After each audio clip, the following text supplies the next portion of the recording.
This is the entrance exam for the best academy in the world. To pass it, the professor teleports all students to another world, where they must fight monsters and each other to earn as many points as possible. Among all the students, one boy stands out, Leo. He is so much stronger than the rest that one of the academy's top talents decides to get rid of him before he can steal her first place, but she fails miserably. Instead, Leo easily humiliates her, showing everyone who the real number one is. You may ask, why is this boy so different from everyone else? Well, that's because he is actually a legendary hero from 5,000 years ago.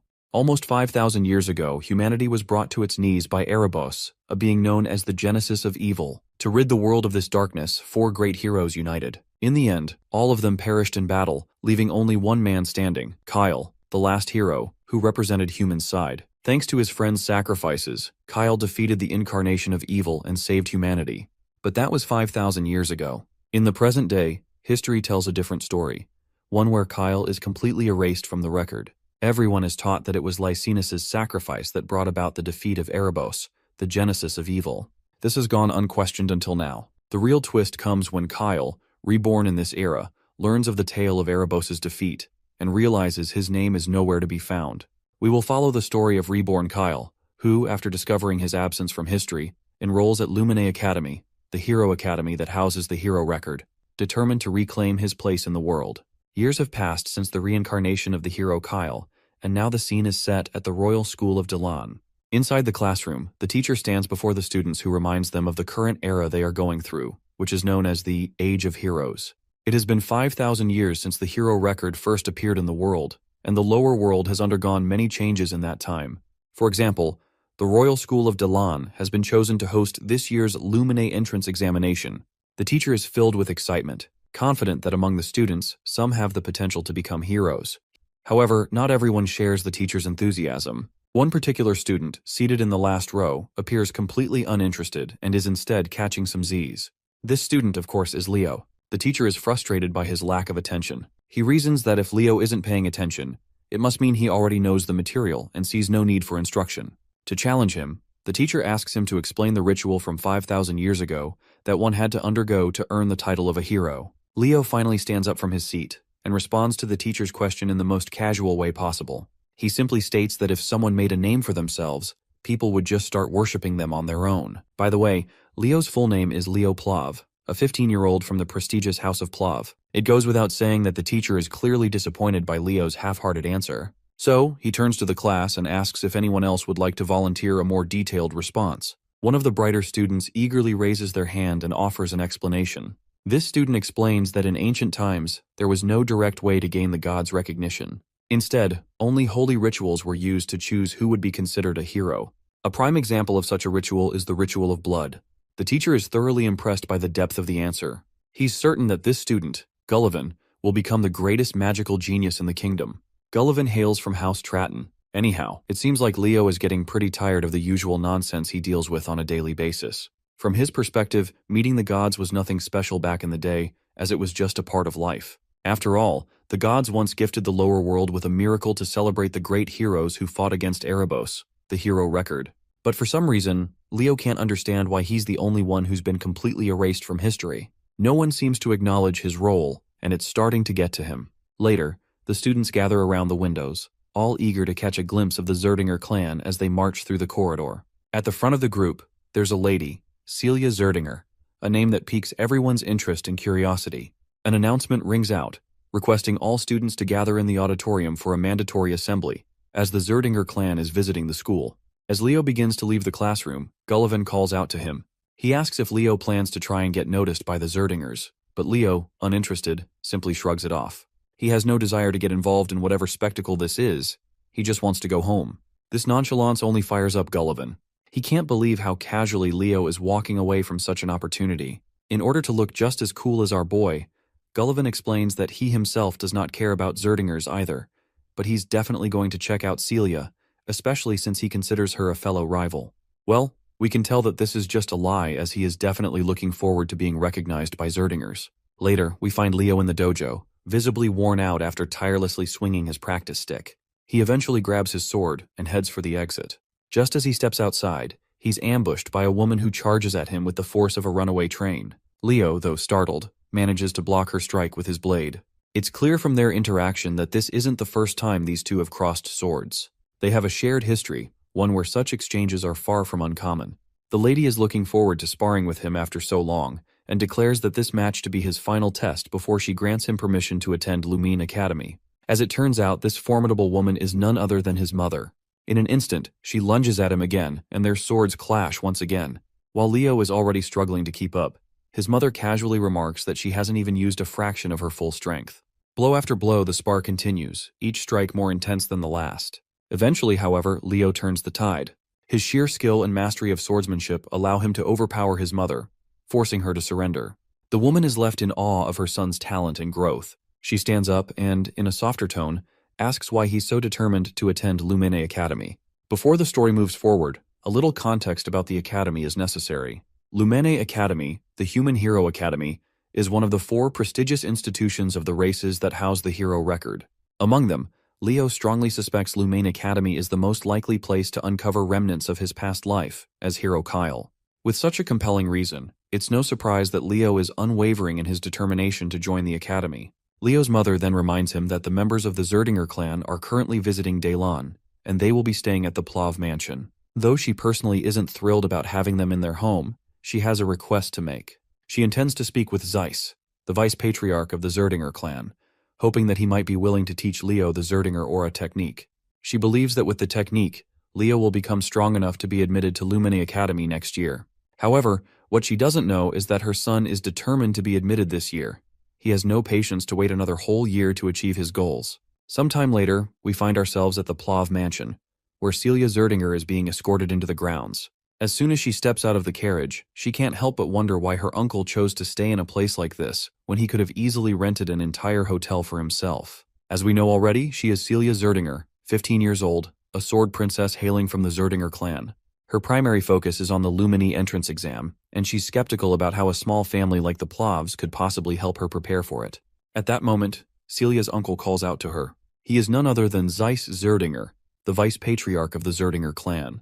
He teasingly asks if she isn't at least a little curious to meet Leo, the very boy who boldly declared he wasn't interested in the Zerdinger clan. Celia remains nonchalant and remarks that if Leo is just a hopeful knight who can't even use aura yet, then, in her opinion, he's probably not all that impressive. Zeiss, however, doesn't share her sentiment. On the contrary, he seems quite optimistic about Leo's potential. Once they enter the mansion, Zeiss steps forward to greet the heads of the Plav household. He exchanges respectful words with Dade Plav, the patriarch, and Raina Plav, his wife. Both hosts graciously return the gesture, welcoming the Zerdingers to their home with equal honor. Zeiss then formally introduces Celia to Raina and Dade. The young lady promptly reciprocates their hospitality with a courteous introduction of her own. She expresses her gratitude for being hosted in their home. Raina steps forward and takes a moment to observe Celia. She notes that Celia closely resembles her father and uncle, both in appearance and behavior. Celia, in turn, takes note of Raina's striking black hair and red eyes. It doesn't take long for her to realize that Raina is part of the Zerdinger family, which also makes her Celia's aunt. Later, Zeiss and Raina, who share the bond of being brother and sister, sit back and begin catching up. During their conversation, Zeiss mentions their recent visit to the Royal School of Dalan, where they had hoped to catch a glimpse of Leo. However, they were disappointed to find that he had already left the school as he was uninterested in meeting anyone. Raina apologizes on behalf of her son, acknowledging that his behavior may have seemed disrespectful. Zeiss then curiously questions his sister about Leo, asking what kind of person he is. Raina speaks highly of him, claiming that Leo is unbelievably talented. Her response prompts Zeiss to question whether Leo is truly worthy to inherit the Zerdinger flames.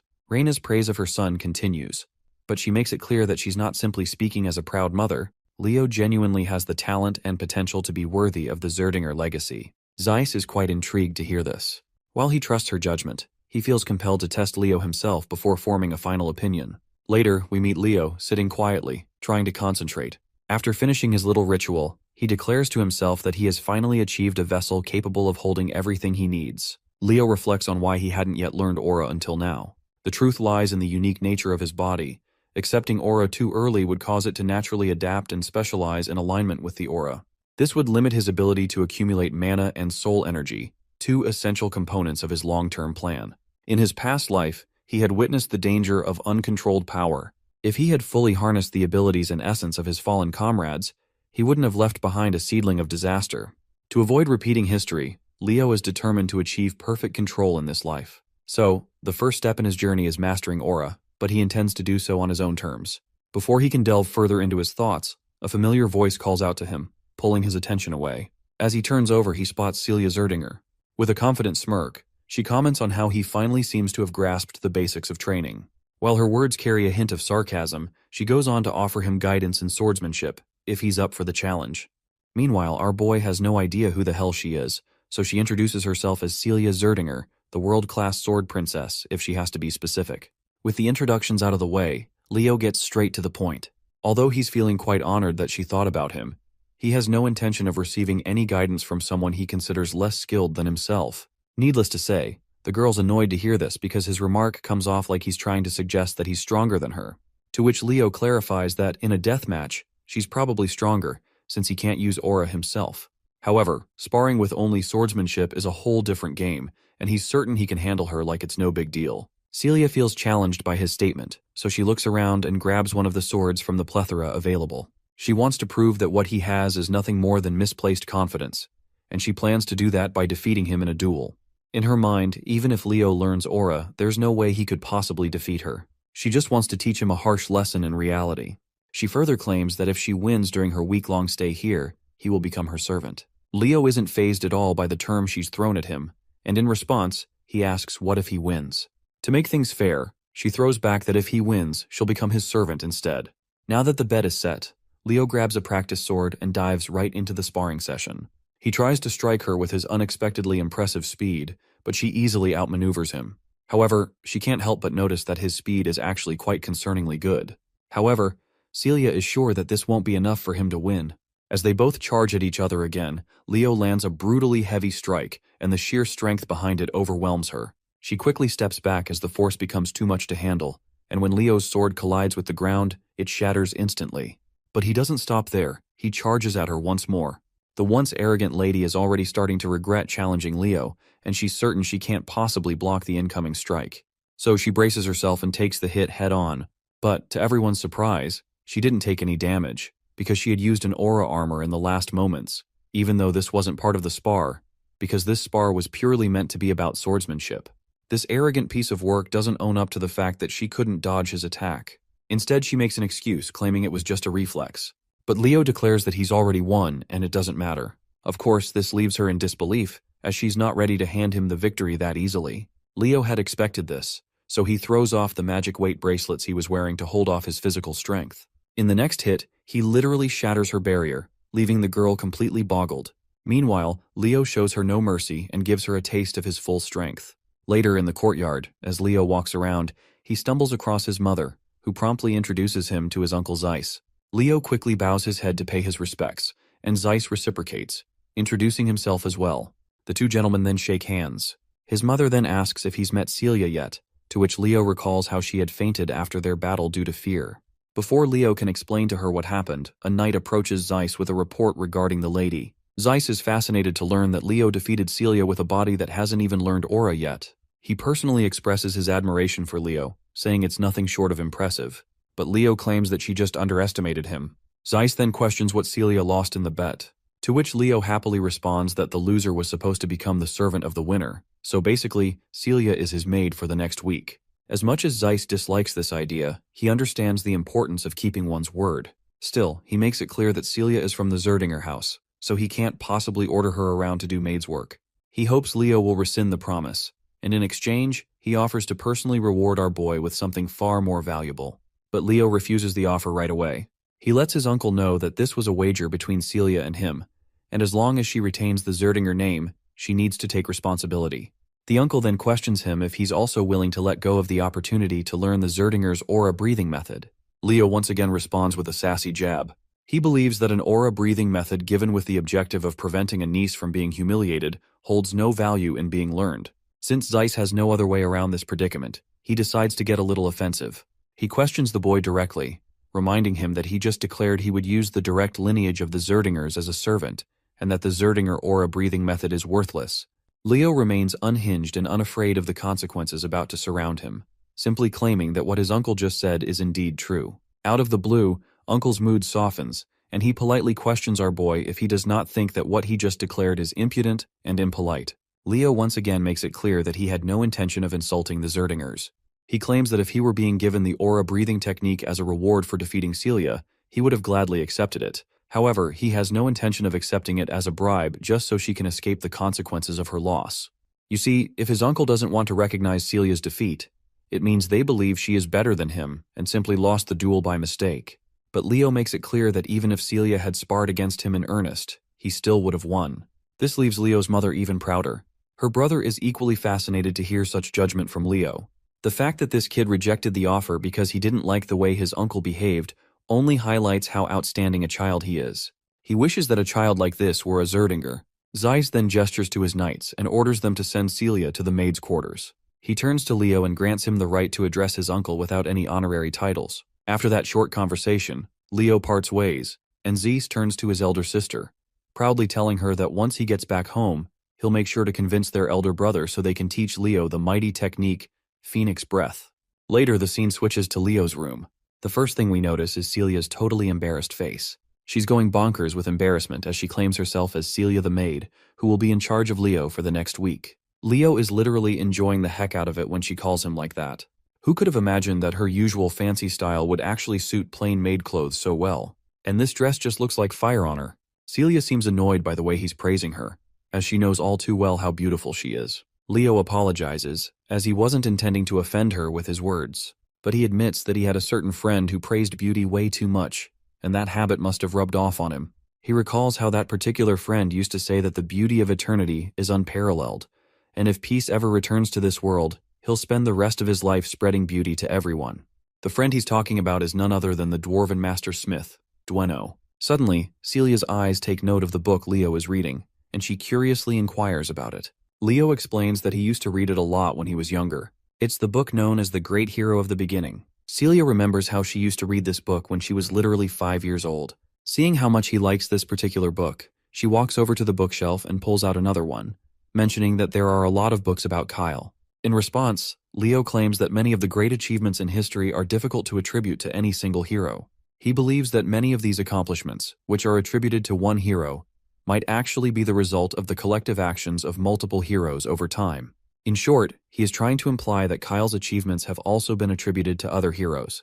But Celia dismisses such thoughts, claiming that Kyle was probably a scammer who tried to take credit for the achievements of the great heroes. At least, that's what most people think. And of course, she's one of them. Naturally, Leo isn't thrilled to hear that all people consider Kyle a phony scammer with zero contributions to the world. He then pushes aside all the talk about Kyle and decides it's time for breakfast before starting his training. Celia quickly gets into character, and just like any maid would, she humbly asks her young master if she could train with him. Outwardly, she's all pleasant and polite, but inwardly, the girl feels a lot of toxic thoughts toward him. Still, she has to play along because she wants to uncover the secret behind his strength. Leo promptly starts walking toward the training hall to fulfill her request. A while later, we see an exhausted Celia on her knees, breathing heavily. After this first round, Leo gives his feedback. During fighting, when her stamina reaches its limit, her reaction speed slows, and more gaps appear between her movements. And when that happens, she leaves herself open, and the same happens with her right now. But Celia isn't sure that abusing her body like this is actually helpful for training. Leo responds positively, because he thinks that young people these days are just too weak. You see, compared to the past, aura techniques have developed considerably, and that must be why people stopped caring about body training as much. Aura allows one to enhance their body strength, and if you train your body, the aura is also enhanced as well. The girl simply doesn't want to be labeled as weak, so she gathers her guts and stands up for another round. Before diving in, she warns Leo that he better stop underestimating her. But her reckless charge backfires when Leo just flings her away with one swing and she crashes to the ground. At this point, she's just frustrated after taking one humiliating defeat after another. Leo then offers her a bracelet, which she quickly extends her hands to grab. Little does she know this bracelet is imbued with weight magic, making it insanely heavy. Meanwhile, Leo flashes a sinister smile as he reveals his sinister intentions. He apparently plans to make her train while she wears this bracelet from this point onward. The next day, we see Zeiss also watching them both train. After seeing how much Celia is struggling, the uncle is sure this is going to be a good experience for her.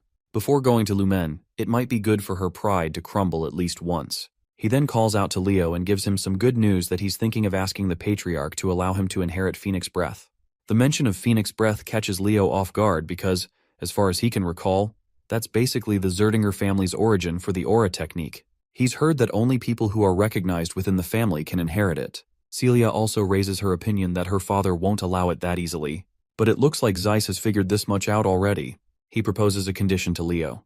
If he passes the Lumene entrance examination, he'll be allowed to learn the technique. Of course, this remark doesn't sit well with Celia because, in her eyes, Leo is just a brat who can't even use aura. And since the Lumene entrance examination consists of actual fights, it's going to be very dangerous for him. Well, Leo doesn't shy away from claiming that he doesn't have any real fight experience. But we all know that's only the case if he doesn't take his previous life into account. Zeiss awaits for Leo's opinion, to which our boy quickly agrees, as long as his parents are okay with this decision. A week passes by and the day of the Lumene entrance examination finally arrives. When they see the prominent figure of Celia Zerdinger among the participating students, everyone is in awe. Meanwhile, Celia throws a jab at Leo, asking if he's feeling nervous. It looks like after spending so much time being a personal maid, Celia has lost herself in the character because she's still referring to Leo with the master title. As they stand there, Gullivan's unmistakable voice catches their attention. He's actually here to see Celia, but he's a little shocked when he notices that Leo is with her. This piece of work throws shade at Leo since he believes that our boy does not belong here, since he doesn't even know how to use aura. At the same time, he tries to greet Celia politely. However, the poor guy is totally ignored by the duo like he doesn't even exist. He gets awkward and tries to remind Celia that he's Gullivan Tratton and he had greeted her when they met last time. But to Gullivan's dismay, Celia doesn't recognize his name and quickly grabs Leo's hand in order to leave the scene. Suddenly, they're called by someone else. It's actually two siblings gracing the scene. The taller one is Abad Llewellyn, hailing from the Llewellyn family, and he's 16 years old. And the shorter girl beside her is Chelsea Llewellyn, 14 years old, and she shares the same family name. While Celia seems to recognize these two, Leo has no clue who they are. Celia explains that they're the Llewellyn siblings, hailing from the same heroic lineage of the Lordran Empire, the children of the Llewellyn family. Celia is particularly fired up because she's not thrilled to see these two. She warns Leo that the Llewellyn siblings will be partaking in the exam with them, so they absolutely can't lose to them. She definitely can't have the Zerdinger clan lose to the Llewellyn family. But this isn't really Leo's concern, after all, he's from the Plov family, not Zerdinger. Anyway, when the two greet Celia, she doesn't have any reason to decline their greetings and reciprocates the gesture. She also makes sure to introduce Leo from House Plov, a noble family within the kingdom of Dalad. Hearing that Leo doesn't have a fancy title attached to his name, Abad Llewellyn dismisses him as insignificant. The two siblings promptly twirl around and proceed to walk away, throwing out the warning that they'll surely be in the top spot. It goes without saying that Celia doesn't like the Llewellyn siblings' guts, and is looking forward to thoroughly crushing them in the upcoming trials. Suddenly, someone representing Lumene Academy steps onto the podium, immediately commanding the attention of everyone present.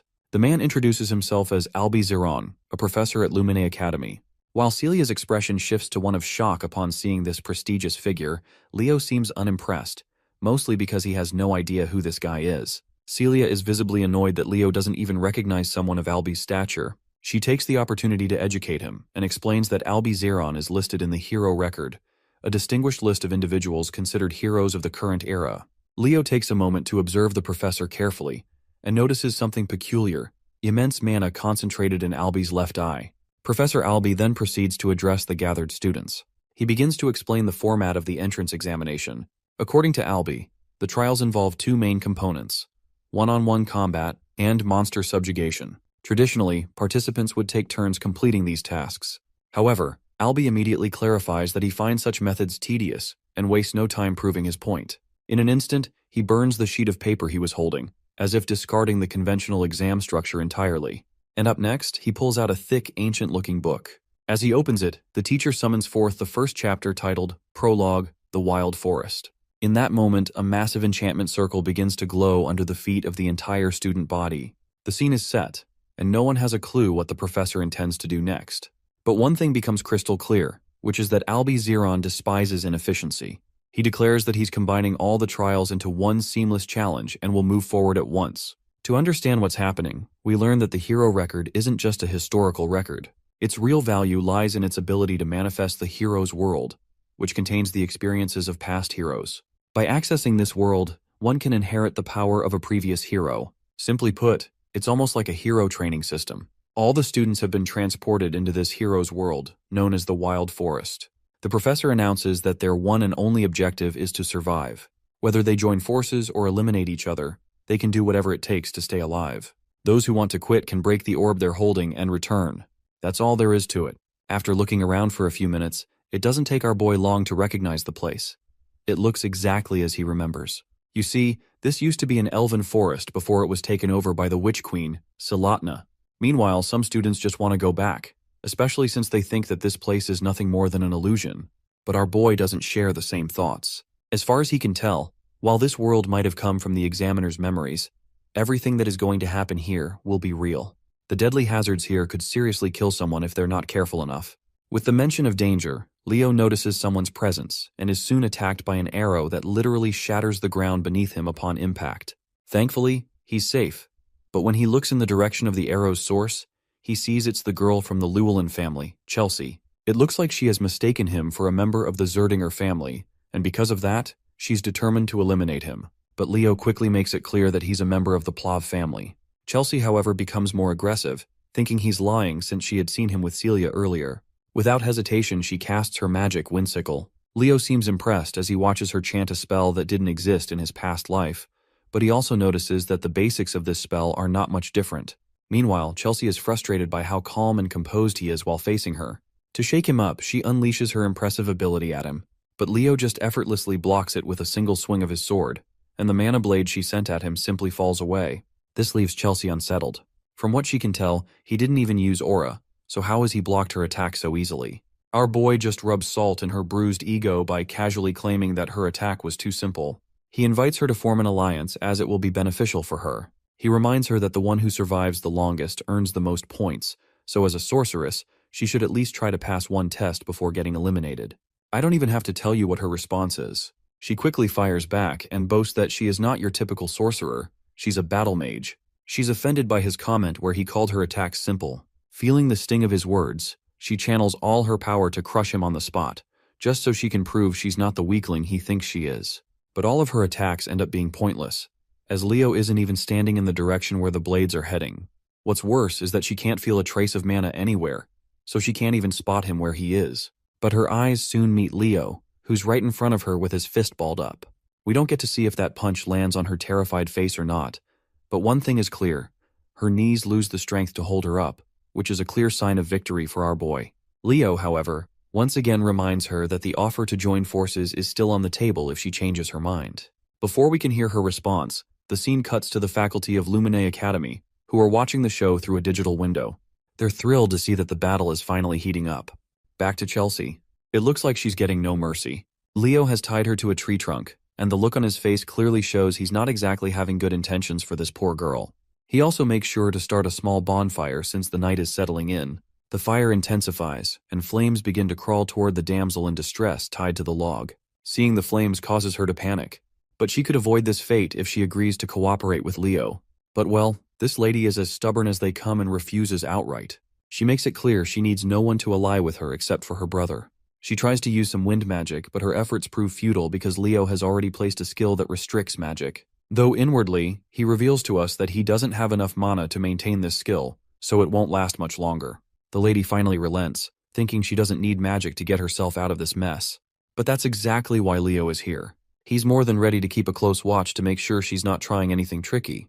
Without hesitation, he cranks up the intensity of the fire, and soon the flames begin to catch on her. Even her clothes start to burn. Well, that's the last straw.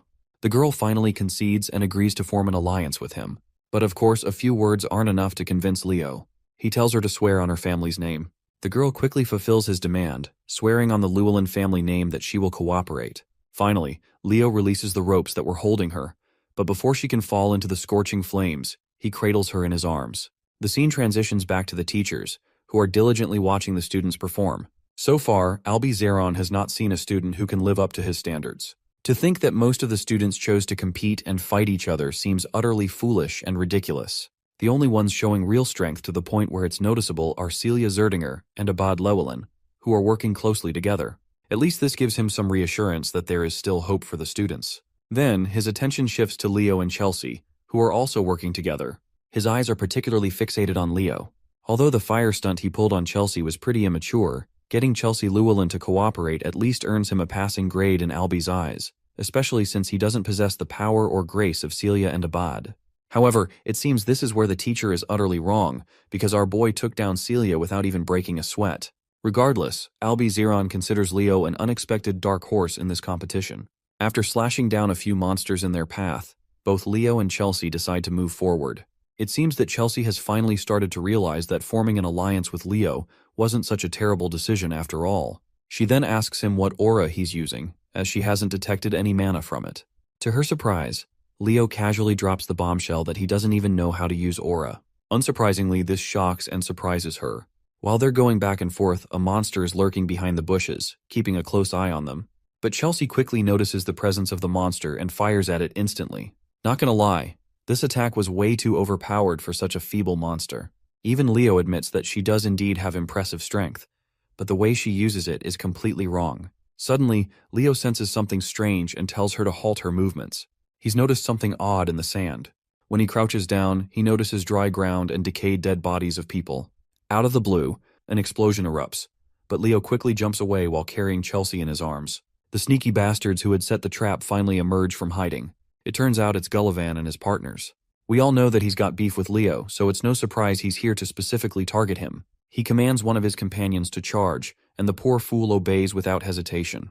Unfortunately for him, he's greeted with a jaw-breaking blow from Leo, leaving him sprawled out on the ground. Leo stands tall, exuding total GigaChad energy, and calmly tells Chelsea to just watch his back. For a moment, Chelsea is startled, seeing how effortlessly he has saved her twice in a row. But she quickly gets up and positions herself behind him, ready to face the remaining goons. Meanwhile, Gullivan does what he does best, runs for his pathetic life. He abandons his crew, desperately trying to put as much distance between himself and Leo as possible. The only thought crossing through his mind is to find a partner fast.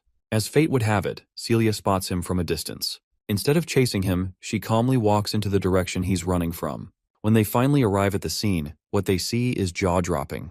The area is littered with monster corpses and the bodies of students who had tried and failed to take them on.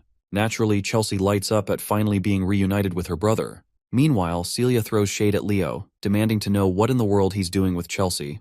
Leo proudly claims that it was his decision to form an alliance with her. Celia, however, finds it hard to believe. She would rather believe him if he had claimed to see a cockroach doing backflips than believe he managed to convince Chelsea the stubborn goat to form an alliance. To this, Leo casually and sinisterly claims that he simply convinced her. His wicked grin unsettles even Celia, who begins to wonder what exactly he might have done to convince her.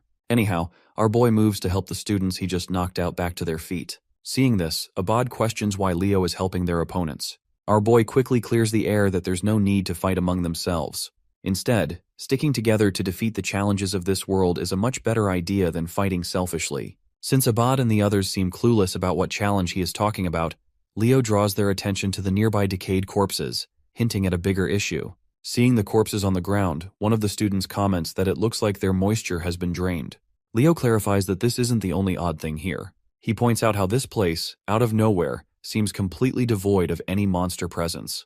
It's as if the monsters are afraid of something, like a high-tier monster has appeared and scared off the others in the forest.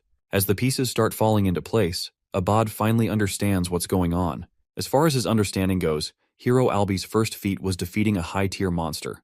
Just then, they all hear a massive roar in the distance, the sound of something close and ominous stirring deep in the forest. The roar fills the air with tension, a clear sign that the monster has finally decided to reveal itself. Meanwhile, Gullivan stumbles through the forest alone, holding a torch in his hand. He looks terrified, and despite being deep in trouble, his feeble mind is more focused on getting revenge from our boy than on survival. Suddenly, he notices a corpse at his feet, and there is also something behind this veil of darkness that causes him to trip and fall. The thing he saw in the dark is a giant monster. The monster looks like a giant spider, and it seems to be quite hungry. By now, it's clear that Gullivan is as good as dead. Let's explore what's happening with Professor Albie and the students. It turns out that a staggering 500 students all failed the exam. The real problem is the fact that the selection process requires the selection of at least 100 students, but there are only 50 of them still left in the test. Instead of forcing himself to pick, the professor believes that he's only going to select suitable candidates that meet his expectations. After all, the headmaster put him in charge knowing that he would pick the cream of the crop. Albie is a believer in discovering heroes in the time of great difficulty. He has gained an interest over Leo Plov, a dark horse with unexpected talent. The question is, will this dark horse be able to overcome the harsh exam? Going back to the scene of the students in the exam, they're fast on their feet and have trouble navigating because of the dark atmosphere. Celia illuminates her blade and claims that she's seen something up ahead. Her sword's red shimmer reveals the face of the terrifying spider who is currently devouring its prey. It strikes fear into their hearts as Abad rushes to use a mage spell to take down the threat. However, Leo is quick to stop him and advises Gullivan to break the crystal. Of course, Gullivan is out here becoming breakfast between the spider's teeth, so he can hardly move. He decides to smash the blue crystal, sending a wave of electricity inside the creature's mouth. With their preparations ready, Abad charges his Windfang spell and releases it upon the menacing creature. His attack manages to wound the monster, but fails to deal the killing blow. The four of them are horrified to comprehend the level of threat they're up against. This creepy crawly is the Spider Princess Tarantula, and she's not cute. One student foolishly lunges in with the hopes of a melee attack. He's humbled too soon with a single strike to his body, sending him crashing to the ground. Next up is Celia, who is arrogantly assuming that she'll end the fight with a single attack. Activating the Prominence spell, she releases a sharp yet destructive beam of red, piercing the creature's body and sending it waves of pain. However, the spider is as durable as a tank and quickly recovers, making Celia's approach useless as well. Abad uses this moment to talk her down, claiming that a mage and a knight's destructive power is incomparable. He releases a wind spell, Raphael, to slice the spider in an endless spiral. However, by the end of his attack, he's terrified to find the creature alive and well, staring him down. Sensing that her brother is in imminent danger, Chelsea casts her Windbreaker magic to help him out. Still, Abad suffers a cut from the spider's claw, though his sister's attack cushions the blow with her magic. She comes to check on him after he barely made it without losing an arm. They've tried everything against this monster, but its immensely fast regeneration proves them useless. Despair is setting in their hearts as the Queen Tarantula approaches to finish them. Leo comes in and explains that this creature is the daughter of Salatna. She was a deadly monster within Erebos' army, responsible for incinerating the elf forest.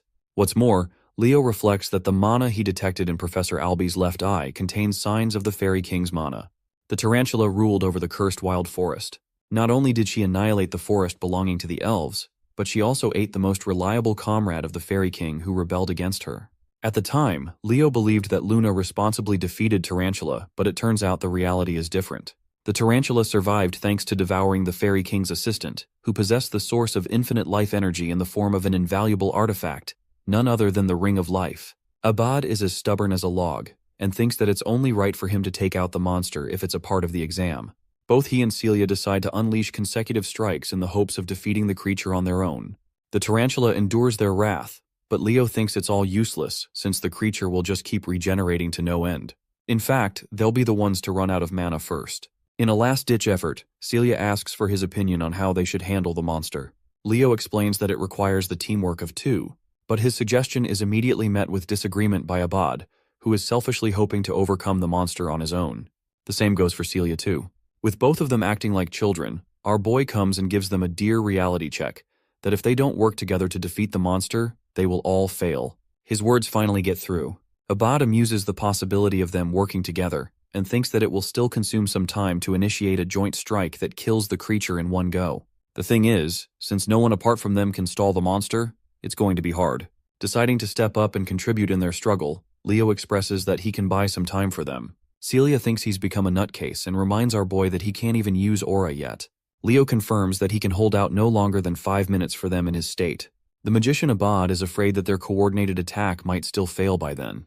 However, Leo is absolutely certain that it will work and picks up a weapon from the ground. He adds that both fire and wind elements share a great affinity with each other, so it will be sufficient. Despite their differences, the Sword Princess and the Great Magician become allies, while Leo looks up to the ugly spider as a good challenge and a reminder of his past life. The fight begins with our boy impressively slicing off the creature's limb with a sharp swing, shocking the other two students. He goes on to annihilate the creature's face, and finds himself satisfied to find the monster of Tartaros. Exploring a flashback of the past, we see an elven child running in frightening tears. Unfortunately, the monster Tartaros captures him with its webbing. With the boy completely immobilized in the creature's net, there's just no chance of escaping anymore. The spider quickly arrives, ready to consume him whole.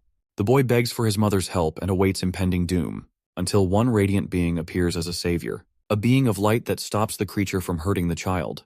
Luna felt infuriated with the creature wreaking havoc on her homeland, and going as far as to devour the contractor responsible for being the right-hand man of the elven forest. Luna releases a light attack aimed at the toothy creature. Her magic attack enveloped Tartaros, caging the creature before sending down a column of thunder. Luna wasn't expecting Erebos' army to have come and conquered the elven forest as well. At the time, Leo in his original life became responsible for freeing the kid, helping him escape the webbing net. Let's explore the current scene, where he's standing with an axe in hand, ready to buy time for his teammates. Still, he can't do much without his aura. Requesting Chelsea for help, Leo instructs her to use elemental magic, targeting him with her weapons. He evasively dodges a strike. Because of his immense speed, Chelsea is concerned that he might get caught up in the attack at this rate. However, Leo emphasizes that he's going to be just fine so long as she hurries up. Chelsea activates her magic, ready to mold any kind of weapon for him. Leo is fine with anything as long as it works. She manifests a weapon for him, while he guesses that she's preparing a scimitar and a bastard sword. With both weapons in hand, Leo unleashes his fury of slashes, cutting down on the spider. With each weapon breaking, Chelsea sends another one in his direction. He catches a dagger and a battle axe. Leo's shocking and overwhelming physical capabilities have shocked Chelsea to the core, so much so that she thinks he's an expert in martial arts. Even Abad can't help but think of him as strong. Still, it's not like he's invincible, as a sharp cut grazes his face. Leo thinks that if he can't even stop a stupid spider here and now, then his friends will never stop mocking him in the afterlife. He ramps up the intensity and cuts down the spider, requesting for another weapon. Unfortunately, Chelsea is all out of weapons in her disposal, which comes as a shock to him. Thankfully, however, Celia has already finished preparing her ultimate strike. She unleashes a roaring spiral of fire, incinerating the creature and defeating it at once. The ring of life drops is cleared from its body, and the monster is subjugated at last. Celia drops to the ground, thankful that everything is over now. Still, she can't help but focus on Leo's inhuman performance to hold back Tartaros for 5 minutes. Celia tries to praise him, but Chelsea is even faster with her words. She's become his #1 fan and thinks that his performance just now was comparable to the heroes of the legends. Leo doesn't think much of it, but this chick is going crazy for him as she wants to become a battle mage specialist. She pleads to learn from him. Funnily enough, Celia is hoping for Chelsea to receive exclusive training from him to get a taste of what suffering truly looks like. Anyway, our boy proceeds to grab the Ring of Life, which manifests Prince Silid as a fairy. He rekindles the prince's memory by saying his name. Hearing that, he goes back into the ring and accepting Silid as the Fairy King. This is all thanks to Professor Albie stumbling upon the Eye of Mana. The countdown for the testing ground is starting. Clearing Tay stage has earned them the reward of the Fairy King's pledge. Before they're transferred, Leo recognizes someone from his past life. Fast forward to Kalian Badian, the principal of the academy, who is reviewing the exam report of the Western Territory. His assistant wonders how many students Albie ended up passing because of his strict requirements. The headmaster is rather surprised to see 40 students coming clean from the exam, which still isn't a high number. The headmaster isn't too disappointed because this dude thought he'd only see 10 students passing at most. This is still a great achievement. Celia and Abad seem to be the top candidates in his expectations.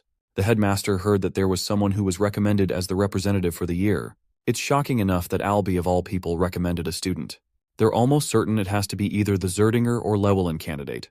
But as it turns out, this candidate is someone that no one's heard about before, a name that exceeds both Celia and Abad in performance. We come to Professor Albie's side of things, who is sharply assessing the boy's abilities. He recommended the student Leo Plav as the representative of the Night Division. The headmaster expresses shock for the professor to speak highly of this brilliant student. He specifically described this candidate to boast the talent of a hero. Now that the examination is all done and settled with, our boy is enjoying a hot sauna all to himself, relishing in its warmth. The reward for clearing the exam is the Fairy King's pledge. Now when it comes to clearing a hero's living world, there isn't supposed to be a typical reward, but strangely, he was given one as the exception. Leo doesn't understand why and sees his mother standing in front of him. She confronts the boy, questioning if he knows why she was expelled from the House of Zerdinger. In an effort to rescue an ally, she ended up losing control and unleashed the flames of Zerdinger. But she hasn't come to regret her decision, not even now. Fixating her attention to her only son, she wants the boy's incredible talent to be steered in the right direction. Also, she's most delighted to congratulate him on being accepted into the academy. Stepping foot in the glorious Lumeria city, the students are requested to collect their belongings before stepping foot outside the gate. Lumeria is the centerpiece of the world, and its most prized institution is the Lumine Academy. With Leo finally having arrived, his uncle comes to greet the boy and shares his congratulations for passing. Leo wonders what he's doing here, and learns that the House of Zerdinger is currently busy resolving an unending debate that has been going on for at least a month's time. He quizzes the boy, asking if he knows the reason for the conflict. Leo wonders if it has anything to do with the inheritance of the Phoenix Breath.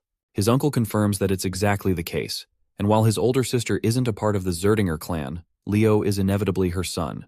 Then there's the fact that the elders of the clan are highly impressed by the boy's clearance of the Western exam, notorious for being extremely difficult. Leo is handed a special subspace key, which he decides to use at once by chanting a command. It unlocks access to a special book. His uncle then instructs him to stain the pages of the book with his blood. Leo follows his instructions, biting his thumb and releasing the splattering drops on the page. Now that he's shared his blood, he has access to the information inside the book. No one else will be able to know. And while it isn't easy to master the techniques of the Zerdingers, his uncle is confident in the boy's talent and believes he will get used to it in no time. With this, he officially welcomes him to the House of Zerdinger. After their meeting, Celia requests to meet Leo in an unknown location. Suddenly, a girl randomly bumps into him, causing the both of them to crash. Glasses girl over here quickly gathers her books, apologizing for her careless rushing. She goes away when Leo notices her card. He picks it up and learns about Chloe Muller, who is a freshman at the academy. Leo opens the door to find an annoyed Celia, who reminds him that they've got a lot of things to shop for and he's already late. He apologizes, as he unexpectedly ran into his uncle before coming here. Beaming with joy, Celia curiously asks what happened. To answer her burning question, the boy commands the flames of the Zerdinger family, questioning if he's doing things the right way. Seeing this, she's in utter disbelief. The confident Leo managed to master the secret technique in less than a month. His incredible achievement causes her to fall in shock and leaves her wondering if he's even human. Later that day, the Sword Princess and the Forgotten Hero are spotting a ship docking nearby. Professor Ain Elandieu introduces himself as the instructor of the night class. He wants the students to board the ship immediately, as they will be leaving for Lumen soon. The journey begins with the students leisurely enjoying their time. Leo and Celia look like a couple, which causes a confident young fellow to release a comment that gets on Celia's nerves. This an alchemist from the kingdom of Moira, and he's a merchant with everything to sell. He attempts to do business with the couple in case they need supplies at the school. Leo introduces himself by his student identity and explains that he belongs to the kingdom of Delad. Thomas is noticeably surprised to hear this, because that kingdom took the difficult Western exam. Leo wants to address the elephant in the room, as he's finding the whole setting a little too strange. It seems too peaceful, even though Celia thinks that this is the standard treatment the freshmen should receive after clearing the exam. The boy turns his attention to their instructor, while Thomas agrees with Celia's understanding of the situation. All of a sudden, the ship shakes as a gigantic tentacle rises from the ocean. It nearly crushes Thomas, while the rest of the students are begging for their instructor to intervene. Casually sipping his wine, their teacher mocks them for ever even asking for help. He reminds them that the students of the Lumen Academy are expected to perform their best in the time of danger, so this is a challenge for them to overcome on their own. They're up against the ugliest of the uglies. A giant kraken stares down at the students. Even in this tense situation, the Forgotten Hero maintains his composure and slices the creature's tentacle with his blade. Celia's also doing fine on her own. Experiencing the fiery attack of the Sword Princess, the kraken reacts with a water spray, causing Celia to get drenched. The monster grabs Thomas, who's shouting his mouth off. Seeing this, both Celia and Leo come rushing full speed to slice the creature down. With the alchemist's greed, he offers his shock. He was expecting the Sword Princess to do well on her own because of her reputation, but he wasn't expecting another student to be just as fierce. Poor Thomas nearly gets crushed by a frozen tentacle and shouts at the person who could have killed him just now. Chloe, the glasses girl that bumped into our boy, is commanding ice magic and holding the monster off on her own. She talks down on the alchemist, who is needlessly becoming a burden in the fight instead of staying behind. Thomas confesses that people like her don't give a damn about those weaker than them trying to help. With another piece of tentacle crushed, we get to see the dynamic duo of Abad and Chelsea rising to the scene. They're still not done with their rivalry between the two clans. Still, the battle mage has her eyes set on our boy despite being enemies. With numerous monsters in the lake teeming on their way to the academy, the instructor thinks this is the perfect welcoming party for the freshmen. Enjoying his wine, he comments on the top performers: Chen, Celia, Abad, Chloe, Walden, and finally Duran, Moira. The captains of each region are performing excellently against the threat. However, beyond them is a student that has overshadowed their performance. An unknown freshman with no commanding dominance in any region. His swordsmanship is the definition of perfection, and he's reacting as if he's predicting every attack. The instructor is glad that he's going to see the boy unleash his full potential in his classes. Anyway, the useless alchemist is quick to run out of his potions as they finally arrive at their destination. Hopping off from the ship, the instructor expects the students to get used to the monster treatment, since they're going to deal with it a lot. It's time to explore the glorious entrance hall. The Lumini Academy's training grounds are extraordinary. Many spectators are hoping for the freshmen to put on a good show. The entrance ceremony is soon to begin. The night division is grouped by their instructor, who wants the captains to come to the front of the lines. The headmaster of the academy oversees the announcement, expecting great things from the hero candidates of this year. Kalian emphasizes to the students that if they ever want to become strong heroes, they'll have to risk their lives and always be expected to surpass their limits. Slamming his fist to the ground, the headmaster believes that if they can't do the bare minimum of what he just mentioned, then they don't belong to the prestigious institution. And then a second later he melts into a grandpa, acting like he didn't just intimidate the crap out of them. Kalian points out and asks why they've all gone quiet all of a sudden. His radiant reputation and image as the brilliant swordmaster slowly gets tainted by the day. Next up is a speech from the freshman representative, a name that the first years are looking forward to. It's not Celia, Abad, Chloe, or anyone else. Only Leo Plav's name is chanted, coming as a shock to even him. He quickly turns to the professor and realizes that he must have recommended him. Leo approaches the podium and addresses the professors and seniors with his speech. While this is going on, many students are bickering about the talks of this unknown student. They don't know what happened or who even is. The speech comes to an exhausting end, as Leo Plav is inquired about his goals as the representative of the year. He realizes that their goal is to intentionally provoke the finishers behind him. Leo offers his words in a very polite and professional manner, drawing attention from the other instructors. They think it's going to be a very reserved ceremony, until our boy goes crazy and openly declares that he's ready to accept any of them challenging him for the position. This hostile and bold announcement provokes the top rankers, but Leo doesn't really care about who it is he has to go up against. With the announcement settled, the students go to their dormitories. From tomorrow, exploratory classes will elapse for 1 week. This is a special grace period for the students to take any class which will later help them decide 3 subjects to major in. The students are promptly advised to rest up so they don't face a first-day late class. Leo's room is designated right next to Thomas, who is excited for his first class tomorrow. They exchange a goodnight greeting and Leo collapses on his bed. His mind is busy wondering what he's supposed to accomplish in the academy. Seizing his place in the best institution, he desperately hopes to find his long-lost hero record. The next day at the cafeteria, Thomas wants to share a seat with our boy who doesn't really care and approves the request. Leo receives an annoyed visitor, someone he isn't familiar with. This guy is Duran from the Central Region, and he's here to confirm if the challenge he stated in the announcement carries any weight. Leo understands that his speech was provocative in its fullest. After all, it invited a stranger to take him on in an aggressive manner. Duran thinks he's some hotshot of the Central Region, but Leo simply doesn't give a flying fuck and continues drinking his fruit juice. Pissed for being taken lightly, Duran lashes out by releasing a thunderous kick, sending the table flying. However, Leo's inhuman speed helps him rearrange the ingredients and reform his perfect cheeseburger. This man is the definition of class as he made a meal out of the occasion. Leo provokes him, stating that he just couldn't ignore free food to waste away like that. Duran, on the other hand, is in the mood to kill this guy with his every word. He thinks the freshman representative is much weaker than he is, which his ego can't stand. Intervening the fight, their instructor casually rests both his arms around the 2 students. He politely mentions their ranks as the representative as well as the captain of the region. The instructor is hoping they're prepared to receive due punishment for engaging in a fight on the first day. You can just see both their faces crying for help. Let's jump ahead and visit the first exploratory class of the night department. For some reason, Celia is concerned why Leo isn't around. He emerges at last, completely exhausted for breath.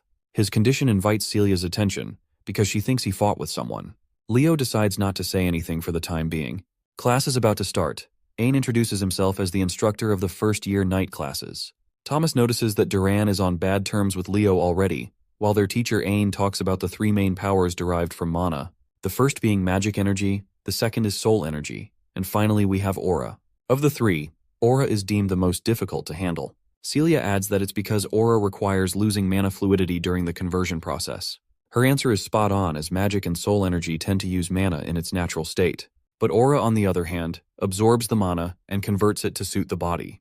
He demonstrates what an aura looks like and wonders if any of them knows how to use the processed aura from their bodies. Collecting her thoughts, Celia fails to come up with a reasonable answer.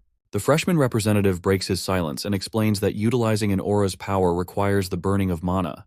He's reached the right conclusion as pointed out by the instructor, which then makes him ask about the most crucial aspect of the process of burning mana. Leo quickly responds, stating that it is stamina. Impressed by the boy's understanding of aura, Ain asks if he's ever studied the concept before. Turns out he hasn't, which is yet again another impressive feat. A person who hasn't even studied aura somehow extensively managed to grasp its true essence.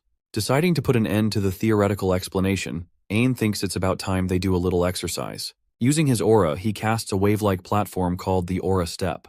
This fundamentally relies on concentrating one's aura power into their legs. Ain descends to the ground and excitedly mentions that the applications of aura are practically endless. Some of the other students experiment and spar with each other, while Celia teases our boy.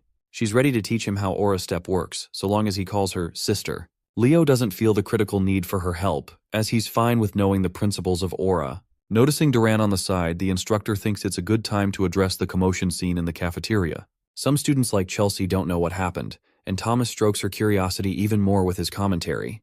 Both Leo and Duran are called to the front by the instructor. First, Ain confronts Duran and asks what ticked him off so much. After hearing Duran's dismissive reply, the instructor decides to offer the perfect suggestion. He wants the Central Region captain to square off against the freshman representative in a running competition, all to decide the student fit to lead the class. Ain outlines that both students are openly allowed to use their aura without any restrictions stopping them, which seems like the perfect advantage to Duran. The day of the competition is here. Thomas, being the expert businessman, is busy hosting a betting system. The first contestant is the genius of the House of Moira and the master of the lightning aura, Duran. Facing him is the dark horse without a special background.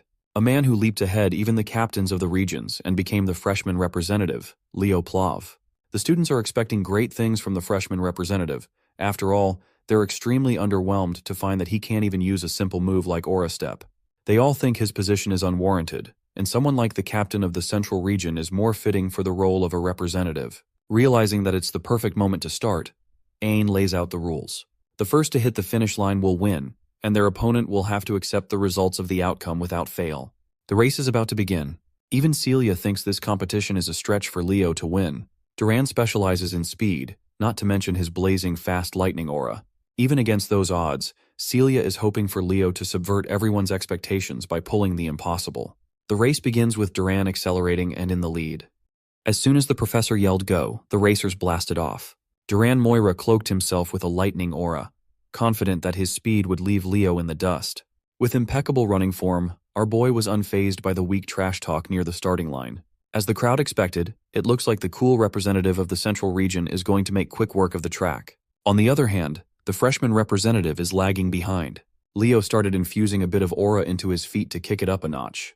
The audience quickly labeled him a bastard who scammed his way into getting the representative role. In the midst of the crowd, which unanimously opposed him, a lone flower is cheering on Leo. Chelsea Llewellyn's passionate shout of support stood out. Focused on crushing the opposition, Duran continuously lived up to his family's signature attribute. He really is lightning fast. Seeing him cross the halfway point in such an inhumanly short amount of time got Carr worrying about his buddy. It seems like Leo will be on the losing end if he doesn't step it up. So, the young man looked around the track. Much to everyone's surprise, he did not push to go faster but decelerated instead. Once his momentum was dead, Leo started running out of the track and into the walls. While it's true that Celia Zerdinger believes in him, there's just no logical explanation for his actions. He looks like an idiot. As everyone watching was puzzled, confused, and lost, Leo was focused on increasing the aura density in his feet. With multiple successive inhuman jumps, he fully went off track into the grass and finally leaped up into the stands. He turned around and watched nonchalantly as Duran stretched his lead with consistent speed. Leo's aura density reached its peak, the fiery force in his feet cracking the stands he was standing on. With one powerful leap, he launched himself back into the track with immense momentum. It was so staggeringly impactful that the jump left a small explosion in his wake, distracting Duran for a moment. From that explosion, Leo came lifting off like a red meteor blazing through the rest of the track. The cheeky devil even taunted his opponent as he flew past Duran, calling the arrogant brat a slowpoke. The speeding meteor quickly reached the finish line. His graceful landing was a sight to behold. Duran watched a few meters away, dumbfounded. His lightning cloak has been banished. This is a clear and utter L. Leo craned his head back and confidently smiled. He won, but the damage in the stands was quite heavy. It was worth it, though. The crowd, who was talking smack just a second ago, was bewildered. They knew that whatever they just saw was no joke. As far as they know, Duran is the fastest among first-year students. To think that anyone would beat him is just absurd. Moreover, he lost to a kid who hasn't properly learned aura yet. Among everyone in the crowd, one of the few that caught what Leo truly did was Celia. She knew that he didn't use aura step. What he showed was a full-blown phoenix step. Since Leo won, Carr and Chelsea were brimming with joy, full of compliments for their friend. The professor quietly deliberated what he had just seen. Duran used his specialty, lightning aura, and increased his speed. That was already expected, but the speed that the boy displayed was still mind-blowing. Meanwhile, Leo Plov was significantly slower in the traditional sense, but he was far better at handling aura. He gathered and focused his fire aura on his feet to blast off. He created a single formidable aura step in the process of doing so. It was a flawless application of a simple concept. Being the sportsman that he is, Leo came up to Duran and offered his hand while telling him that it was a good match. He even admitted that if this was a long-distance race, the results would have been different. Still salty about his loss, the brat refused to shake his hand, and even bumped his shoulder out of the way. The professor is positive that among the current generation of disciples they have, a formidable hero might finally be born again. As soon as Leo reached the corner of his friends, Chelsea immediately showered him with compliments. He was so cool that she expressed her desire to train with him. Carr asks Celia why Chelsea is so into Leo and not him when the answer is so blatantly obvious. Since the class was over, Carr invited everyone to the cafe, even offering to treat everyone. Leo apologized as he couldn't tag along for leisure. Without saying another word, he quietly walked away from his clique. When asked where he was going, he simply answered that he was going to listen in on summoning classes. Confused, his friends asked why a night student would sit down in a summoning class. As usual, the reason is for research purposes. There's still something Leo can't wrap his head around. Why did the Fairy King give him the pledge as a reward? As far as he knows, the rewards of the hero's world are connected to the world owner's power. The reward he received is seemingly related to summoning, but Professor Albie is a pure magician and not a summoner. By that logic, Leo should have received a magic-related ability. Furthermore, to make contact with a fair, one must go to Fairyland. Whatever reward he got won't be of use for now. While Leo was waiting at the site of the summoning classes, a familiar voice asked if he was also a summoning student. It turned out to be the Eastern captain and top scorer, Chen Xia. Unlike the other captain who just raced, this lady is polite, cheerful, and kind. They exchanged pleasantries, and she insisted that he just call her Xia from now on.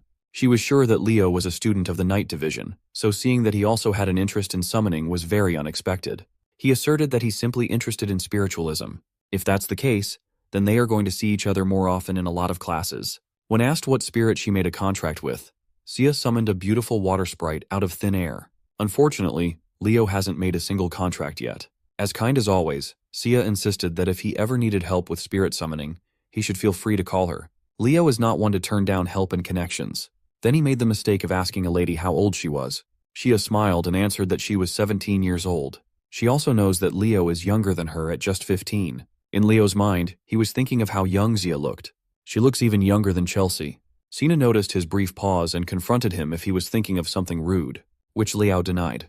That's right, boys. Always deny. Anyway, she just came up to him to say that she was deeply impressed by his race against Duran. She was actually in the crowd while it was going down. The sight of him blazing through the track has been imprinted in her mind. With determination, she asked him to accept her challenge to one of these days.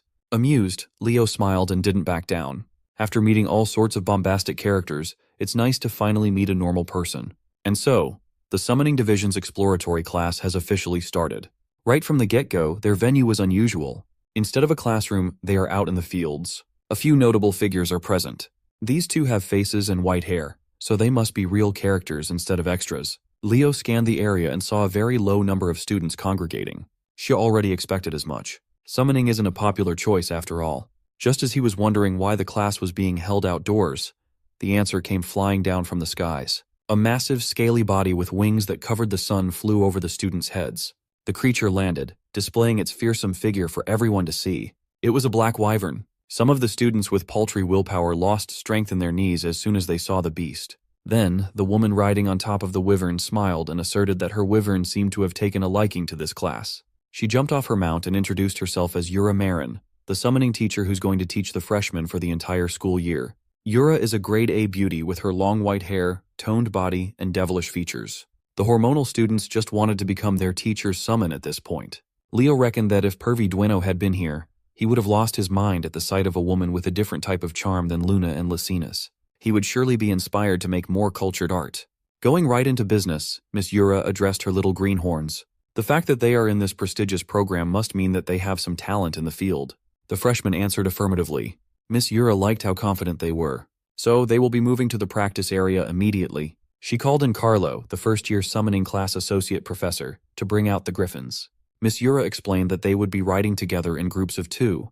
They have enough griffins to accommodate everyone's asses. The problem is this is everyone's first time handling something as finicky as a griffin. As soon as she heard a complaint, Miss Yura's eyes turned hostile as she asked if they wanted to listen to her lesson or not. Jumping on top of her black wyvern, she announced that those who think they can't ride a griffin should just quit and go back. Her scaly beast mirrored her intensity. It roared and flapped its wings, taking off while establishing dominance. While everyone was shaken, a long student stood proudly and unbothered.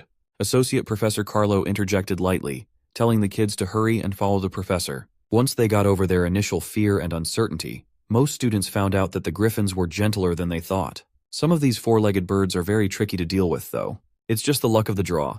Leo and Zia partnered up for the activity. She politely asked if she could hold the reins, and Leo gladly gave way. And so the students were lifted off the ground 2 by 2. Those who adapted quickly caught up to the professor's pace, bypassing the sea by taking to the skies. They were not expecting to be allowed to do something so bold as to ride a griffin on the first day. As expected of Lumine's top-notch programs, everyone's uneasiness regarding the griffins is practically erased. Some students were even bickering as to who should hold the reins. Xia and Leo were breezing through the sky with Xia as the driver. She was a bit worried, but the griffin they got is a real sweetheart. But it's still best to be careful. Griffins are difficult to control for first-time riders. Seeing that everything was going swimmingly, Miss Yura decided to shake things up and pulled out a whistle. She blew on it with strength, emitting an imperceptible sound that only the griffins could hear. As soon as the four-legged birds heard the tune, it was as if something primal awakened inside of them. Their talons protruded in full display, and all of the birds started behaving erratically.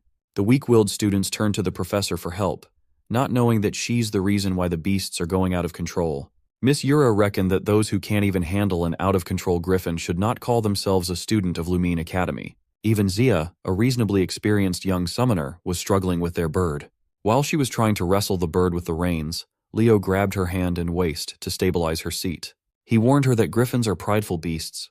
Trying to overpower them with strength will only make them act out even more. He was gentle with his touch. Leo finessed her fingers in subtle ways to keep the rampaging mount in control.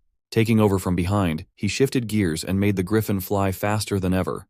They were going so quickly and steadily that they eventually passed the professor and her associate. Miss Yura praised his control over the beast. She turned to Carlo and confirmed if the first-year representative was an applicant for the night major. According to the records, that should be the case. He's riding so good that she wonders if he has a personal griffin back home. However, according to Carlo's records, Leo is not from a noble household that can afford one. That must mean he's operating purely on talent alone. It's still early in the class, but Miss Yura is optimistic that she might have just found a hidden little gem. After that sky debacle, every student eventually reached the island of summons, every summoning major's practice grounds. A lot of the kids were throwing up on the beach after such a nauseating wild ride. On the other hand, Leo is just roaming the white sandy beach in search of a suitable fruit. When he finally found one with the right size and ripeness, he motioned to pluck it off the tree and saw a burnt feather. His mind started racing with possibilities, but he kept it to himself for now. After grabbing the ripe fruit, he fed it to the griffin as a sign of gratitude for bringing them to the island safely. With everyone accounted for, Miss Yura called everyone to gather up. From now on, they will be taking a practical exam on the first day, no less. Some of these kids just wanted to check out the exploratory class period, but now they're facing an impromptu exam. Miss Yura explained that compared to the other two majors, the path summoners must walk goes much further. Everyone should already be aware of that. For summoning, just having control over mana is not nearly enough. In order to make a proper contract with a suitable spirit, one needs the proper spirit affinity. To command your summons adeptly, adequate taming ability is a necessity. The path is hard and complicated. That is why the number of summoner heroes is vastly lower than that of the other two traditional classes. However, compared to other heroes, summoners who rise to get the title accomplish much more than the vast majority. Great summoners have deeply etched their names in history. That is the allure of being a summoner. Every student here wishes to become that sort of legendary figure in their own right.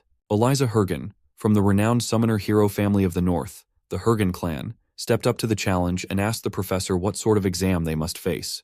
Miss Yura explained that, as the name suggests, the island of summons is full of beasts and spirits. Since a summon is considered a form of weapon for summoners, the exam will test every student's taming ability. With that in mind, the contents of the test are simple. They just have to tame a summon in the forest and bring it back to the beach. After taming and making a contract, they are free to keep the summons. The students erupted in celebration. It's not every day that they get an opportunity to tame their own beast. While everyone else is rabidly running into the woods, excited to find their new pets, Leo just calmly walks into the forest. Surprisingly, Eliza followed him from the entrance. The rumors of his victory over Duran have quickly spread. Seeing him in the summoner class, she can't help but say hi.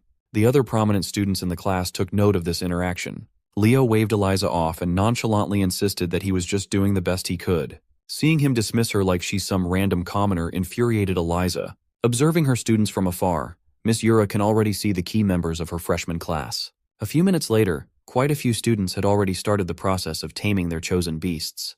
None of them caught Leo's attention, though. Some of the students noticed that the freshman representative was going a bit too deep into the forest. Some were praying for his downfall, thinking that he'd fail to tame a summon, receive a 0, and run back to being a barbaric knight major. Unbothered by all the hubbub, Leo followed the trail as deep as he could. His guiding light is the feather he saw from the orange tree earlier. A few minutes ago, its tip was burnt badly, but now it's back to pristine condition. He found a clearing in the middle of the woods, and after making sure that he wouldn't be interrupted, he summoned the Zerdinger fire inside him and scorched the feather into ashes. Feeling an oppressively burning sensation coming from behind, his suspicions were confirmed. Back in Leo's hometown, life had slowed down now that the kid had flown off the nest. Reina is cooking some Ghibli movie quality food outdoors. Even so, she's still worried about her little boy. It's technically his first day of school, so there should be no need to get so worried and riled up, right? If Reina could see what her boy was getting into, then she would know that getting worried was not unreasonable. She tried to assure herself that Leo would be fine. He's a strong boy. Meanwhile, that boy is being cooked by the most intense heat one can imagine. He's being surrounded by the fire from one of the 3 great summons, the legendary Phoenix. With a voice that commanded flames, the Phoenix was confused to see a mere child using the flame of Zerdinger. The legendary beast only showed up when smelling Reina's flame. Hearing his mother's name, Leo asked the Phoenix how he knew his mom. It seems like the Phoenix showed up just in time then. The legendary beast is surprisingly acquainted with Leo's mom. It asserted that it owed Reina a great debt.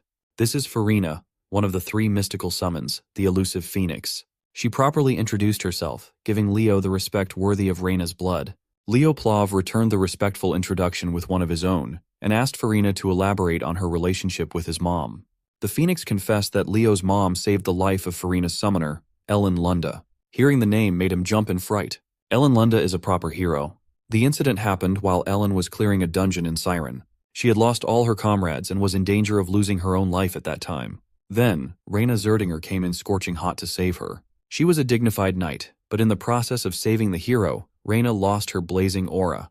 If it hadn't been for that event, Reina would have surely reached the coveted seat of the heroes. It's Leo's first time hearing the whole story, but his mother always said that she did not once regret what she did that fateful day. Farina laughed, knowing that Reina really was that kind of knight. Changing the subject, Leo asked why a legendary phoenix would be in Lumen. Unfortunately, she can't tell her the reason. Farina was also confused as to why a little knight would be on the island of summons. When he professed that he was also taking summoning lessons, Farina was prompted to take a closer look at the boy. After seeing such a rich aura inside of him, almost as though he's not a child, Farina roared in laughter, deeming their meeting as fate. She can finally repay the debt that she owes his mother. Farina urged Leo to reach his hand out and hold her flame. The fire danced around his palm and eventually took the shape of an egg. Inside was the child of a phoenix. Farina hopes that one day, when he becomes a great summoner, Leo will make a contract with her child. It's unfortunate that the summoner was arranged to receive the egg, but Farina prefers Leo. When the young man asked if it would be possible to hatch and tame it now, the phoenix almost dropped to the ground in surprise. Before she could stop him from trying to initiate the process, a fiery light had already appeared around the boy's body. Farina tried to warn him that it was far too early to do this. If things go wrong, he might even lose his life. With unshakable concentration, Leo reached the point of no return. Farina was forced to accept that his willingness to challenge the impossible without even flinching is a trait he got from his mother. All she can do is bid him luck. In the process of hatching the egg, it was as though it was only him and the fire inside it existed in the world. Leo reached his hand out, enamored by the beautiful blaze. As soon as his palm touched the little fire, it grew into an unstoppable wild flare. Leo panicked and pulled his hand away. The heat is starting to make it impossible to breathe. This is the caliber of Phoenix Flame. This trial must be a way for him to experience what the mythical beast goes through. As a result of burning their bodies to emit powerful flames, a phoenix must endure unbearable pain every day. They live with burning flesh for an eternity while continuously regenerating at a monstrous rate. Even if just a little, Leo can understand their pain now. So he stopped fighting the pain and accepted the fire. It swallowed him whole as he joined the phoenix in its pain. The blaze reached its tipping point, rampaging all around his body. Suddenly, the egg in his hand started to crack and shatter. Leo opened his eyes. a newfound wisdom and acceptance for the agony imprinted in his soul. The fire that burned his flesh slowly coalesced around the egg, hastening the hatching process by a lot. Farina curiously asked if he had succeeded, and he confidently replied that he did. She smiled and stamped him into a true genius for pulling off such an insane move. If a phoenix tells you that you will be the world's greatest summoner, you better believe that shit. Before the egg can completely hatch, Farina is already congratulating the young man for making a successful contract. The eggshells burned to ashes, and what remained was an adorably tiny little chick named Fiora.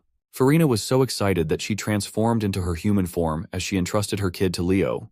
By all accounts, Fiora just looks like an ordinary red chick. She's really cute, though.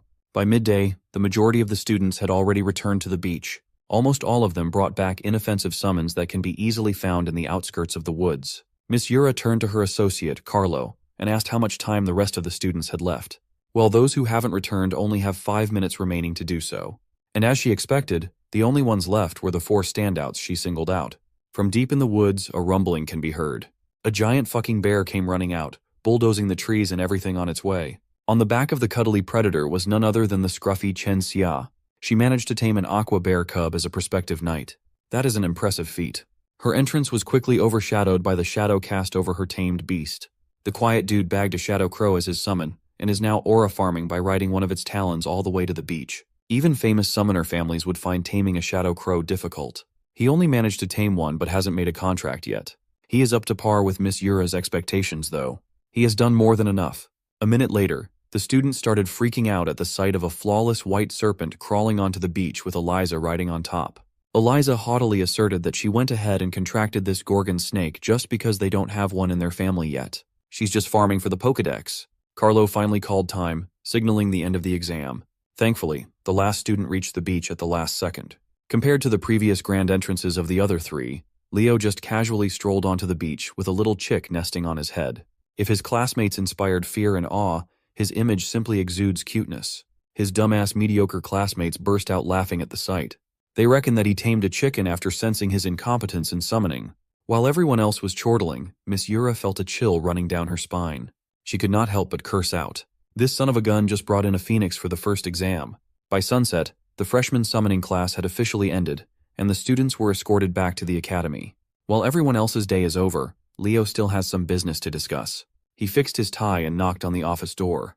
A sweet voice beckoned him to come inside. As he opened the door, he was greeted by the sight of Professor Yura in her casual fit, the light of the sunset highlighting her features. She immediately set what she was doing aside and invited the young man to come and take a seat. Miss Yura confessed that today was the first time she had ever seen a baby phoenix. In fact, she didn't even know that there was a mystical summon on the Summoner Island. A freshman forming a contract with a phoenix is no joke. That is an unprecedented achievement in the entirety of the Academy's history. Miss Yura closed in on the young man, trapping him in the hair, and with an inquisitive look, she tells him that she knows what he really is. Leo nervously swallowed. Maybe he flexed too hard and unwittingly revealed his real identity. But his worries dissipated as soon as Miss Yura pulled him into a tight hug and called him an unprecedented summoning genius never seen before. While she wants to praise and acknowledge what he achieved, the professor thinks that they should keep his contract with Phoenix a secret for now. If such a massive piece of news is revealed, things will get very noisy very quickly. For now, she wants him to make sure to choose summoning as his main major the very day the exploratory classes end. In her eyes, this young man has the raw talent to become a summoning hero who will be remembered for ages. By the way, I know what you think, guys, but reality is harsh and there's no way for you to become her summon. The next day, Lumine Academy and its residents woke up to a beautiful morning. Chloe walked through the halls, still sleepy and yawning from not getting enough rest. Carr caught her yawning and teased her about her mouth being torn if she kept it up.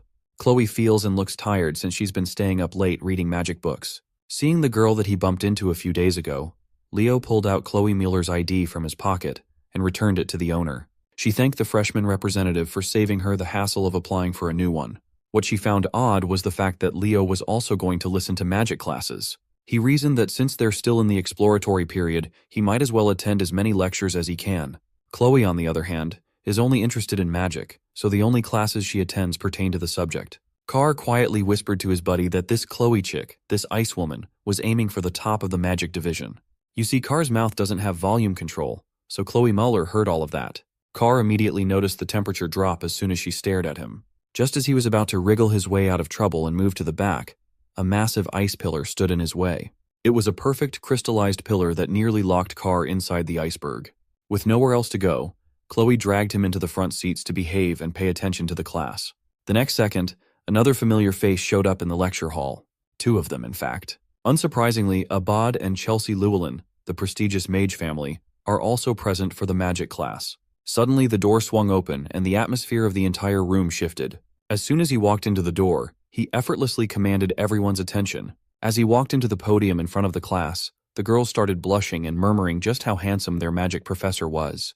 With a clean, slick-back look, a dapper tie, and an overall immaculate drip, Len Hors introduced himself as the first-year Magic Division professor. He brought with him a thick stack of paper. Before starting today's exploratory class, he wanted to do something drastic. With a flick of a finger, the stack of paper in his desk flew all over the room and eventually found themselves neatly arranged on top of each student's desk. For introduction, everyone will take a magic theory exam right from the get-go. Of course, everyone was surprised to find that they were being tested in magic theory before a single lecture. Professor Lenhorst asserted that students who fail to meet certain standards will be banished from his class. Since all of them are Lumine students now, this much should be the standard. Upon finishing the exam, they are to hand the paper to his assistant, Anna. Contrary to the intensity of Professor Horse, Assistant Professor Anna is like a ball of sunshine.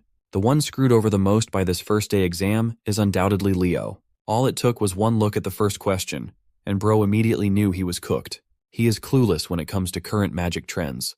The increasingly complex formulas in his paper are simply indecipherable to his eyes. While the clock ticks, every student tried their hardest to squeeze the last bit of their brain juice to answer the intricate questions. As grains of sand fall to the bottom of the hourglass, tensions rise. Their futures as magic heroes depend on this exam. When the time was up, the students discussed how surprisingly easy the exam was. But none of the best and the brightest managed to answer the last question. Compared to them, Leo was stressed. He only managed to answer one question even though he really tried his hardest. As he shakily submitted his paper, he regretted not learning more about modern magic before coming here. Thinking that it was hopeless, he immediately left. He couldn't stand staying in the lecture hall out of embarrassment. He reckoned that he should just study magic on his own time. For the past 100 years, magic has evolved by leaps and bounds. Magic that once required a perfect understanding of complex concepts can now be used just by memorizing mind-numbing activation conditions. Professor Hors quickly checked the papers. Bro didn't even need any supplies. He's raw dogging it with his fingers. Meanwhile, Leo concludes that magic's development towards memorization has worsened the overall level of magicians in current times. After checking the exams, the professor flexed his magical muscles to his students a little bit. He summoned a bright orb of light that illuminated the entire lecture hall with strange runes and other worldly concepts swimming around. This is the essence of the magic he personally crafted. From start to finish, he built this magical algorithm brick by brick. The goal of his class is to create students capable of researching and making their own brand of magic. That is also why he made them take a test on the first day of exploratory classes. There were 49 questions worth 1 point each, based on simple memorization of increasingly difficult concepts. The last question, worth 51 points, analyzes the true essence of magic. Professor Hors hopes that in the future, his students can become magicians capable of solving that last question. Chelsea breathes a sigh of relief. Now she can rest assured that no one else got the last question correctly. She didn't even know where to start solving it.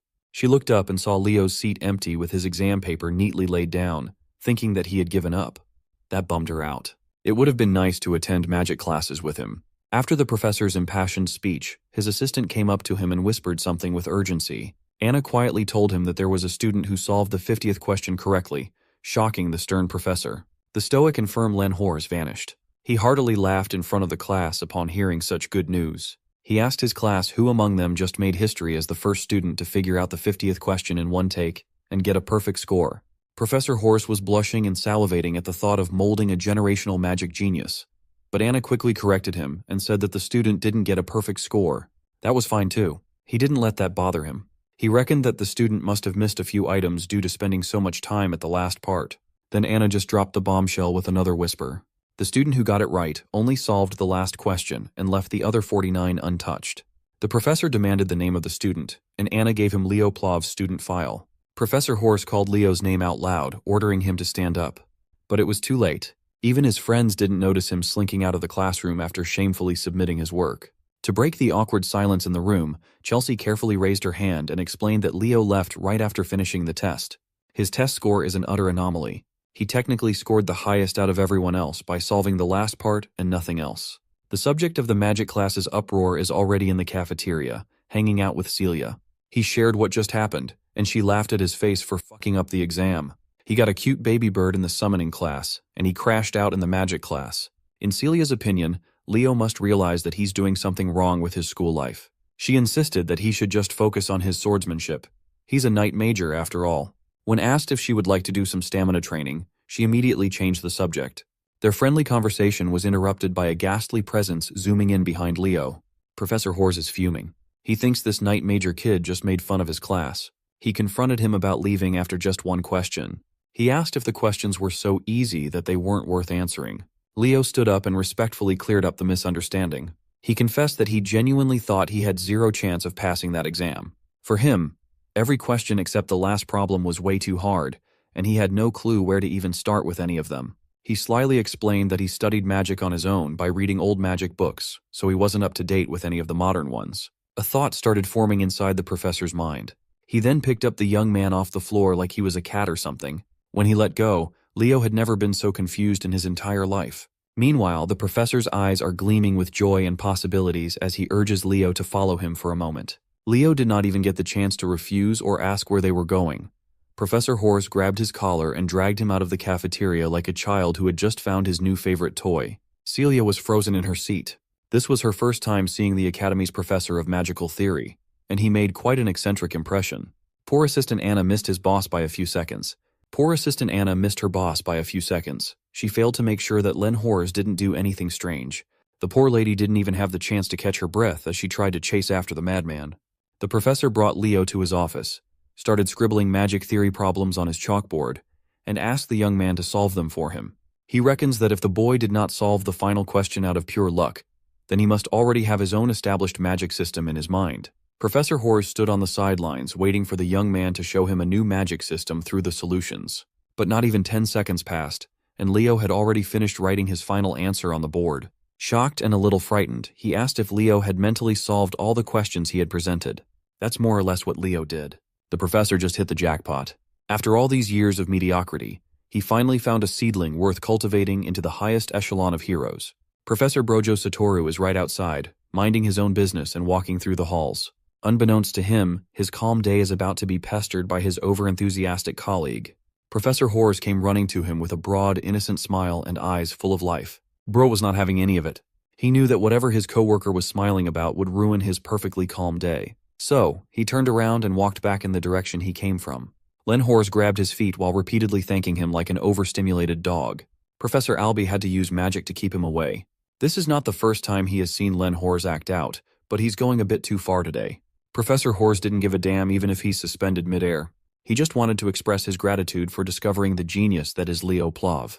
Albie was confused. Why would this magic fanatic call a knight in training a genius in magic? Hearing him mention knighthood and Leo in the same sentence made Professor Hors irate. He insisted that the kid must become a sorcerer at all costs. He won't stand by and let such a talent rot away while wielding metal sticks. Finally, his assistant and part-time babysitter Anna caught up with her boss. While he was ranting about how sending Leo to the Knights would be an insult to the field of sorcery, Albie dropped him to the ground.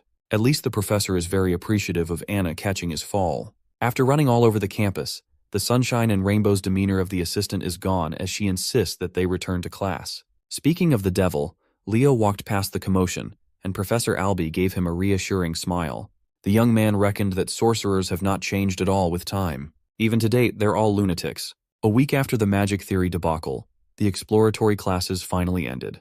Leo is just chilling on the roof, reading his book away from any drama and over-the-top commotions. As usual, he is researching his own legacy. Today, Kyle, the supposed hero of the beginning, is widely known as a fraud. Seeing how the world moved without him and the change of perception is still weighing on his mind. While he was quietly contemplating the passage of time on the rooftop, the first-year professors were running around the campus halls.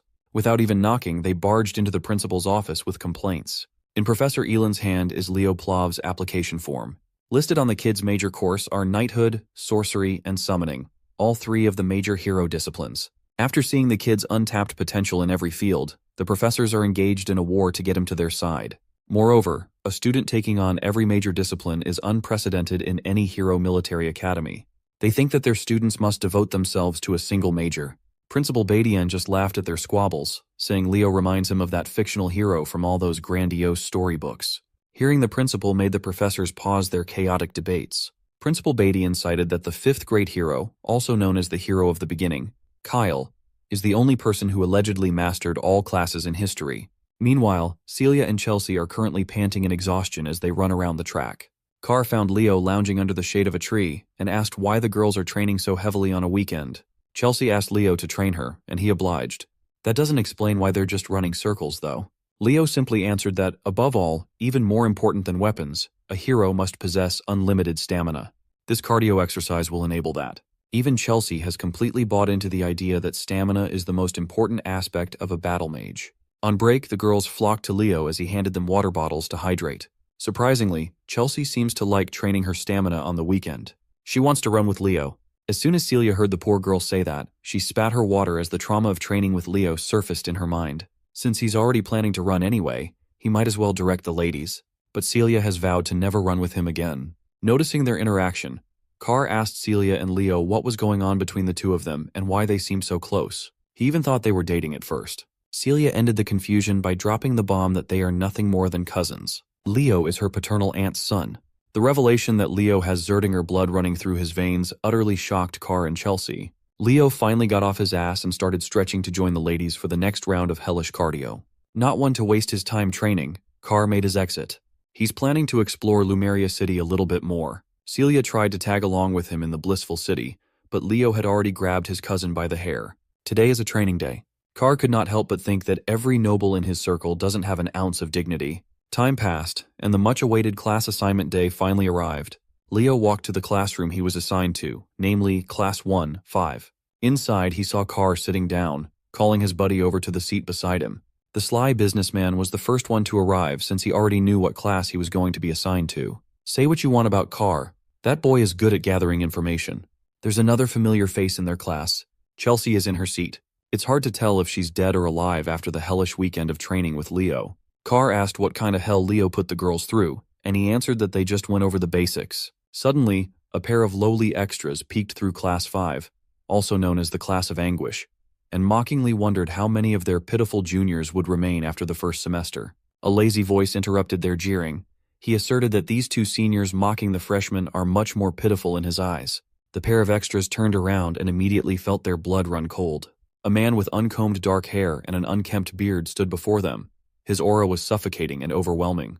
He is Herod Edmund, homeroom professor of Class 1-5, also known by his nickname, the Wailing Wall.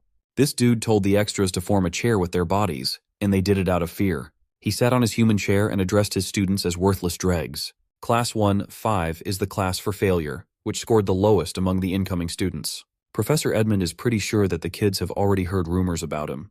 He asked his class if anyone knew why he chose to assign himself as the advisor of this cursed class. Carr carefully raised his hand and answered that the Wailing Wall must have stepped in to help everyone improve their grades. The professor already knew Carr Thomas by his full name. His answer is fitting for someone ranked dead last in the academy.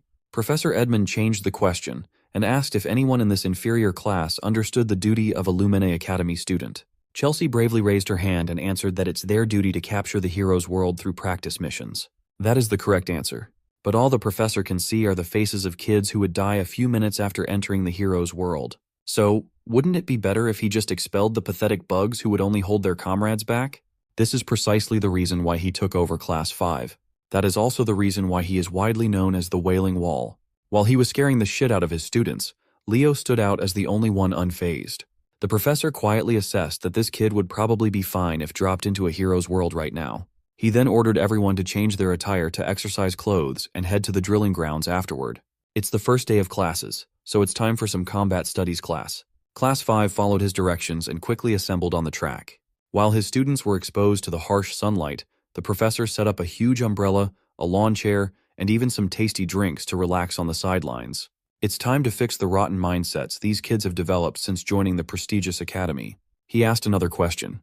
He questioned what would save them in the real world, where life is so fragile when push comes to shove. Nella Carvin, a timid knight major with a rare healing attribute aura, meekly answered that she would be saved by her fellow comrades by her side.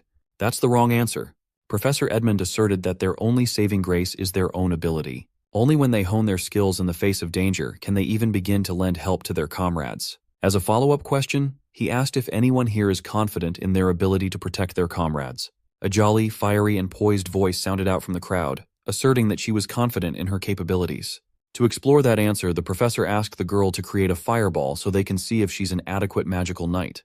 The girl in question is the spunky and upbeat Eliana Layden, a dual-class magical knight. After displaying her fireball, the professor wasn't convinced that she had what it takes. He even insulted its size and intensity, telling her that it's not enough to even kill an ant. Challenged by the professor's comments, Eliana injected even more mana into her spell, creating 2 fireballs while warping her surroundings into a pool of flame. Not only did she increase the number of fireballs, but she also doubled both of its sizes.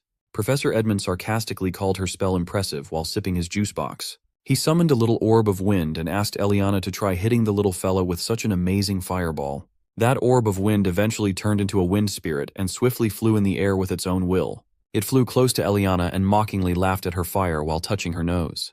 The easily excitable young lady was naturally pissed. She started dishing out fireballs left and right, desperate to clip the annoying wind spirit. After wasting her mana with attacks that can't even make contact, the professor interjected, "What's even the point of increasing the number and size of an attack if you can't even hit the enemy?" This exercise is to make his students feel the thing that they lack most, the ability to use their skills effectively in practice.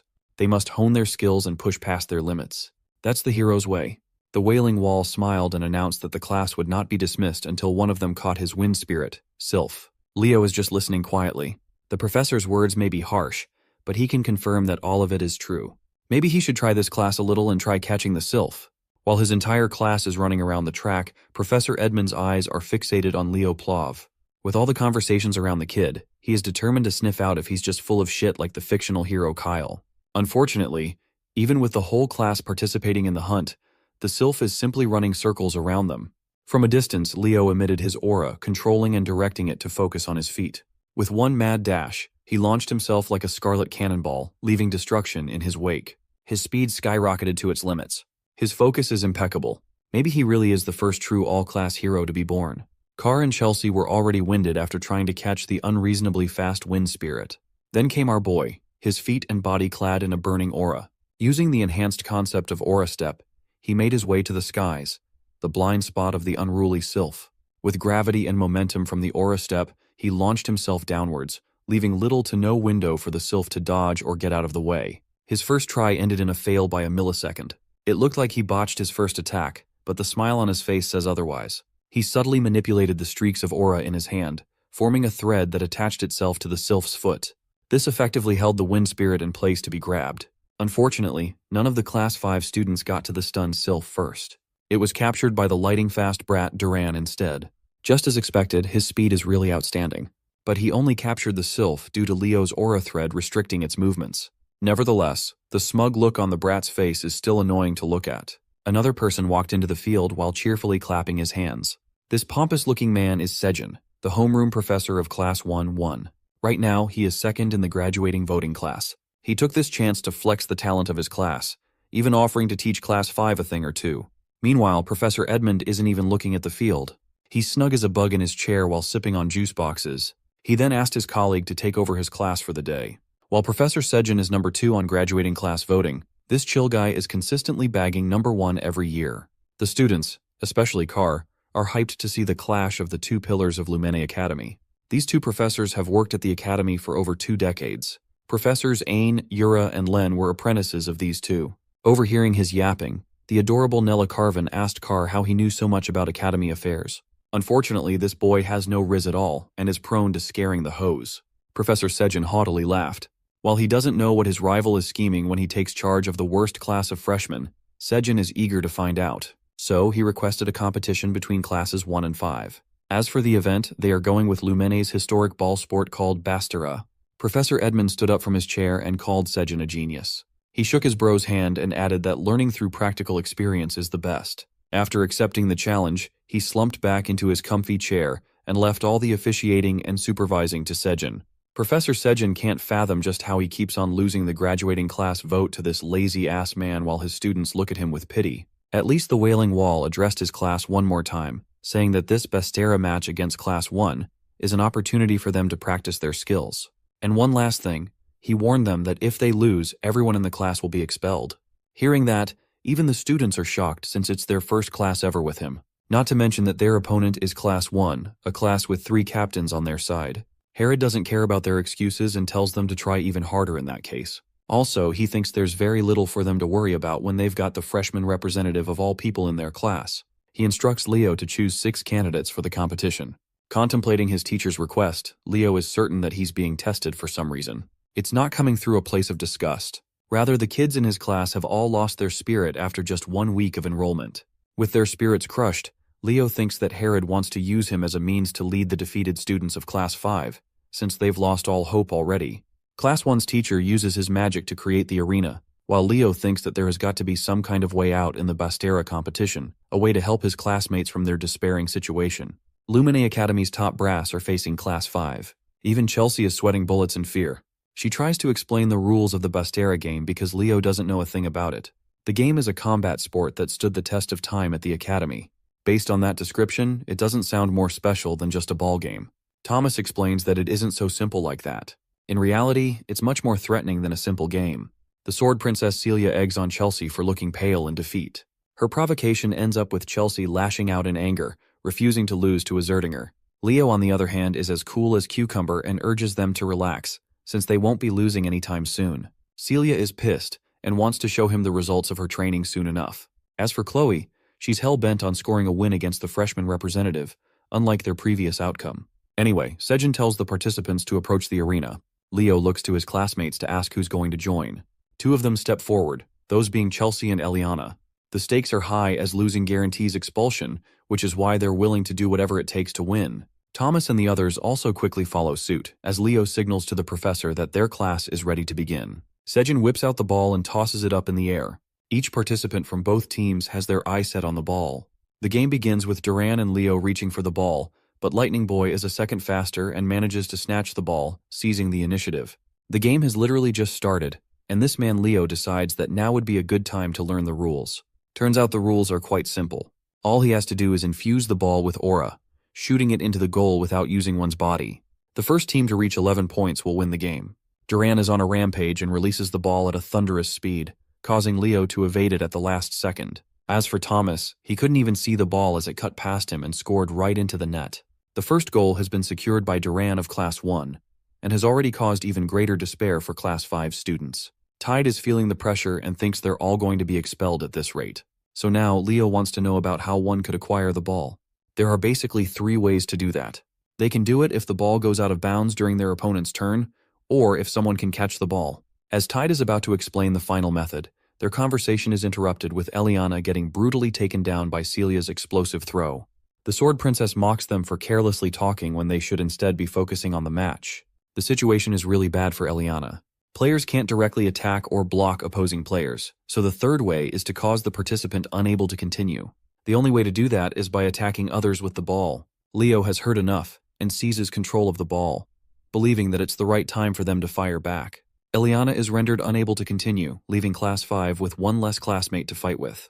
Both professors are observing the match. Sejin reflects that any team with an advantage of the fire element usually possess overwhelming advantage in the game, and when it comes to the House of Zerdinger, their flames are the most powerful. He can't figure out why Herod decided to entertain the challenge, knowing that the Sword Princess is in Class 1. He thinks that there's just no way for Herod's class to fight back. In response, the lousy professor simply yawns at him, as if to think nothing of his words. Addressing Sejin, Herod brushes an old memory of his first student from the House of Zerdinger. That woman is known as the Empress of Bastera, a complete monster in the game. Herod is happy to share that her child is playing the match for Class 5, a piece of knowledge that shakes Sejin.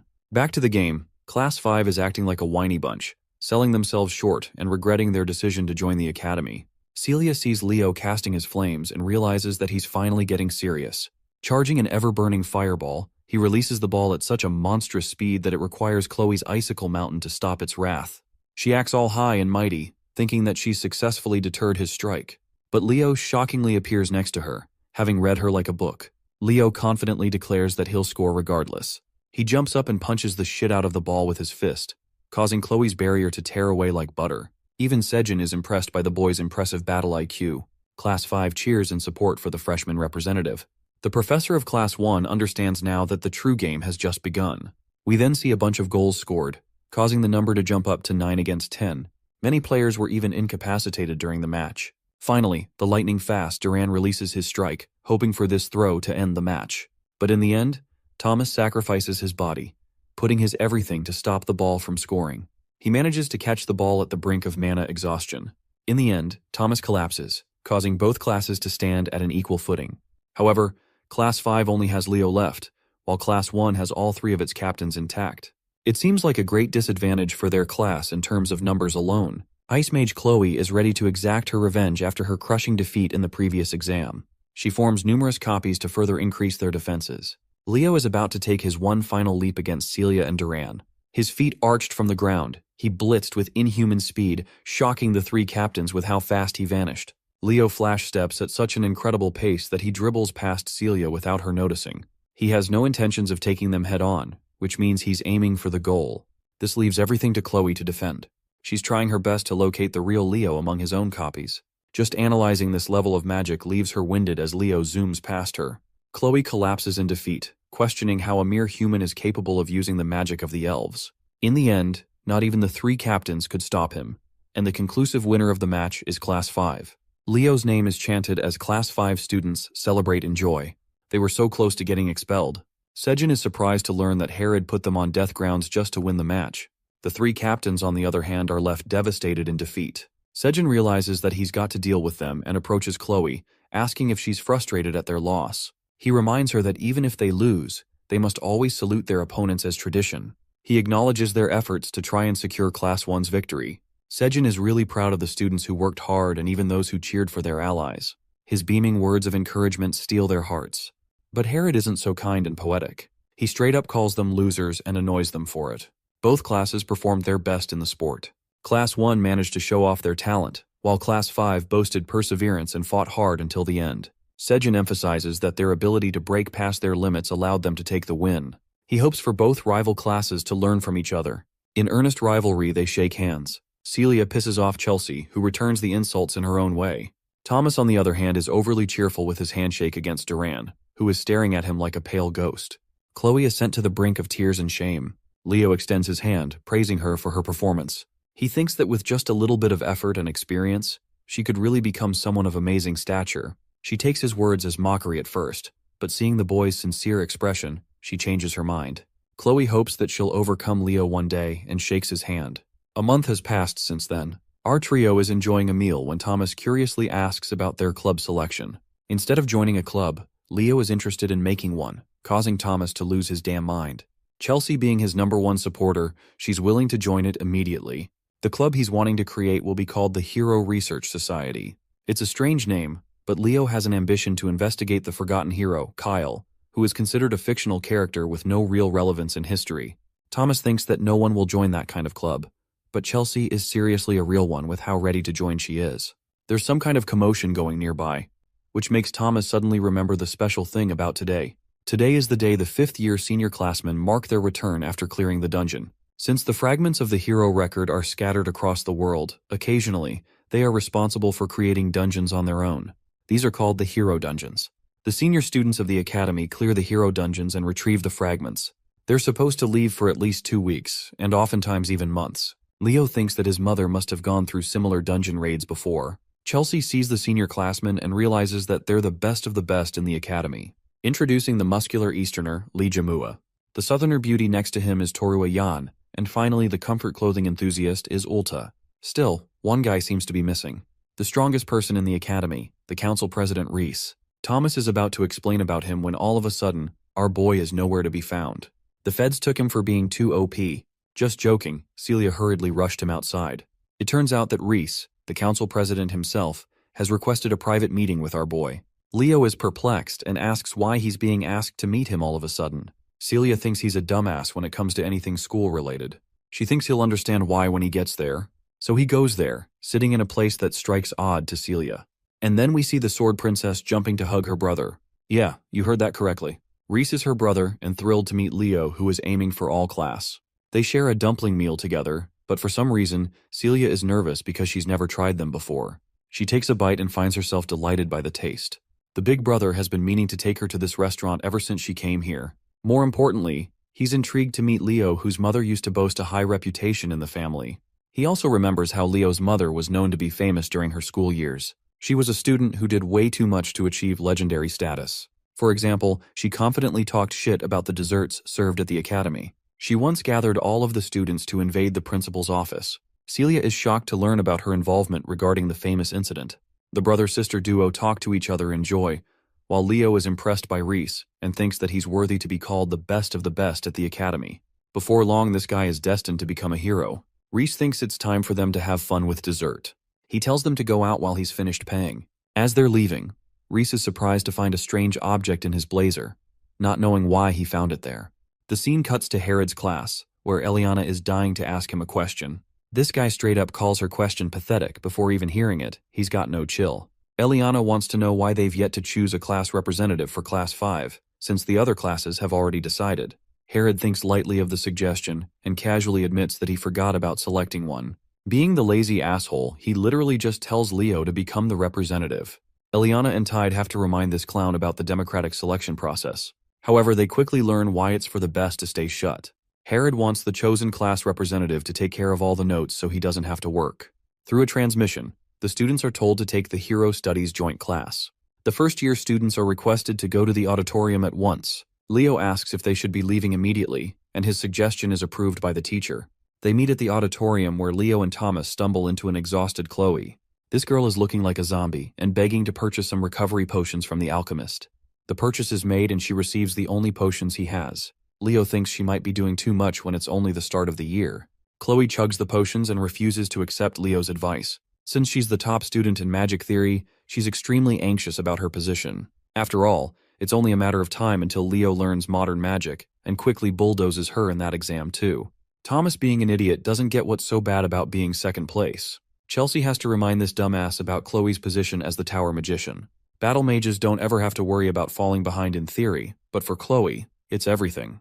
The magic investigation and research is the heart of the magic tower, so her very pride is at stake here. Chelsea is annoyed and really wonders if the alchemist is a magician at all at this point. Meanwhile, Chloe isn't looking sharp despite the potions and notices something.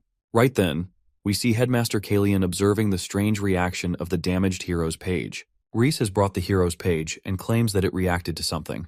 It ended up damaged to a certain extent that it should never have reacted, and yet it did. There wasn't even a relic around for it to happen. The headmaster asks if it reacted after the incident, and learns that it didn't react again.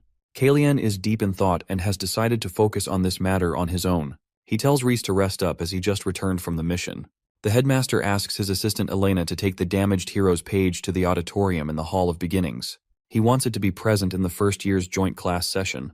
We come to learn that fragments as small as this are capable of reacting if the person mentioned in the hero's record comes in contact with it. In this case, it's Leo, but none of them know that yet. In the Academy's auditorium, the first years are sharing their first joint class session together.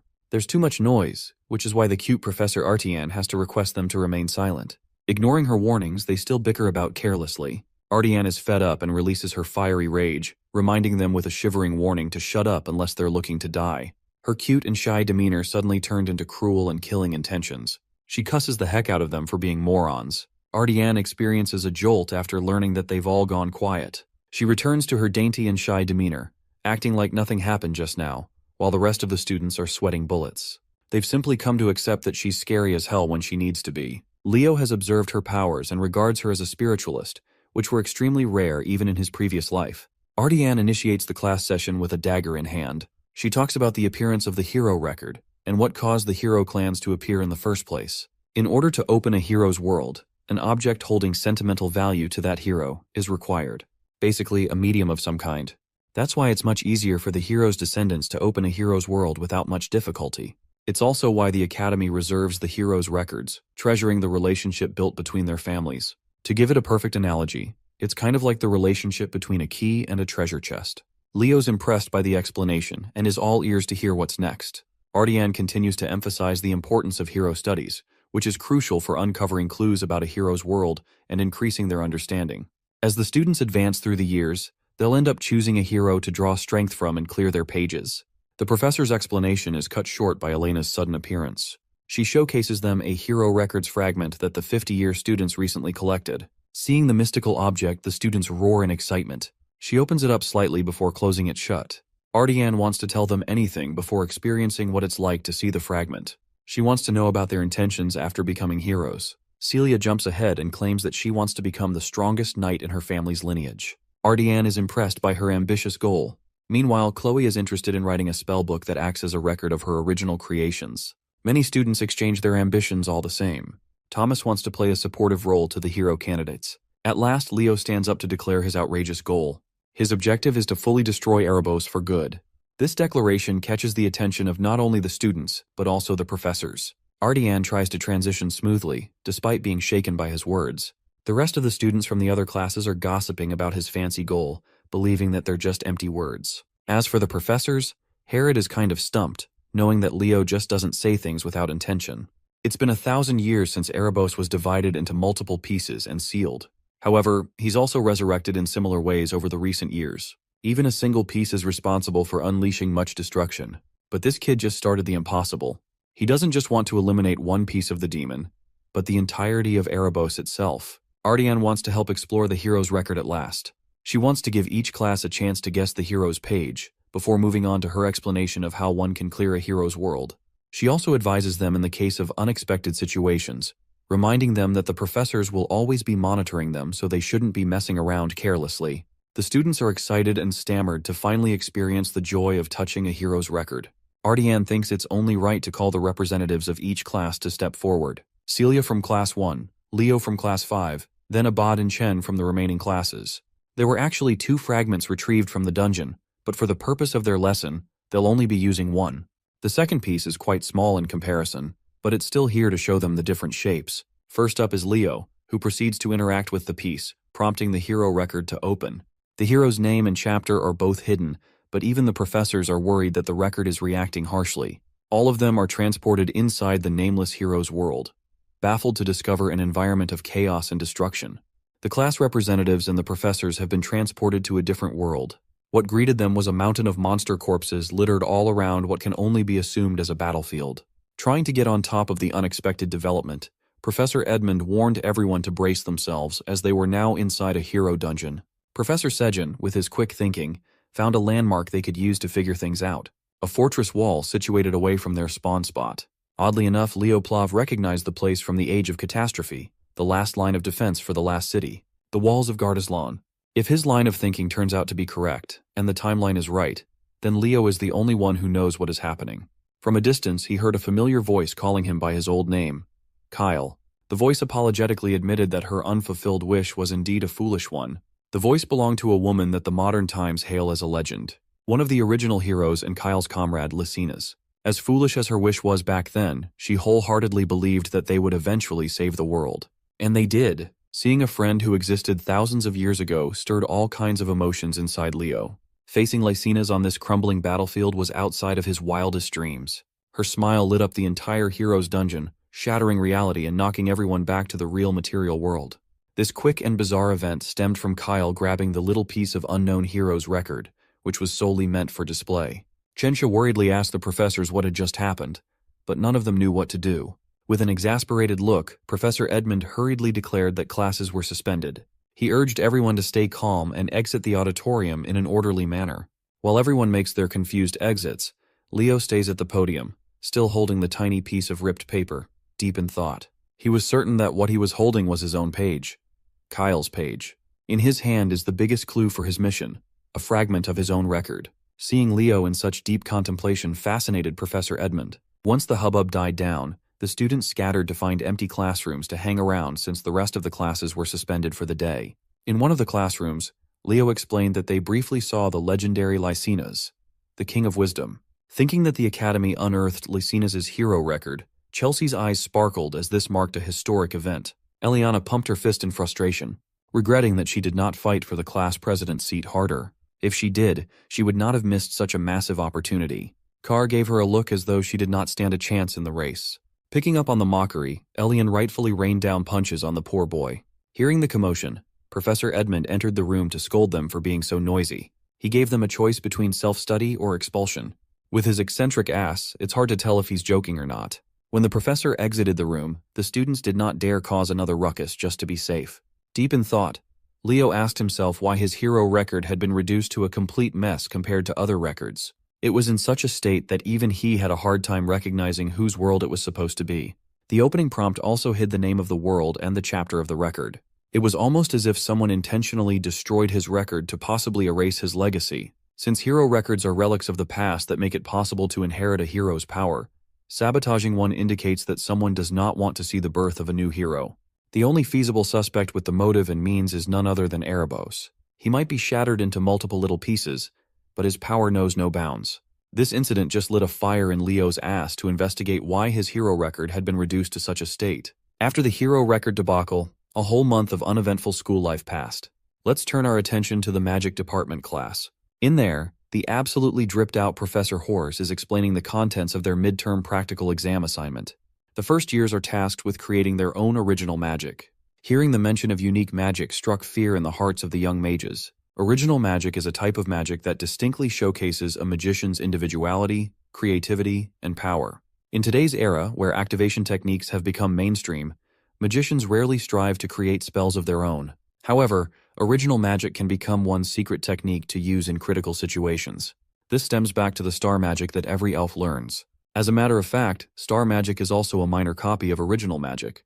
There had only been one person in history who wielded the true and complete power of star magic. That is none other than its creator, the founder of Nebula and one of the founding heroes, Luna. Hearing the professor emphasize the importance of the upcoming midterms made Chloe lock in. Sitting beside her, Leo could not help but notice an odd book on her desk.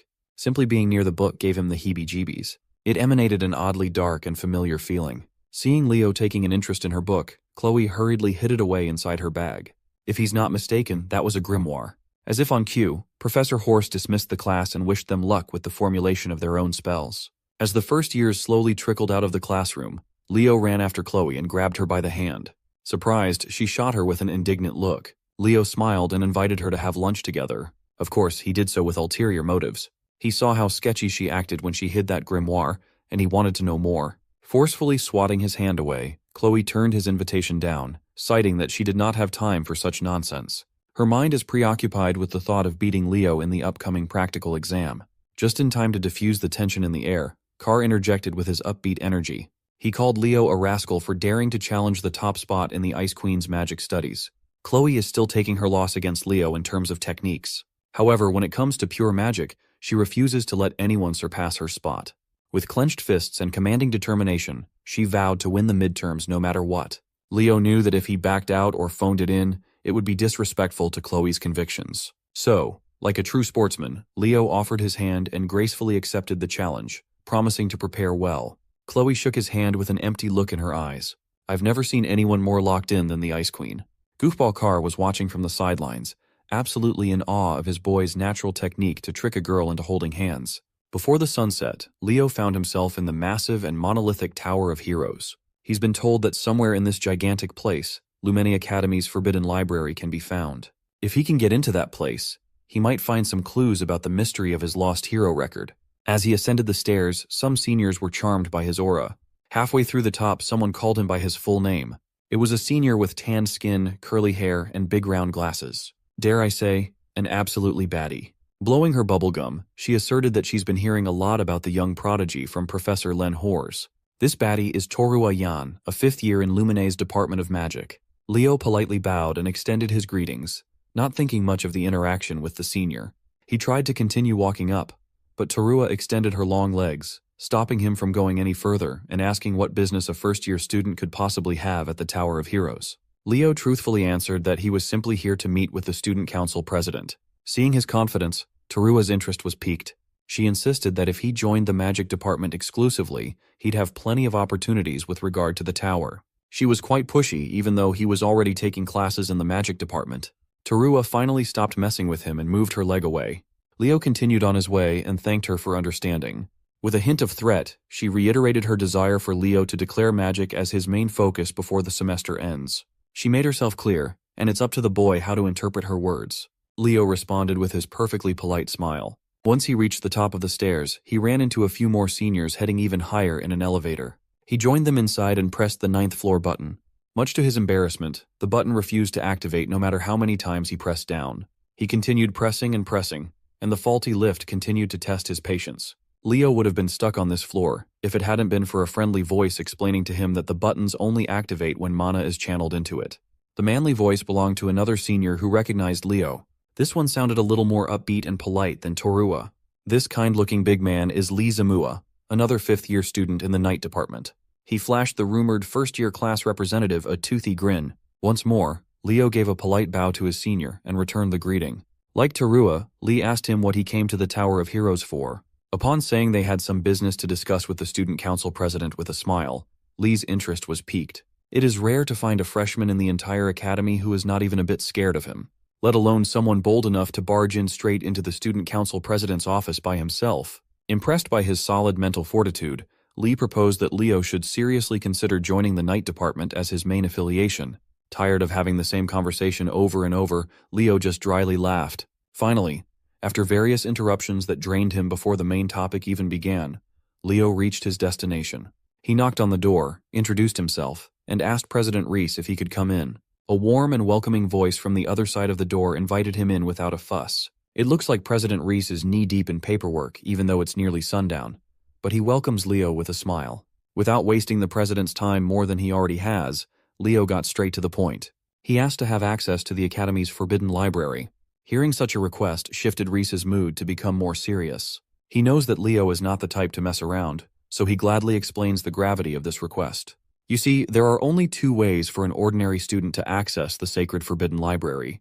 The first and most straightforward way is to conquer a hero dungeon, which is easier said than done. Upon a successful dungeon run, it is customary for the conqueror to personally return the retrieved pages to the hero record stored in said library. Knowing that he was far off from getting access through that method, Leo asked for the second way in.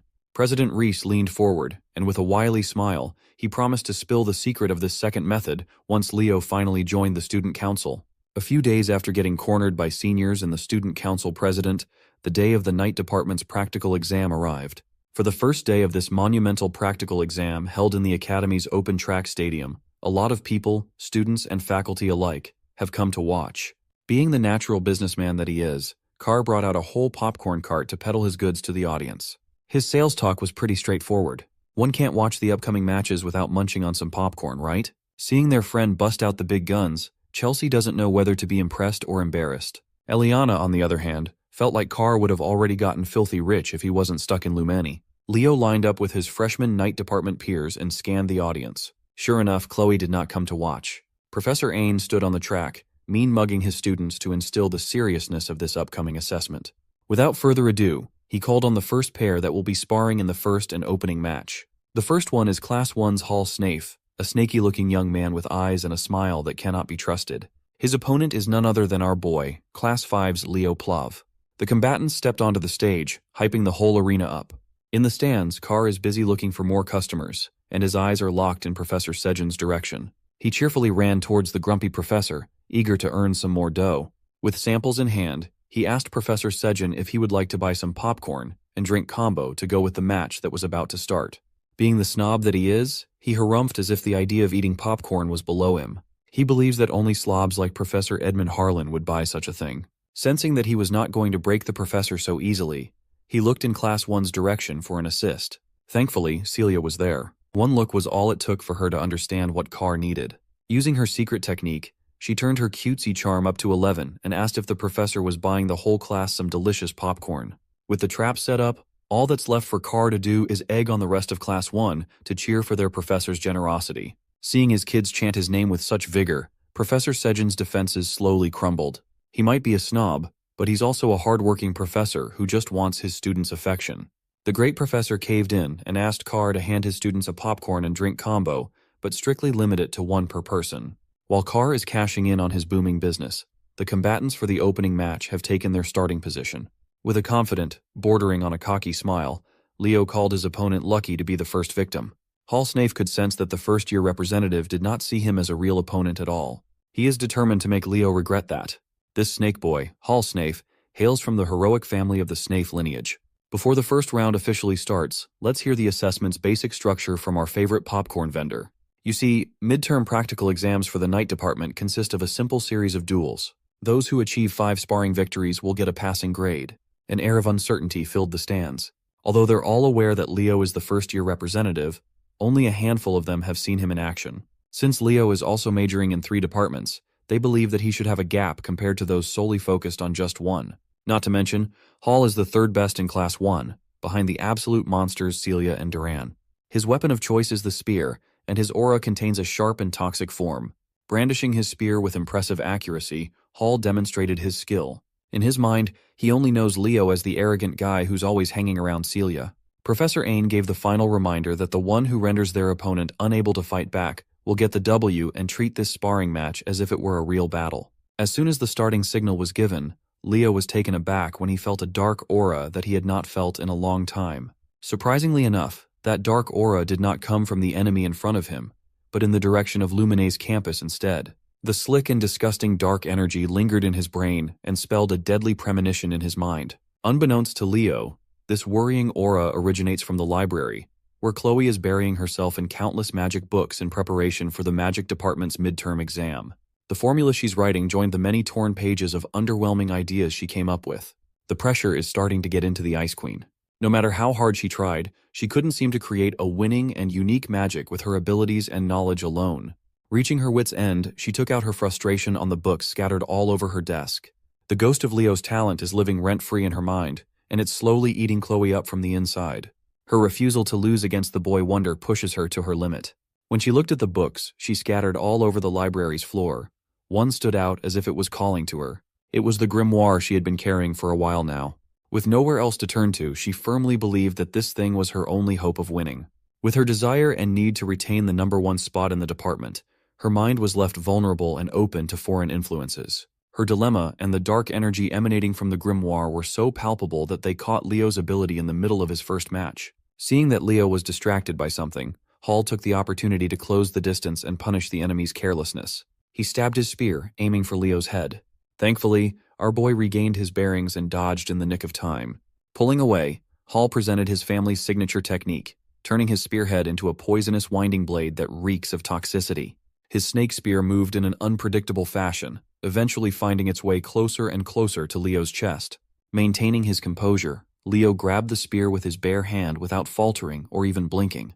Hall Snafe was taken aback. The power required to stop his attack must have been enormous. Making the mistake of being surprised, Hall lost the grip of his weapon as Leo pulled it out of his hands. Refusing to let go, Hall was dragged along with his spear. Not knowing what to do, he looked like an amateurish fool. Once he was pulled in close enough, Leo compounded the embarrassment by giving Hall a kiss on the cheek using his hardened fist. It sent the poor snake boy barreling through the track like a rag doll. He might have been distracted for a little bit, but a seasoned veteran like Leo would never make the mistake of being careless in a fight.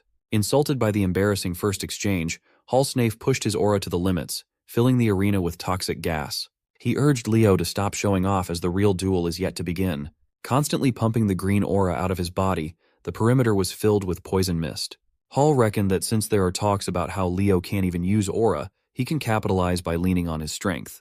Even if Leo is physically stronger, it's impossible to make up for a fundamental weakness. Seeing the green mist wafting in the air, Leo summoned his fiery aura while reveling at how rare poison auras are. As the mist tried to enter his effective range, Leo efficiently burned the poison without much trouble.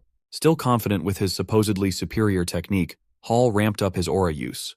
He believes that unless those flames are on Celia's level, he'll win the battle in the end. While the snake boy was stroking his own ego in the middle of the spar, Leo had already closed the distance unscathed. It's time to make this boy pay for being so arrogant and careless. Leo walked the rest of the gap between them like he was a JoJo character, his fire absolutely mogging the fuck out of the poison. Seeing the colorful display of auras in the arena, the audience was hyped as they chomped on their popcorn. In Class 1 seats, Duran watched the battle with his permanently furious expression. Celia was dumbfounded while Chelsea cheered for her man. Everything Leo does is cool in her eyes. Celia never would have thought that Leo had already increased the power of his flame aura to such a terrifying degree. Poor Hall Snafe also felt the unexpected of Leo's flame as he got closer and closer. By his estimation, Leo's blaze is already on Celia's level, the #1 knight in their batch. Who would have thought that a guy who's taking every major in the academy would be this good as a pure knight? Still, Hall steeled his resolve and prepared to pull out a move that he'd been saving in hopes of defeating Celia at the right time. He never expected that he'd be forced to use it on Leo Plav in the opening match of midterms. He shaped his aura into an image of a poisonous serpent, summoning a snake prison and launching it in the opponent's direction. Curious about the technique, Leo lets himself be caught by the snake prison, standing still while analyzing the serpent's image with interest. Hall really thought he was doing something impressive, even shooting Celia a glance in the stands while his cheeks blushed. The poor guy had been working on this skill to catch up to Celia's flame, and he was quite optimistic about this debut. In response to his timid blush, Celia sighed and pointed at the opposite side of the arena. Hall's momentary arrogance distracted him from the fact that Leo was already boiling his snake prison alive, causing the serpent's body to bubble and sizzle under the heat. With one final push, Leo completely eradicated the pitiful aura spell without much trouble. Hall's eyes widened. The technique he worked so hard on was burned away like it was some trash spell. Frustrated, he stopped using aura altogether and lifted his spear to attack. Throughout the entire battle, Leo had never even drawn his sword.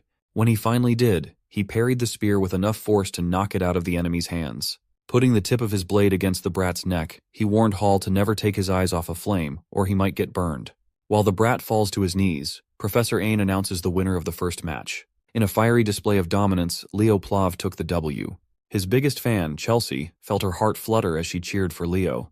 Carr, always believing in his buddy, knew that Leo would win this one without breaking a sweat. Hall walked back to his corner and accepted that Leo was built differently, even when it came to real fights. No wonder he can be by Celia's side all the time. Much to his surprise, a familiar voice praised his performance even though he lost miserably. Looking up, he saw Celia smiling from the seats, celebrating his cool technique. Even though he lost, Hall just got complimented by the girl she's been chasing after. So it was not that bad. He'll hold on to that compliment for the rest of his life. Proceeding to the next match, the professor called Class 5's Elian Layden to the stage. Jumping right into the fray with his fiery energy, Eliana demanded to know who her opponent would be right away. When Professor Ain called Chenxia of Class 10 to the front, Eliana's pumped-up energy was dashed. She was so hyped to whoop some ass, but she drew the short end of the stick, and now she has to fight one of the Night Department's top 3. The ladies took their position, standing opposite one another while waiting for the go signal. With a smile, Chenxia wished her opponent good luck with a serene bow. Even her politeness felt powerful. Still, Eliana is not one to back down, even if the odds are against her. She returned the polite greeting with a determined smile. As soon as the starting signal sounded, Chenxia's hand gracefully moved to summon her water aura. The waves danced around her body like a serene ocean. In contrast to her vibe, Eliana's fiery will took the form of wildfire while she held a rapier in her hand. Leaning into the strength of her blade, Eliana pushed her speed to the limit with a stab. Chenxia prepared to receive the attack by surrounding herself with a water sphere. Watching from the stands, Leo can tell that tanking that rapier would hurt like a bitch. But so is running at full speed and bumping into a solid shield made of water aura. Eliana was too hasty. She tried to end the bout in one attack and was punished quite heavily for it. Chenxia's water sphere wasn't just a purely defensive skill, it could cook her enemies too. For the second match, her serene power grabbed the W handily. Eliana stood up and wiped off the pain of getting clobbered in one exchange. Despite the embarrassing loss, she believes that she didn't do too badly. Leo had already expected this result. It was a horrible matchup to begin with. Still, the battle could have lasted much longer, and it could have gone better for Eliana if she had fought with a level head. For the third match of the day, Professor Ain called the Night Department's leading figure, Celia Zerdinger, of Class 1. Much to everyone's surprise, the third match would be a blockbuster matchup that no one expected this early. Celia's opponent will be none other than Duran Moira, who will perpetually be in second place in Class 1. Celia looked at her grumpy classmate and smiled. She can already tell that this fight would be fun. Contrary to her smile, you can tell Duran is taking this spar with utmost seriousness. Back in the stands, Carr somehow managed to get a 3D glass while he got high on his own supply. He shoved the whole bucket to his seatmate, Leo, to share. Everyone's gaze was fixed on the stage. It's not every day you get to see the clash of titans. The vibe did not disappoint at all. The stage started heating up, and the energy was electrifying. Both of their offensive-oriented auras roared. With both blades drawn, the fight to determine the de facto top student of the Night Studies department is about to commence. As soon as the starting signal sounded, Grumpy Duran made the first move with his lightning-fast first step. His whole body and his sword looked as though they melded together in a thundering form. But Celia is a talented swordmaster in her own right. She had fast enough reflexes to parry the first few attacks without a problem. To most of the first years, this is their first time seeing the top scorer's combat power. Completely engrossed in the nail-biting battle on the stage, Carr asked Leo who he was betting on. Casually shoveling handfuls of popcorn in his mouth, Leo shared that Celia would lose if the bout continued at this pace. Carr was surprised by Leo's callousness. Still, he's not counting his cousin out just yet. Even from the stands, he can see the calm and collected look in her burning eyes. He reckoned that this girl must be hiding something up her sleeve and waiting for the right moment to dazzle everyone. Picking up the pace, Duran increased his speed to another level and continued his relentless assault. Caught off guard, Celia almost got nicked in the neck if her instincts didn't take over to move ever so slightly to the side. Confident that he could start overwhelming Celia, Duran entered a close combat showdown with his #1 rival. That was a big mistake. Celia raised her ornate blade and summoned a flame that eclipsed any blaze shown today. It burned so wildly and brightly that the arena's protective barrier started flickering, struggling to contain the power. Most of the freshmen had never seen a fight of this level before. Leo praised Celia's patience and timing in bringing out a brilliant move perfectly. Carr was confused, so Leo elaborated. You see, the freshman sparring field is fairly small and contained. Celia must have figured that since she can't keep up with Dura's raw speed, she can just turn the entire field into her own burning stage. Even the playing field. With home court advantage, she essentially forced Duran to a tough spot, forcing him to be more mindful of his movements unless he wanted to get burned by the blazing fire. On top of that, the heat will make it naturally harder to see. Celia was already a great fighter, but she had gotten even stronger and craftier in using her abilities. This lady just opened his domain expansion. With the heat slowly frying the grumpy blondie, Celia took advantage of the lapses in his defense and seemingly blinked behind Dura. Her fiery slash could have ended the fight if it wasn't for Duran's pesky reaction speed.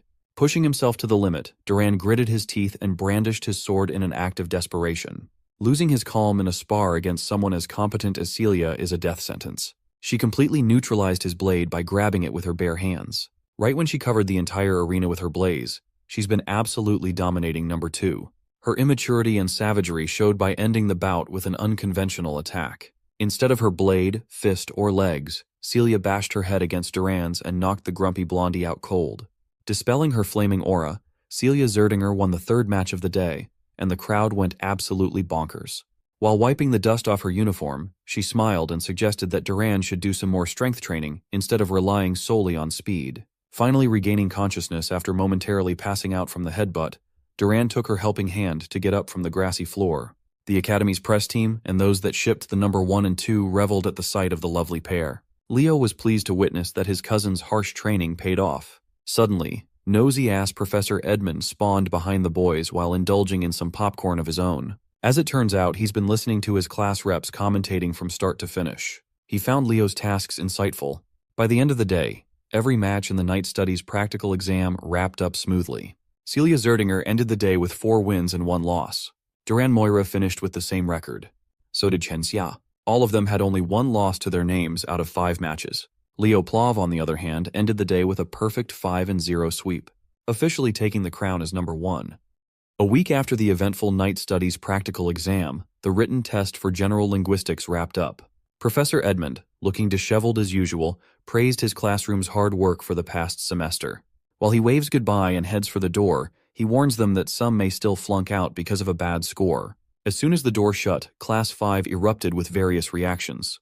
Eliana, as fiery and energetic as she is dreading expulsion herself. Meanwhile, most of the nerds gathered around Chelsea to see her answer sheet and how high she scored.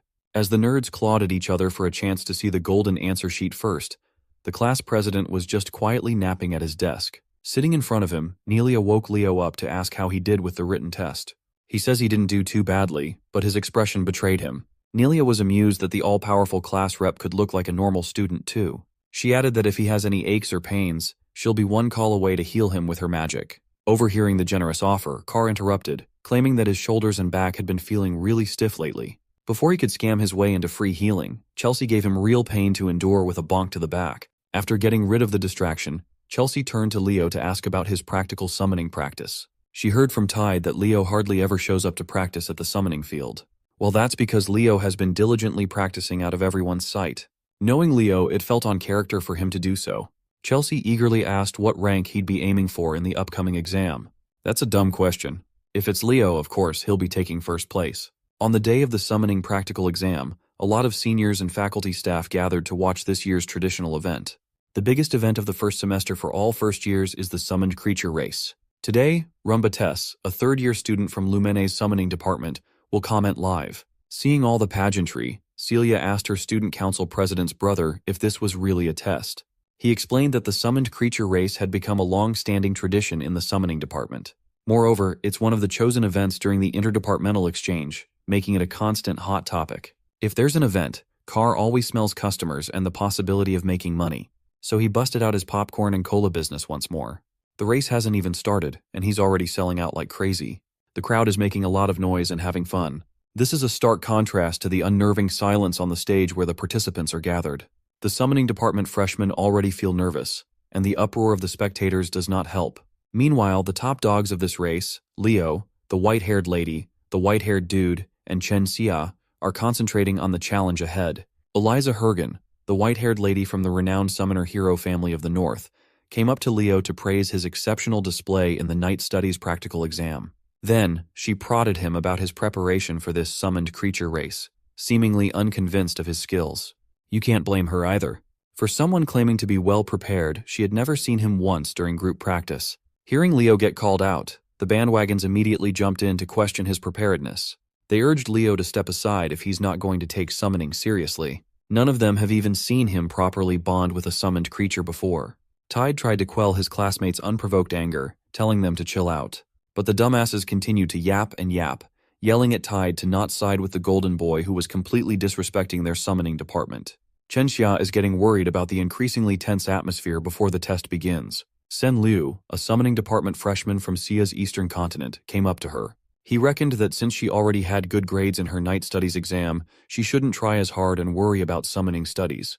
Having enough of the needless chatter, the captain of the southern continent and the #1 student of the summoning department, Walden Tyden, stepped up to shut all the noise down. He asserted that they were going to argue about how much they'd practiced with their summoned creature. They should do it somewhere else, away from his ears. Hearing his arrogantly boastful remark, Sen Liu flared up in anger. Walden doubled down. He affirmed that it's annoying to listen to noobs brag about riding summons as if that's some kind of accomplishment. Still not getting the hint, Sen Liu asked the captain if he felt guilty, given that he had never shown up for taming practice either.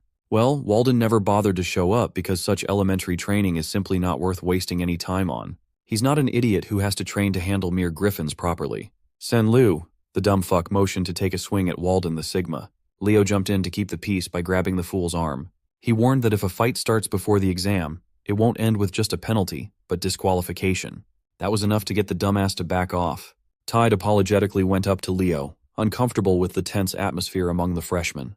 He explained that the Summoning Studies department boasts a naturally significant skill gap between majors and minors. Since Chen Xia and Leo, who aren't single majors in summoning, are ranking so high on the ladder, the second years came to lecture and scold the freshmen for letting such a thing happen. In addition to not showing up for practice, they see Leo as a negligent golden boy, even though he has no intention of doing the race half-heartedly.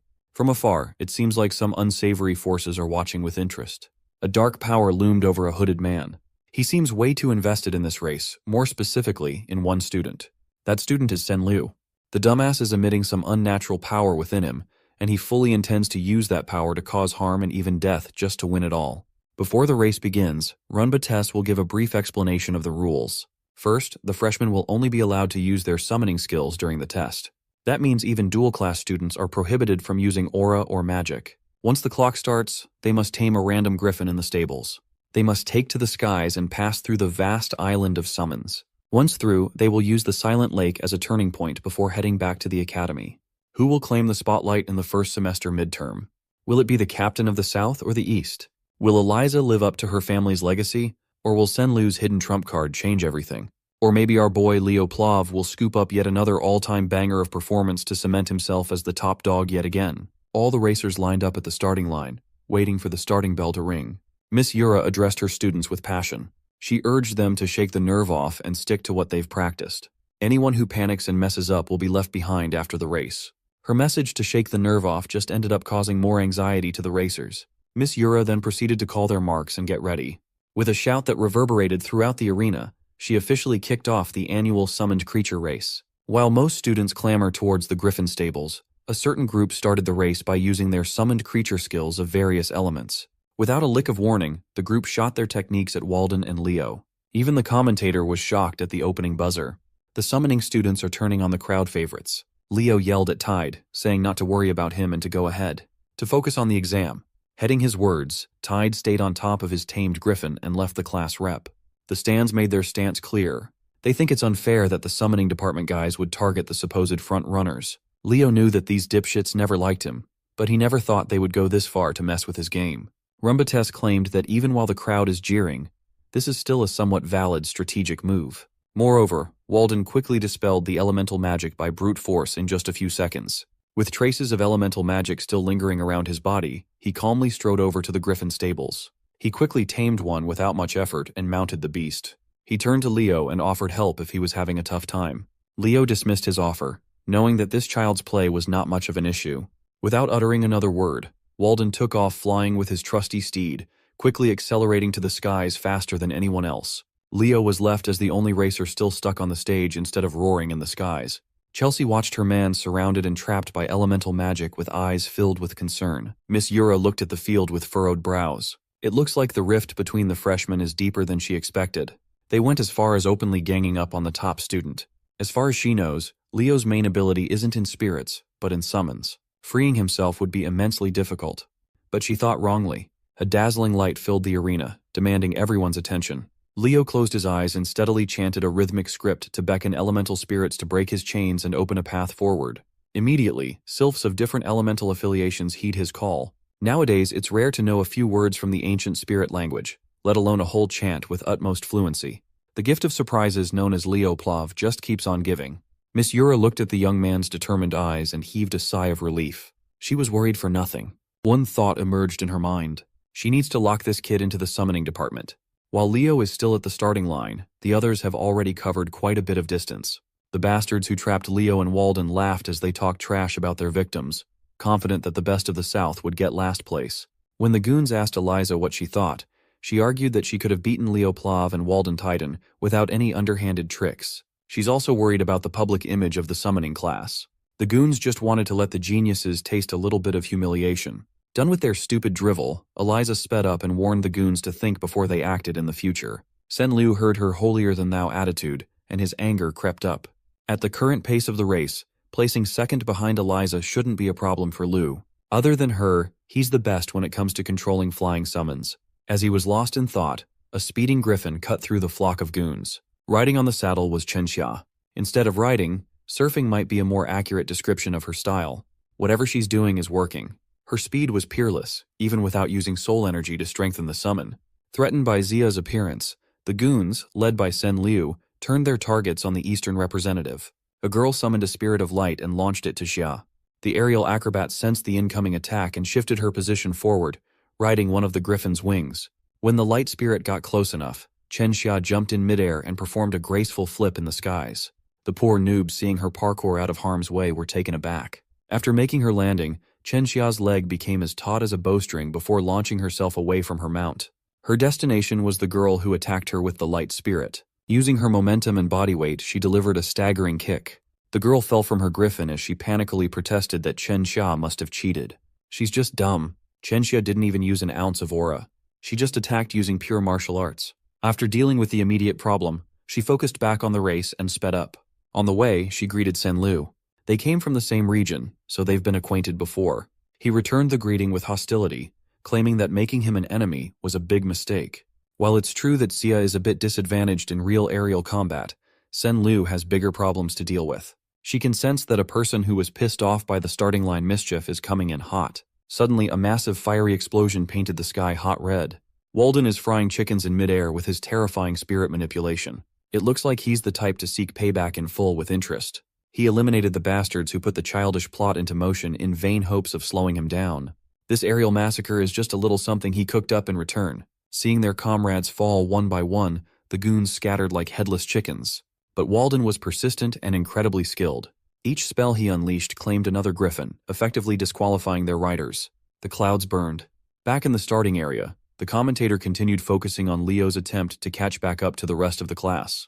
The first-year rep is in danger of having a horrendous race performance. After freeing himself from the spirit lock, it's time to tame the last remaining griffin in the stables. If he fails in this part, it's over. Leo gave the bird one good scan and found a nasty wound on its left wing. With how fresh and deliberate it was, it's easy to conclude that the goons who trapped him did this too. For aspiring heroes to play such cruel tricks is unforgivable. Leo grabbed the reins, and the griffin immediately started losing its marbles. It's widely known that it's not wise to forcibly mount a guarded griffin like this without establishing trust first. The Zerdinger siblings were watching from the stands. She's worried, and he's curious to see Leo's plan. It looks like the young man is just going to brute force his way through the taming and mounting process. While he knows how angry and scared the griffin must be, he has to expedite the process as fast as he can. He looked the rampaging bird in the eye and struck fear in its heart with a cold glare. Leo ordered the griffin to kneel. Feeling like its life was on the line, the bird stopped resisting. The griffin visibly calmed down as the rider and mount formally established a bond for the race. Leo reached his hand to the bird's left wing and removed the shard stuck on the wound. With one fluid motion, he mounted the saddle and prepared to finally get started. He expertly controlled the giant bird to exit the stables and go forth. Zooming in on the last student left on the starting line, everyone in the audience saw the wounded wing. The commentator is starting to toy with the idea that the first-year representative might get last place. Leo quietly empathized with his mount. He can feel that this big guy has been enduring a lot of pain. So, in accordance with the contract, he commanded his sole contracted beast to appear. Fiora the Phoenix manifested herself in midair, as adorable as always. With a thought, Leo ordered the little chick to help with the wounded wing. Phoenix flame surrounded the clueless bird. Not knowing what was happening, it tried to resist. Celia watched what was happening on the screen and was surprised that she couldn't identify the flames. Her big brother quietly ascertained that it wasn't Zerdinger flame or an aura flame. It's an entirely different force. Back in the front lines, most of the goons had been severely injured, and those who survived tried to speed up and steer away from crazy Walden. They're all just trying not to get last place at this point. Unfortunately for these kids, the real main event has been unlocked, and he is fiercer than ever. Clad in Phoenix Flame, Leo's griffin soared like it never had before. Now that he can see traces of competition, it's time to test out the speed limit in this bad boy. But just as he was aiming to go ahead and win it all, someone pulled up with a freaking dragon in the skies. At least that's what it looked like.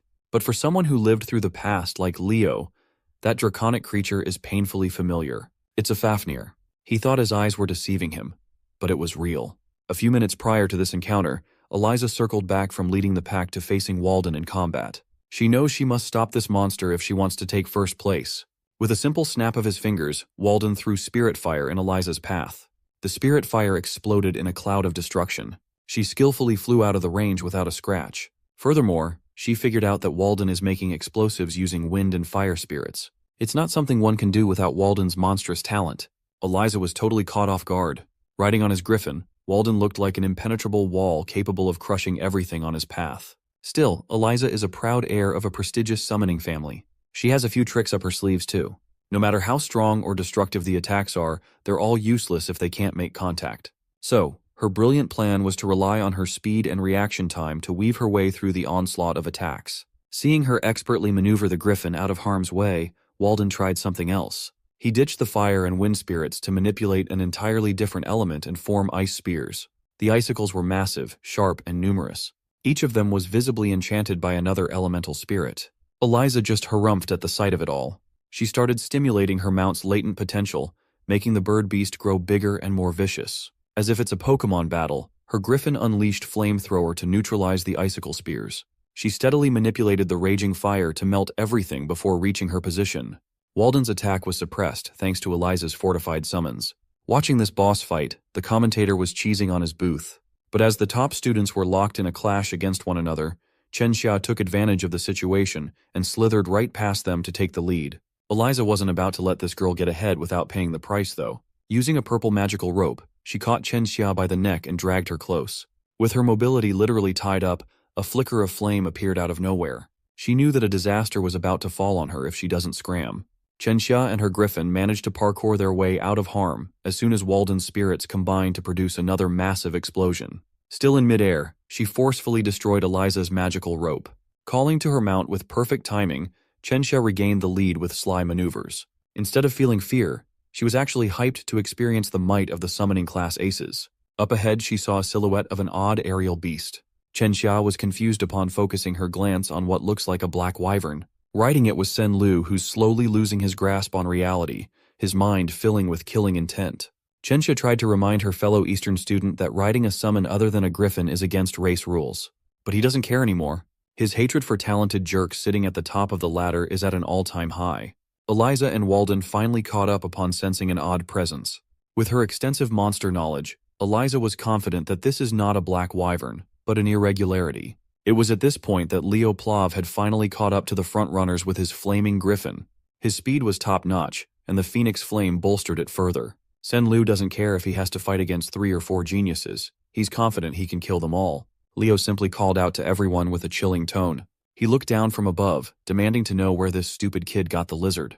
Sen Lu laughed, thinking that Leo must be jealous. He asserted that he tamed and contracted the beast with his summoning skills. Leo looked at the dumbass who doesn't even know that he's sitting on top of a Fafnir. It was a monster the magicians of Tartaros used. It's also supposed to be one of the monsters that Kyle and his party hunted down to extinction during the Age of Despair. If that was the case, how can a snotty brat from the academy summon a supposedly extinct demon? Calling Fafnir a black wyvern, Sen Lu ordered it to attack. Its laser breath tore through the skies with immense power. Leo and Walden managed to stumble their way out of the laser's trajectory, while Eliza was forced to awkwardly spin out of danger. But none of them were the main target. The laser beam is homing in on Chen Xia. Leo tried to warn her. Xia hurriedly summoned her aura shield in hopes of defending herself. But it was too late. She couldn't manifest the whole thing fast enough. The laser smashed through the flimsy shield, its destructive power spreading cracks all over the protective field. Finally, the shield completely shattered.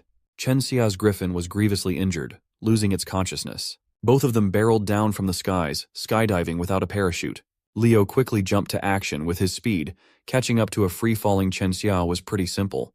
Right now, his priority is to get the young lady to safety. He took charge of Walden and Eliza, asking them to land on the ground for now. Trusting his judgment, the arrogant top students followed suit. Meanwhile, the Fafnir surveyed the skies like a hungry predator. Something is starting to get a hold of Sen Lu's mind. He can finally feel what it feels like to look down on people, and he likes it very much. According to the commentator, the contestants on the lead went off the path and left the recording's field of view. The last thing the audience saw was Sen Lu summoning a black wyvern and attacking the department aces. Miss Yura climbed up to the commentator booth and kicked that kid out of the microphone.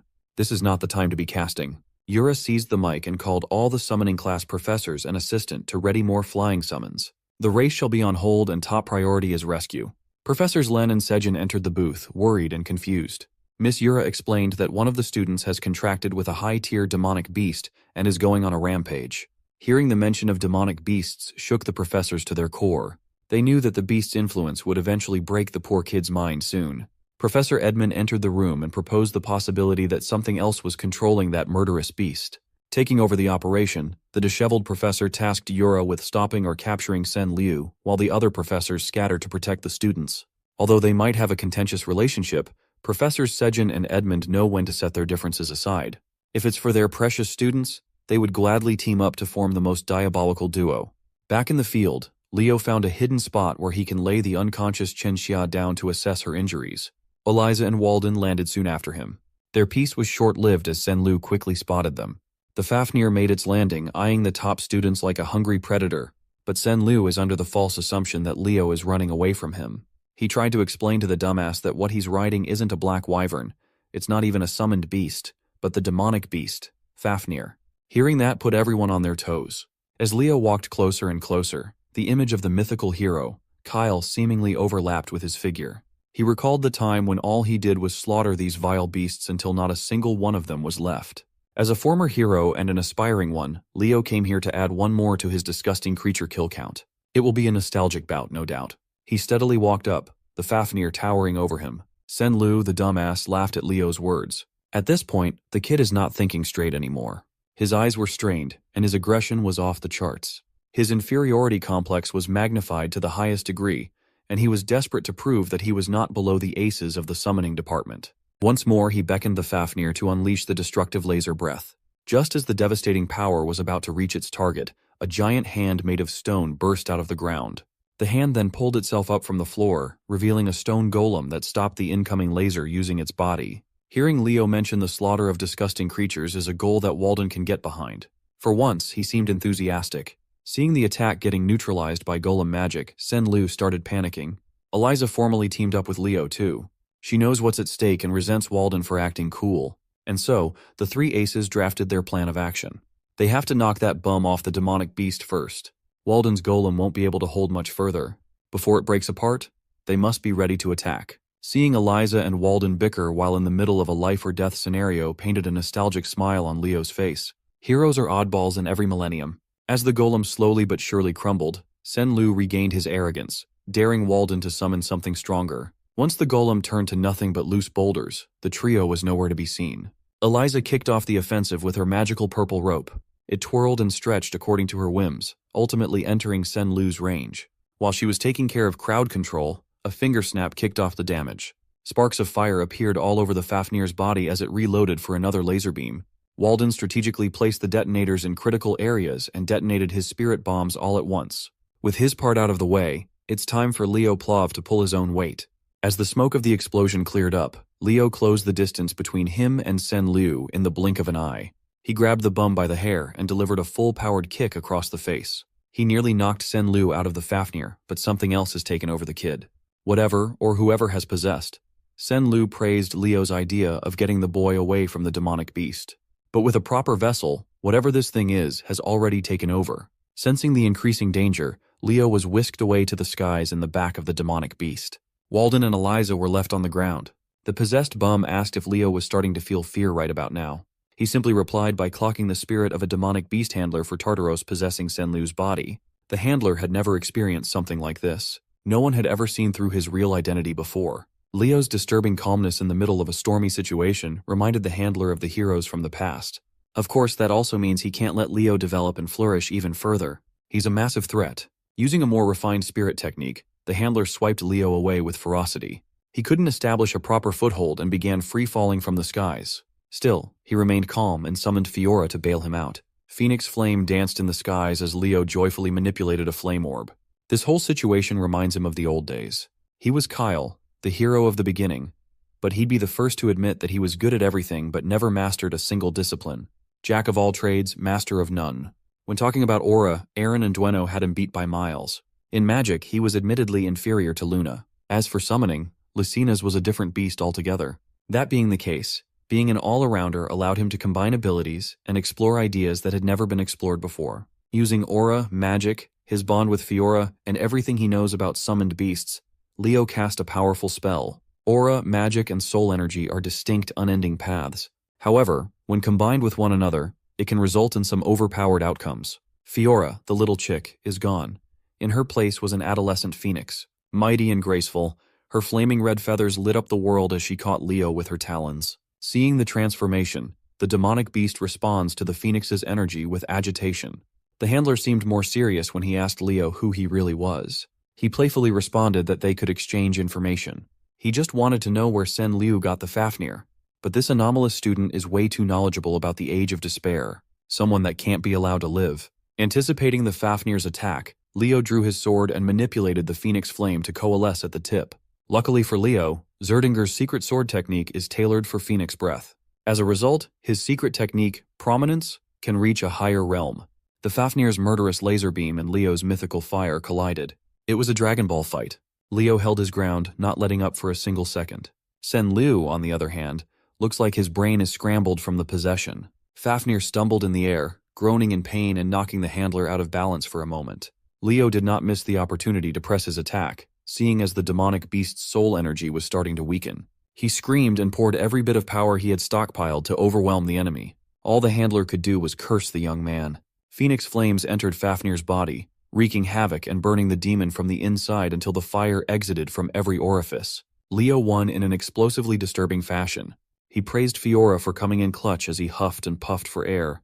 It's about time to go back, but the Phoenix transformation limit has been reached. Leo realized that he must have miscalculated, and now he's on track to fall to his death. As he screamed on the way down from thousands of feet, the real body of the demonic beast handler for Tartaros continued his meditation, hidden in the woods. Just as he was about to pull another bullshit attack, a radiant light enveloped the entire forest. Next came an overwhelming pressure that pushed the handler down to his knees. Professor Sejin has arrived and successfully sealed the perpetrator's movement. Alongside him was Professor Edmund, who emanated darkness around his body. The handler immediately recognized the two pillars of Lumen. Knowing that he couldn't handle all that smoke, the handler opened a rift in space and bid his farewell. It's disappointing that he failed, but he'll have to wait until next time to cause some chaos once more. From the rift in space, a smoke creature with countless eyes and mouths filled with sharp teeth burst out. The creature turned to the man who summoned it and slammed its unfathomably heavy body against the handler. Once the smoke dissipated, the rift in space and the handler were gone, leaving only a few loose rocks and some nasty vape clouds. The professors feared that the forces lying in the dark were starting to move in earnest now. Sejin retrieved some of the remnants for examination. The two pillars of Lumina knew better than anyone that the academy might no longer be a safe place. Back to Leo, he's still falling to his death. Grabbing the small phoenix, he urged Fiora to go back to the summons realm instead of accompanying him in this fall. Thankfully, a scaly-winged beast grabbed Leo before he became meat paste splatted on the ground. Sitting on the black wyvern's saddle was none other than Miss Yura. The smile of relief on her face was glorious. She thanked the gods that she had arrived just on time. They softly landed on a prairie, the black wyvern still holding Leo like a cub. Mr. Demonic Beast Handler has retreated to a cave in God knows where, the headquarters where he performs all sorts of fucked up experiments. His supervisor stood over him, his eyes filled with disgust and embarrassment. The fool was taken down by a measly hero candidate. The handler, clutching his wounds, argued that what he faced wasn't some normal hero candidate. Upon hearing that the kid had a phoenix as his contracted beast, the supervisor's ears perked up with interest. But upon hearing that the kid knew of Fafnir's true identity, transformed that interest into caution. With a sly smile, the handler's supervisor licked his lips, looking forward to what that interesting hero candidate had in store for them. Back in Lumen, the practical summoning midterm race was cancelled due to an unforeseen incident. Sen Lu, the poor kid, had his mind broken so badly that he ended up dying. The new students are starting to realize the gravity of being at Lumene. After the whole debacle, it's natural that everyone was curious about what really happened to Sen Lu. But at Miss Yura's orders, the 4 students involved decided to tell people the cover story of a rouge-black wyvern. Today, Leo needs to put the sprawling web of conspiracies aside. It's the day of the magic class practical exam, after all. Professor Len stood in front of the class, waiting for everyone to pour into the lecture hall. Carr and Chelsea were already inside. Looking at the entrance, they spotted Chloe walking in. Her hair was disheveled, and judging by the bags under her eyes, it seemed like she hadn't slept in days. Following closely behind was Leo. He also took notice of Chloe's poor condition. After a few more minutes of waiting for everyone to arrive, Professor Len finally spoke up. His gravitas made the reality sink in that this exam won't be a simple one. The professor expects everyone to showcase their original magic and display their own personality. He deemed it a waste to be the only one to witness the amazing magic of the next generation, so he called for some help. Professor Len asked 3 people to join them in class today. These 3 are seniors who graduated from the magic department 3 years ago. They have since established names for themselves in various fields of magic. The sharp Rilda Pedney, the hardy Edmund Slack, and the cheerful Sean Hodge. They will be the ones judging the freshman exam today. The 3 extended their greetings to their juniors, lifting everyone's spirits up. Carr is feeling lucky. He thinks the judges are the lenient type who give high marks. With introductions out of the way, Professor Len called the first student, Eliana Layden, to the front. With an optimistic smile, Eliana jumped to action. She confidently stood on the stage with his head held high. She turned up the cuteness up to 100, her eyes shining like stars as she extended a formal greeting to the seniors. Hearing her introduce herself like a charming, prim, and proper young noble almost made Carr hurl in disgust. He knows this girl is trying to play a character. Moving on to the demonstration, Eliana summoned a beautiful light show inside the lecture hall. She can conjure up something this shiny due to her rare affinity to the light attribute.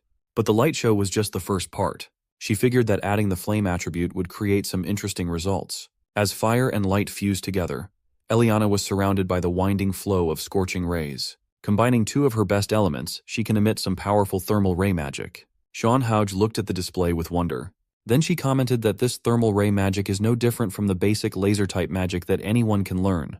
Eliana thought her demonstration was going well, but the judges were already penning her grade without further questions. The 3 diligently considered the criterion of judgment to give an appropriate score. After a short deliberation, they handed the final assessment to Professor Len. Hooge and Rilda gave Eliana a C-, while Slack was a little more generous with a C for an overall score of C-. Seeing that Eliana Layden's impressive showing got such a low score, the students tensed up. One after another, magic department students were called up front only to be disappointed that their hard work only amounted to a C and C-. There were some exceptions, though. Surprisingly, Carr Thomas scored a B+ thanks to his impressive display of manipulating metal and gold. As expected, Chelsea Llewellyn scored the highest thus far. She received an A for her breathtaking wind magic. The fox and the cat celebrated their back-to-back win. They were relieved that the exam was a massive success. Unbeknownst to the freshmen, the judges are actually quite disappointed by all the performances. Professor Len lured them to participate in this exam with the promise of remarkable students, but no one has stood out in the crowd just yet. Looking at the pile of papers, there are only 3 remaining students to be judged. Idman Slack can tell that these 3 are the real deal, the cream of the crop that the professor arranged for last. Next up on the stage was Abad Llewellyn, Chelsea's brother. The moment he stepped up to the plate, the ladies couldn't help themselves. If they were judging, they would give him A+ just for his face alone. Contrary to the ones that came before him, Abad didn't start with a flashy performance. Instead, he went in-depth on the theory behind the spell that he created. After laying out the theoretical framework, he announced the name of his original magic, the Tempest. Professor Len was pleased, and the judges were fully engrossed in Abad's explanation. The magic genius claimed that once completed, his Tempest would reach an estimated rank of top class. You see, Abad has been preparing for this exam for a while now. Back in the Llewellyn family territory, he performed countless experiments, continuously refining Tempest. He had to enlist the help of family elders to create a protective perimeter in case something went wrong. With utmost concentration, the Abad family magicians held strong. In the middle of the perimeter, Abad was free to tweak and unleash the terrifying power inside him. Launching his body off the ground and softly floating in the air, the initial stages of Tempest showed itself. With a bloody roar, he stimulated every bit of power in his cells to beat the wind itself to submission. The wild winds eventually coalesced into a destructive storm that can erase everything in its path. The Tempest held so much power that even the protective perimeter manned by 4 capable magicians couldn't contain it. When Abad opened his eyes, he saw the Tempest lifting an innocent animal up to the heavens. He panicked. He doesn't want his lack of control to endanger an innocent life. The desire to save that little animal gave him the last push to completely bend the will of the wind to his whims. Abad is a great guy, perhaps the most fitting hero candidate aside from a certain someone.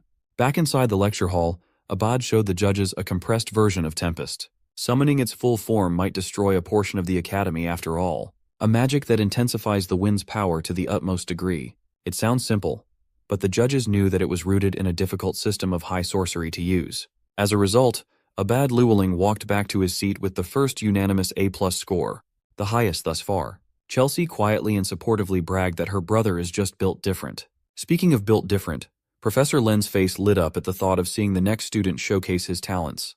Of course, it was none other than the golden boy, Leo Plav. Our boy stood and spoke with conviction as he addressed the judges. The high sorcery he will be presenting is a no-attribute sorcery system. He won't say it out loud, but it's the same system that he used back when at the top of the world as the hero of the beginning. Leo stood on the stage and announced his no-attribute high sorcery system. The panel of judges has never heard of such a thing. Curious, they asked him to elaborate. Leo gladly expounded. It is common knowledge that every single basic magic spell has a base attribute. It is a necessary condition for any type of spell. His thesis is simple. He created a high sorcery system that will streamline the entire spellcasting process to a higher level. Hearing this, the panelists had a mixed reaction. Some were skeptical and some were shocked. To clarify, they asked him if he was really going to create a whole new system for spellcasting. While the 3 seniors refused to believe such a ridiculous idea, Professor Len was practically smiling from ear to ear, his eyes shining like diamonds, overcome by the desire to recruit Leo as an exclusive mage. Eidman Slack thinks Leo is just bullshitting and was disappointed. They are here to judge magic with sound theory, not to listen to fantastical stories. Contrary to his bitterness, Professor Len couldn't help himself and chimed in to beg Leo to write down the system's theory. Since the professor himself was enthusiastically open to seeing this through, the judges had no choice but to keep an open mind. Leo Plav picked up a chalk and started writing down the theory on the board. For a while, the room was absolutely silent, apart from the sound of chalk tapping and sliding on the board. Rilda Pedney asserted that only a single mage in the entire history has ever used an entirely different casting system as their high sorcery. Leo casually answered that he was well aware of that fact. Only the poet of the stars, Luna, had ever succeeded in doing such a thing. Sean Houge wasn't happy that this little freshman was basically implying that he was planning to stand on the same level as one of the most celebrated heroes in history. Leo humbly dispelled that idea. Of course, he's not planning to do that. He can't ever compare to Luna when it comes to magic. He clarified that one does not need to be a monstrous genius like her to make a new spellcasting system. All the panel of judges have to do is look at what he wrote on the board to see how. Much to their surprise, every line of spell theory seemed airtight. The kid wasn't just making it up and trying to look cool. From what the spell construction indicates, it's a system that can utilize any magic attribute without penalties. Chelsea, who's pretty confident with her theoretical knowledge, can't even interpret what Leo wrote down. On the other hand, Carr has given up trying to read what Leo has written since the first line. Throughout the whole process, Chloe never took her sunken eyes off her rival. Now that the judges have a rough idea regarding Leo's genius, they ask him what his reasoning is behind developing such a magic system. The answer was pretty simple. He just wants to be able to freely use any magic in existence. Eidman's disbelief had turned to interest in the crazy freshman. Now, he understands why the professor insists that this year's batch is special. When asked what this system's name would be, Leo grinned, raised his hand, and summoned an incandescent thread of mana that lit up the lecture hall. The incandescent mana coalesced and formed an unfathomable orb of pure magic. Leo dubbed this system as the Bible. Sean Hooge was taken aback. Digging through her extensive knowledge, she knows of only one person in history who has used that term, the allegedly fictional hero, Kyle. She's looking forward to what Leo will do in the future. Maybe the kid will prove that Kyle really existed. After the shortest deliberation of the day, the panel of judges handed their scores to the professor to announce. As soon as Professor Len saw what was written on the cards, he smiled. As expected, Leo Plov got an A+. Walking back to his seat, Leo thought about failing to complete this magic system during his years as Kyle. This time things will be different. He will make sure that it will be. Finally, the last student to present their personal magic stood from her seat. It's Chloe's turn to wow the judges after Leo blew their minds. Before sitting back down, the concerned Leo asked if the locked-in Chloe was fine. She certainly doesn't look like she is. Chloe Muller stood on the stage with her back straight and solid. The panel of judges was informed ahead of time that Chloe is the reigning top student of this year's magic class. They have high hopes for her showing today. As soon as Chloe started her presentation, her demeanor changed. She announced her success in creating an imperishable flame. In her hand, a crimson fire dancing aggressively blazed. Her classmates were left scratching their heads. As far as they know, Chloe is an ice attribute mage. Choosing a polar opposite of her highest affinity attribute as her high sorcery just seemed counterintuitive, inefficient, and plainly insane. While she stood on the stage, unmoving, the panel of judges was a little disappointed. Compared to the two previous performances from Abad and Leo, her flame seems awfully normal. If that's all she has to show for this exam and there's nothing more to see, she will score horribly. So, Chloe started the actual display of how valuable this magic really is by summoning water to dance in the air. With a flick of a finger, she made the water drop down like a waterfall that would extinguish any ordinary flame. But this is no ordinary flame. Abad was shocked, and Leo felt a bad premonition. There's darkness behind Chloe's eyes as she explains how she added permanence to the fire. Unless she cancels it out consciously, it will burn forever. She concluded her showing by doing just that, extinguishing an inextinguishable fire. Chloe picked up a chalk and wrote down the theory behind her groundbreaking discovery. In this world, spells follow a common rule that without direct mana support, any spell will vanish. Throughout the whole process of explaining her theory, her peers were slack-jawed.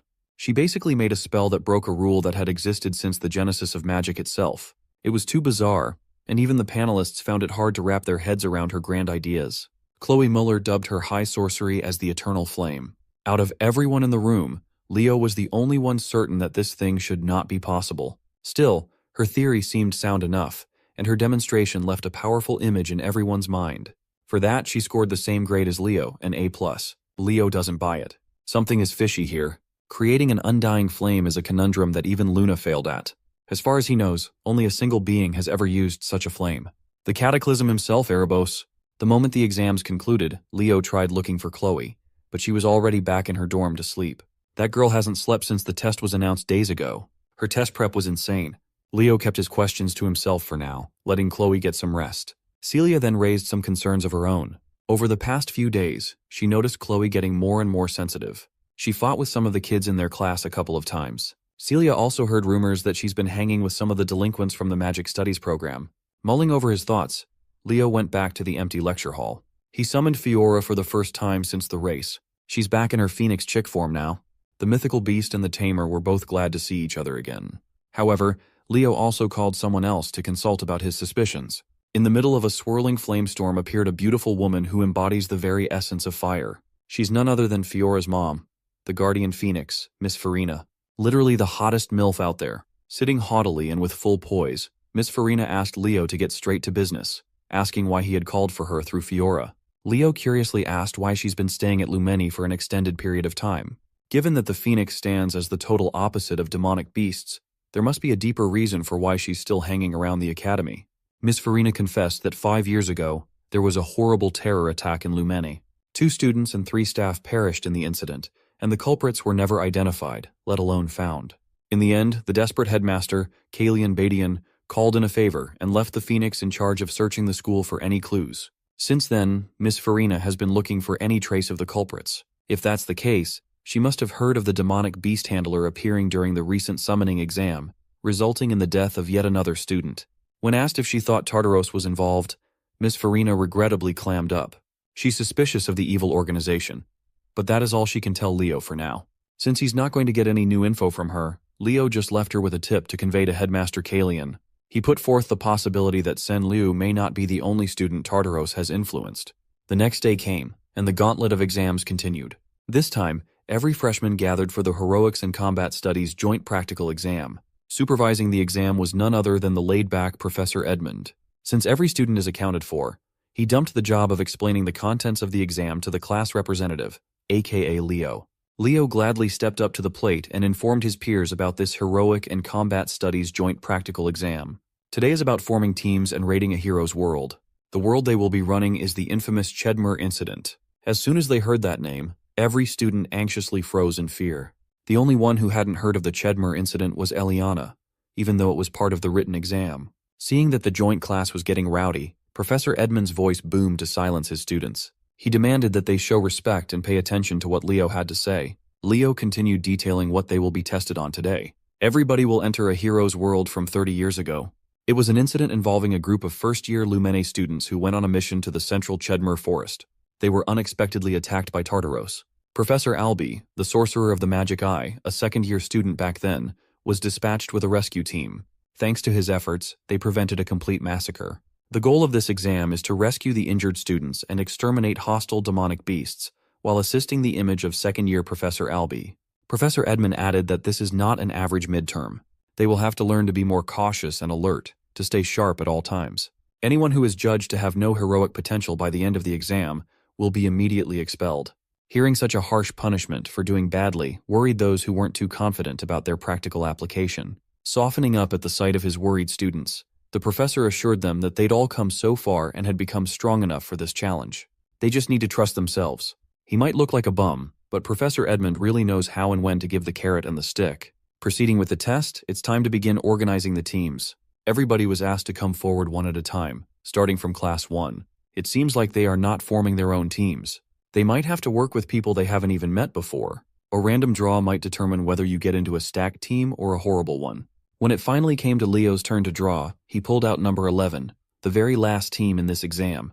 With the teams set and acquainted, Team 1 was called to stand before the summoning portal. Led by Celia Zerdinger and Chelsea Llewellyn, Team 1 looked perfectly balanced. It's time to show all these other nobles the strength of the Lordran Empire. Making this exam possible was, of course, Professor Knockoff Gojo himself, Albi, the Aura Farmer. With a wave of a hand, he opened Albi's world, prologue chapter, the Chedmer Incident. A sweeping torrent of bright magic swallowed Team 1 whole, transporting them to a vision of the past. A giant magical screen was set up on the field as a recording device followed the team's every move for everyone to see. Everybody was impressed. Even though Team 1 had just got in, they were already blazing through the hero's world. With Chelsea's magic and Celia's tenacious swordsmanship, they were practically speedrunning this exam. Children from prestigious hero lineages really are built different. Sitting next to Professor Edmund was his bothersome rival, Professor Sejin. Since Celia is Sejin's student, he naturally talked her up as Team 1's X-Factor. Edmund argued that Chelsea's actions are even more impactful. The two pillars of Lumen just can't resist battling each other every chance they get. Interrupting their bickering, the headmaster made his entrance while praising Team 1's outstanding pace. They are truly worthy of being called rising stars. The headmaster must have known that the two pillars were going to fight like children, so he pulled up a chair between them. He just wanted to see how much the first years have grown. Turning to Professor Albi, the grizzled old man apologized for using such an unpleasant memory for the exam every year. Albi asserted that he should be taking Headmaster Kalian instead. He vowed never to forget this incident, and he needs this yearly reminder to stay on track. Finally, Team 1's raid came to a swift and bloody conclusion as Chelsea and Celia tag-teamed a beast. The headmaster took note of the Zerdinger and Llewellyn girls. They worked impeccably together despite how heated they usually get. They really are the pride of their country. Team 2 didn't do anything too impressive, while Team 3 blitzed through the hero's world in a dominating fashion. They let the two strongest first years, Abad and Duran, stand vanguard while the rest of the team played supportive roles. The headmaster approved of their fast and efficient methodology, which led to victory. Team 4 surprisingly entered the upper echelon too. Nella Carvin's healing aura is definitely special, but what carried the team was Chen Xia's abnormal movement. The headmaster made a mental note of the girl from the east. Team 7, led by two of the most promising summoners, made quick work of the hero's world too. Headmaster Kalian and the professors couldn't take their eyes off the live feed. While there are a lot of exceptional students who showed what they're capable of thus far, the most promising one has yet to take his turn. Finally, Team 11 was called to come forward. Aside from Leo Plav, there was another familiar face in the last squad, Chloe Muller. Headmaster Kalyan was lost in thought. Watching the kid makes him feel nostalgic for his heydays, back when he was a young and valiant hero taking on missions with Miss Farina herself. Team 11 stood on top of the magic circle. Leo and Chloe stared into each other's eyes. Professor Albie flicked his magic book open and opened his hero's world for the 11th and final time. Albie's World, Prologue. Chapter, The Chedmer Incident, loaded. No one noticed a hint of darkness dropping onto the magic circle, corrupting the intricate etchings. While the light swallowed Team 11, Leo's instincts were telling him that something was wrong. Different from all the previous hero's world openings, the light seemed to move more aggressively. Much to everyone's surprise, only 2 people were transported out of the field. Aside from Leo and Chloe, the rest of Team 11 was left where they were standing when the magic circle died down. Professor Sejin stood from his seat, worried about what was happening. Headmaster Kalian Badian consulted Albie as to what had just transpired. With a hint of fear in his voice, Albie demanded that the exams be halted. The hero's page in his book depicting the Chedmer incident has been tainted by foreign forces. What shouldn't happen just happened. It's an unprompted hero dungeon manifestation. Leo ends up just as stunned when a strange screen pops up instead of the usual quest window and realizes they've been thrown into a hero dungeon. Chloe looks around in confusion since there were no lost pages, and it's unheard of for a page from the records to glitch like this. Leo tries contacting the professors, but no one answers. Chloe starts losing it and prays that the professors come save them, but Leo brings her back to Earth and points out that if they could have done anything, they would have already shown up. So they're left with one option, the hero dungeon's calling, and they have to answer. Shaken, Chloe questions whether he's completely lost it since barely anyone survived the last time people got summoned there, and they're just walking into Tartarus's trap with a death wish. Her knees give in, and she mentally collapses as her last bits of hope crumble, but our boy keeps calm and reminds her she's still the sharpest mind in their class. With the unbeatable power of teamwork, there's no way they're losing. The brat bites her lip, clearly jealous of how Mr. Perfect manages to keep it cool even in this situation. She forces herself to pull it together and demands to hear this brilliant plan. Leo explains that there are 2 main goals: rescue the freshmen and make sure they get out safely. To do that, they need to get stronger. Chloe immediately shoots that down, pointing out they can't power up without access to the outside. But Leo casually reminds her they're not the only students dumped in this forest, and that makes Chloe pause as she remembers others should be here too. Then without batting an eye, he looks at her and tells her to ride him. Chloe nearly combusts from embarrassment at the sheer audacity, but Leo stands firm like a Chad. They can't let their seniors confront Tartarus first, and mages like her seriously lack stamina, so there's really no other choice. At the same time, deep in the forest, a demon named Chubarn spies on the students through his creepy little magic cameras. He seems mildly surprised to see just a duo sent in as the rescue team, but he's not sweating it. He's fully confident he'll wipe out these wannabe hero candidates with 0 trouble. That is, until his head whips around and his whole mood shifts. He spots that one of the rescuers possesses an all-class, and immediately drops the cocky smirk. His target switches instantly from the party of 4 to the guy who is a walking circus act giving a piggyback ride to his mage. Meanwhile, Leo notices his vision starting to fade the deeper they go into the woods, so he decides it's time to activate Aaron's aura farming technique. By wrapping his body completely in aura, he forces his senses to max out and heightens every instinct. As they push further in, he warns Chloe there's a pack of orcs up ahead, but she's already on it. She waves her wand once and sends a volley of icicles right into the pack, dropping them like bowling pins. Or so she thinks. One of them survives and pulls out a horn to call backup, nearly giving her a heart attack, but our guy steps in and slices the thing down before she can even blink. Chloe watches that and instantly feels the difference in their levels, wondering if she'll ever be able to outdo him. After that, the 2 of them stumble upon a bunch of demons surrounding a party of 4 students. Without hesitation, Leo darts into the middle of it all and yells at Chloe to support him like a good little mage. The girl up front scrambles to finish her spell, but the big bad demon easily outspeeds her and is seconds away from ripping her in half like wet paper. Before she can even scream, Leo appears right in front of her and slices it clean, leaving the rest of the demons frozen. The other students just stand there gaping like goldfish while Leo strikes a cool pose after saving the day. Impressed, the girl he rescued asks if he's here to save them, and Leo gives a simple yes while shifting his attention to another demon in the back. This one is already charging up his strongest spell and yells about getting revenge for his brothers. Suddenly, a storm of disgusting fleshy leech demons rains down from the sky, but our guy doesn't flinch. He turns around like he's some bootleg Diluc from Genshin, flames up his sword, and turns the parasites into grilled meat skewers. Once again, the students are left speechless at just how absurdly cool this guy is, but Leo doesn't let them slack off. He immediately tells the female student to use her spell. She charges up Arc Ray and fires it off to erase the demon from existence, not even leaving a pixel behind. Chloe stares at her in disbelief and instantly recognizes who she is just from the magic alone. As the sun starts to set, the girl thanks Leo over and over again for saving her, but Chloe doesn't even look at her. She just says there's something more important to talk about with her partner. The girl glares daggers at her audacious move, but Chloe ignores her and leans in close to Leo to whisper that the girl is Aaliyah Zeron, the younger sister of Professor Albie Zeron, who died in the incident 3 decades ago. And then Chloe reveals the part that's really bothering her. Since this party belongs to Aaliyah, it's destined to meet the same tragic end in this dungeon, no matter what. Chloe shares that Chubarn, a knight-ranked demon from Tartarus, launched an attack 30 years ago, and that Aaliyah's party was the first one to get flattened.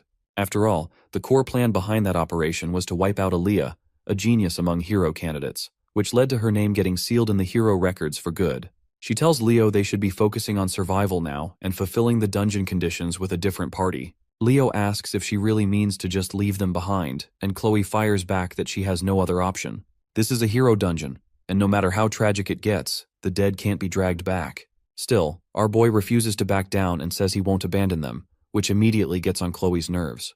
She screams at him with so much fury that even Aaliyah's group watches like they just got caught in the middle of Mom and Dad's latest meltdown. Steaming with frustration, she yells that she knows he's cool and powerful, but now's not the time for showboating.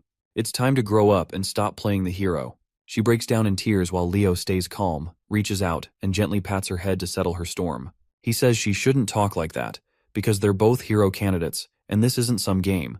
It's part of the process for becoming the real deal. Then he reminds her they've already messed with the original timeline, leaving her more than a little lost. Leo explains that the sky turned dark long before they even crossed paths with Aaliyah's team, and by now, they were supposed to be long gone, hunted down by Chubarn. Seeing that honest look on his face, Chloe pushes down her conflicting thoughts and agrees to follow whatever plan he's cooking. He tells her they need to focus on getting out together with Aaliyah's group. From behind, Chloe watches Leo's aura shift, and that moment hits her hard that he's once again miles ahead of her. She clenches her fists, eaten up with jealous frustration, and thinks about pulling out her book. Meanwhile, the green-haired student named Teao wonders out loud why only 2 seniors were sent to help them. Dina and Belloc instantly start suspecting he might be a spy planted by Tartarus, but Aaliyah shuts that down and reminds them he literally saved their lives by slashing up demons like they were toilet paper. Then, she lets her actual thoughts slip and admits she finds the guy pretty attractive and very much her type, which earns her some serious side-eyes from the rest. Aaliyah doesn't get why Dina is that shocked, so Dina explains she thought only their senior Albie could ever match her impossibly high standards. Cutting into their girl talk, Leo tells the juniors to get it together and that they need to get out of this forest immediately. Teao doesn't see why they're rushing now that backup has arrived, but Leo throws a cold dose of reality, saying a knight-rank demon is lurking around here. That gets everyone's full attention. One of those monsters is enough to solo an army of 100, so the urgency suddenly makes a lot more sense. Leo repeats that avoiding a fight is top priority and staying alive comes first. Aaliyah quietly stares at him and thinks he really does feel a lot like her brother. With that, they all sprint through the forest like their lives depend on it. Though Chloe's still clearly bitter about the argument earlier, and Aaliyah picks up on her feelings fast, being as sharp as ever. Back at the academy, the staff scrambles through old records, digging for anything about hero pages turning into hero dungeons. The headmaster tells Professor Albie it's a good thing no outsiders have been able to interfere yet, and the blonde guy confirms that only 2 living beings are inside. The headmaster figures night must have set in by now since 3 hours have passed, and he asks Albie when he took down Chubarn last time. Albie says he finished off the trash demon around midnight. Right then, Elena bursts into the room to report a lead on whoever sold the demonic creature summoning catalyst to Liu. Before she can even finish, the headmaster's attention snaps toward a powerful surge of magic about to explode in the room. He sees Albie losing control of his emotions and quickly steps in to calm him down. But Albie jerks his arm away and says he needs to step out for some fresh air. Elena quickly figures out what's really fueling his rage. His hatred for demons runs deeper than Sasuke's grudge against Itachi, and it's no surprise since he lost his sister in that incident, and not even a trace of her body was ever found. The headmaster tells Elena to keep going with her report, and she adds that the black market seller who sold the goods had been active in the city for a while and was a hit with the freshmen. Hearing that, the headmaster suspects Tartarus managed to sneak in a spy, but Elena clears it up and says the man wasn't directly affiliated. It seems Tartarus smuggled things through him using backdoor channels. Stroking his glorious beard, the old man wonders what on earth they were after, until his eyes shoot open as he catches Chloe's name on the buyer list, right next to an entry for a black book. Without a second of hesitation, he tells Elena to send Professor Len immediately. After she leaves, his old battle-hardened instinct, which only comes from years of dancing with death, kicks in, screaming that something really, really bad is coming. Meanwhile, back in the hero dungeon, Leo and the others take a stop at the foot of a massive tower. Inside the hero dungeon, our boy keeps cutting down monsters left and right to clear the path, but it starts to wear him out since he's been running on Super Sense way longer than planned. On top of that, Aaliyah's team and even Chloe are barely holding it together, so he calls for a short break. Teao and Belak gawk at him in disbelief, wondering how the guy looks fresh like he just walked out of a spa instead of a bloodbath. During the break, Chloe sits quietly reading a book on Chubarn when Aaliyah strolls up and casually drops the question about her relationship with Leo before flat out asking if she has a crush on him. Chloe looks like she might throw up at the very idea, but Aaliyah grins and points out that her disgusted reaction seems just a little too dramatic to be innocent. Chloe sighs and glances at the so-called genius girl who supposedly existed 30 years ago, but looks no different than any high schooler in her own class. She flips the question right back and asks if Aaliyah is the one catching feelings instead, and without missing a beat, Aaliyah says he does make her heart go doki doki. That reply instantly irritates Chloe because not only is this girl a literal legend from the past, but she apparently fell for him at first sight too, which only proves how absurdly amazing Leo is. Still, Aaliyah admits she's not sure if it's romantic or just that weird fluttery feeling she gets when her brother struggles and finally pulls something off. Chloe asks if she's talking about Albizeron, and Aaliyah nods, explaining that her brother lives to take on insane challenges, the kind no sane person would ever try, like mining bedrock in vanilla Minecraft. That little detail only makes Chloe even more convinced that Leo's practically a copy and paste of the guy. Out of nowhere, she ends up blurting everything out, confessing to Aaliyah how she used to be a friend to Leo until jealousy messed everything up. To her surprise, Aaliyah says they're shockingly similar. The genius girl reveals she's always been jealous of her own genius brother, since he looks like a clown but still stumbles his way into making groundbreaking discoveries. She admits her own unique magic is really just a rework of a system her brother came up with since she kind of sucks at inventing original stuff. Then she stuns Chloe by laughing about the time she failed the entrance exam twice, which only deepened her complex and made her hate him more. Eventually, those toxic feelings turned into full-blown admiration, and Chloe realizes that's exactly what happened to her too. Before she can process it, Leo suddenly stands up and warns everyone to get ready since their escape route just got shut down.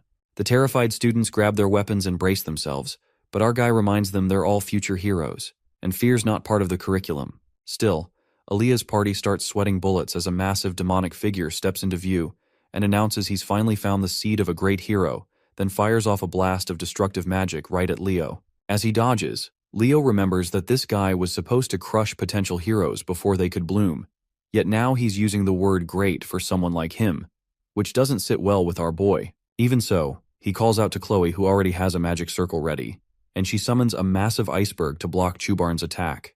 In the meantime, our main guy charges his sword with magic, slips behind the Knight rank demon, and delivers a deep, satisfying slash to the vile monster's girthy neck built like an F1 racer. The girls hold their breath thinking it's over, but their hope dies quickly when Chubarn's disgusting flesh transforms and stitches itself back together like it's made of cursed jelly. Seeing that, Leo tells everyone to get back fast as the demon activates cursed magic that nullifies all attacks like a black hole called Void. Teao and Aaliyah start panicking, wondering how anyone's supposed to win against something so broken, but Leo stays sharp. He knows Void isn't absolute and there's always a limit on the user. Chubarn taunts Leo, mocking the idea that the remnants of a hero think they stand a chance, but our boy shoots right back that if he's so mighty, why's he losing sleep over a mere sprout? He calls for everyone to launch a coordinated strike, and while they all do their best, it's Aaliyah's unique magic that really hurts him as she rains down a cluster of stars on his head. Chubarn starts to believe his mistress Lady Salatna was right to order him to destroy the hero seeds before they grow too dangerous. Surrounded, he suddenly lifts his weapon and forces Leo to back off. The moment our guy sees what's coming, he yells for everyone to get down. Unfortunately, one of the spikes slices through Belak's side, so Leo grabs him and falls back behind an ice wall Chloe quickly raises. He checks on everyone and tells them he can stop the bleeding with his aura, then tells Chloe to line up a finishing blow. With that, he rushes off to buy her the time she needs to prepare an attack strong enough to push through Void's limits. Chloe opens the black book she's been holding onto this whole time, and as she flips through the pages, She realizes it holds the perfect spell to roast that ugly demon alive and erase him for good. All the freshmen watch in stunned amazement as Leo blitzes around Chubarn using afterimages to smack him from every direction at a speed no one can track. The demon swings at one image only to whiff and get clocked from another side. Seeing the chaos, Teao wonders if he'll ever pull off a move that cool, though Dina shoots him down without even pretending to be nice. Meanwhile, Aaliyah stands frozen, both impressed and confused, because the magic Leo is using clearly is magic of the stars, which means he's no ordinary guy and hiding his true identity. Before that bomb can even settle, Chloe yanks all the attention with a sudden rise into the air, summoning a sinister black magic circle. With a wild grin that honestly makes people question who the real demon here is, she claims she's about to erase this monster from existence. Aaliyah panics and yells at Leo to get out of the blast zone because there's no way anything nice is about to come out of Chloe's hands. Chloe throws in a quick warning that she won't be held liable for property damage and fires a blazing death ray straight at Chubarn, which sets off alarms in Leo's head since this is supposed to be an ice girl, not a pyromaniac. Watching the demon get absolutely wrecked, Chloe laughs like she's fully lost it and boasts about her undying flames, telling Chubarn to go burn where he belongs. As the fire swallows him whole, the flames shift into a black fire like it is Amaterasu, which sets off alarm bells in Leo's mind, and he yells at her to shut it down before things go wrong. But she flat out refuses and insists trash like Chubarn doesn't get mercy and deserves to suffer properly. Seeing that she's clearly on the villain arc now, Leo charges in and swats the cursed book right out of her hand like it's the kind of book his mom found under the bed. A short while later, Chloe finally comes back to her senses, so Leo calmly asks her to be honest if she really created that endless flame magic, or if she picked it up from somewhere. She admits she's no genius and confesses the spell was straight out of that book, confirming as he suspected that it is a copy of the Flame of Erebus. Chubarn starts regenerating from the flames, so Leo quickly lets Chloe know that the spell she used is black magic, and the book is actually a disguised sorcery machine. The news makes her feel sick over what she's done. With a sad look, she mutters that she is way too corrupted now to be called a hero, but Leo snaps her out of that negative spiral. He explains that even he didn't know Chubarn had the Void Curse until now, which means the demon must have used it during his battle with Aaliyah and her friends.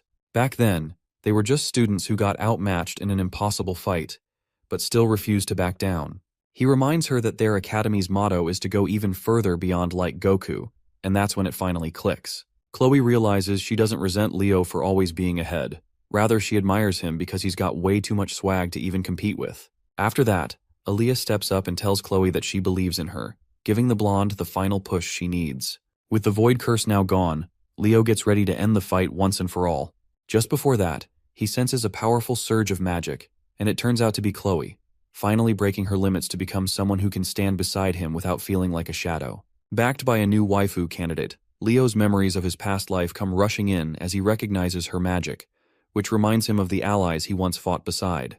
The familiar light fills him with a fresh wave of courage. Chubarn suddenly lunges forward and smashes Leo with a finisher strike. Leo blocks the first hit, but the demon sneaks in a second blow that breaks his guard and launches him straight into a tree. As he struggles to stand, Chubarn saunters up and declares that it's time for the so-called remnant of a hero to take another nap. But right then, a snowflake drifts down in front of Leo, and the whole forest begins to freeze. His fear melts away as he stands back up and fires back that demons like Chubarn never beat him before and they're not starting now. The demon stares at him confused what kind of high-quality copium he's smoking, unaware that Chloe is behind him and about to drop the biggest spell of the night. She silently thanks Leo for helping her reach the breakthrough she needed and unleashes her original magic, a spell called Ice World, that covers the battlefield in a chilling wave of pure power. With a wave of her staff, the whole field below her locks up in ice so thick it deserves all three seas. Chloe floats in the air and calls down massive crystalline lances meant to wipe out anything unlucky enough to stand below. But Chubarn doesn't even flinch, since he stays frozen solid like a cursed popsicle that forgot how to breathe. Leo walks up to the ice-covered demon, and the moment he places a hand on it, its soul fades into a pure black smoke. Right after that, he finds the black magic book, channels fire magic into his sword and drives it straight through, triggering a violent burst that scorches it to a crisp. System notifications roll in congratulating him for both saving the freshman mid-crisis and taking out Chubarn. But what really gets his attention is how Chloe totally stole the spotlight by pulling off a whole new magic type on the spot. It turns out to be field magic, which is something he wouldn't even think about copying unless he suddenly lost all survival instincts. To his surprise, Chloe says she's planning to come clean and wants to risk it all, even if it means getting expelled. He reassures her right away that someone as amazing as her wouldn't get kicked out over one mistake, and that she's more likely to end up as a full-blown hero. Aaliyah and Dina rush over to the duo and hype them up with praise for their insane rescue, not holding back on how heroic they both looked. He returns the love and compliments their fearless energy, while Chloe hands Aaliyah her staff back and thanks her for it, saying it helped her tap into her real potential. But then Aaliyah throws a curveball no one sees coming and tells Chloe to keep the staff as a reward for saving them, while Dina hands her sword to Leo as a solid thank you gift. Our guy takes it with zero hesitation, and just as things start to settle, they hear voices from a rescue squad calling out that survivors have been located. That's when Albie shows up out of breath, dripping with sweat and pure panic for his little sister. Chloe nearly breaks down when she sees her professor looking like her classmate, and both of them get slapped by the fact that they're just trapped in an illusion from 30 years ago. They watch the big brother lose it over his sister, and Aaliyah tells him about the heroes who saved her, saying one of them is almost as cool as he is. That's when Albie's version of the world starts flickering and slowly fading out, and Chloe stands there feeling proud she gave everyone a second shot at life. Aaliyah tries to show her brother the mysterious hero who saved her, but by the time she turns around, they're already long gone. The hero dungeon crumbles bit by bit, and right before it all disappears, Leo catches a system window telling him he scored a new reward. The last thing he sees before blacking out is a young Albie breaking down in happy tears, thanking him for saving his sister. The scene shifts to a hospital room where our boy finally wakes up and sees Albie again, this time the real one. Cool as ever, the professor gives him a heartfelt thank you for saving his little sister and tells him to pass the message along to Chloe once she wakes up too. With that, he strolls out of the room like it's just another day, and right after, the headmaster steps in. The sharp-looking old man asks Leo how he's holding up, and then moves straight to the point, saying he already knows about the black magic book Chloe had on her. Leo is low-key stunned that this walking relic figured it out, and the man explains he's got receipts from the place where Senlu bought the summoning catalyst, and where Chloe ended up retrieving it later. The headmaster admits he was floored to learn that a sorcery machine somehow slipped into the academy unnoticed. These cursed devices are forged from pieces of Erebus, originally meant only for demons, and when anyone else uses them, their mind starts to rot from the inside like they are watching Coco Melon. Leo decides to lay it all out and gives him a full rundown of what went down, which makes the Grandmaster start wondering whether the Black Book itself caused the whole mess. Leo agrees, saying the world snapped back to normal the instant he destroyed it. At that moment, Chloe suddenly bolts upright in bed, totally thrown off by the sight of the headmaster standing there. He tells her to stay calm and then calls for Elena. His ever-efficient secretary walks in carrying a big and long object wrapped in a cloth, which turns out to be the sword and crystal Dina had handed over earlier as well as Aaliyah's staff. Chloe's eyes go wide as she watches Aaliyah's staff suddenly materialize in the real world, and the headmaster shoots Leo a suspicious look, asking how in the world he managed to receive a reward that shouldn't even be possible. Our guy realizes from Chloe's reaction that he was the only one who got rewarded and remembers how this is just like what happened during the entrance exam. Normally, it's supposed to be impossible to receive an attack reward from the world of a hero who's still alive, and that rule has never been broken since the beginning of forever. Leo wonders if this whole thing ties back to the Fairy King's pledge. He openly admits that it was, in fact, an attack reward, but the old fossil presses him again, asking if he's absolutely certain it came from Albie's world. So, our guy throws together an excuse that sounds just reasonable enough to pass, blaming the entire thing on how the black magic transformed the hero world into a dungeon. The excuse holds up for a second, until the headmaster hits him with a follow-up question why Leo got a reward while Chloe didn't. Thankfully, the new best girl candidate steps in and says maybe the system recognized Leo's role as the most critical in the mission, so he got all the loot. The headmaster accepts the logic for now and announces that he'll be starting a quiet investigation behind the scenes. He tells them they can hold on to the rewards for now, but adds that they'll be returned to the rightful families once the investigation wraps up, all to keep the sorcery machine under wraps. Chloe looks confused and shocked at the same time, asking why he's covering for her, to which the headmaster flashes a smile with his majestic mustache and says that not every threat comes from outside the academy. After dropping that subtle bomb, he tells them to get some proper rest and takes his leave for the time being. As soon as he's out, Chloe's whole vibe shifts like a character flip, and she starts twirling her fingers like she's about to write a love confession in cursive. She nearly confesses her feelings to Leo right then, but Anime Jesus silences her confession with 3 girls barging into the room looking extra worried about him.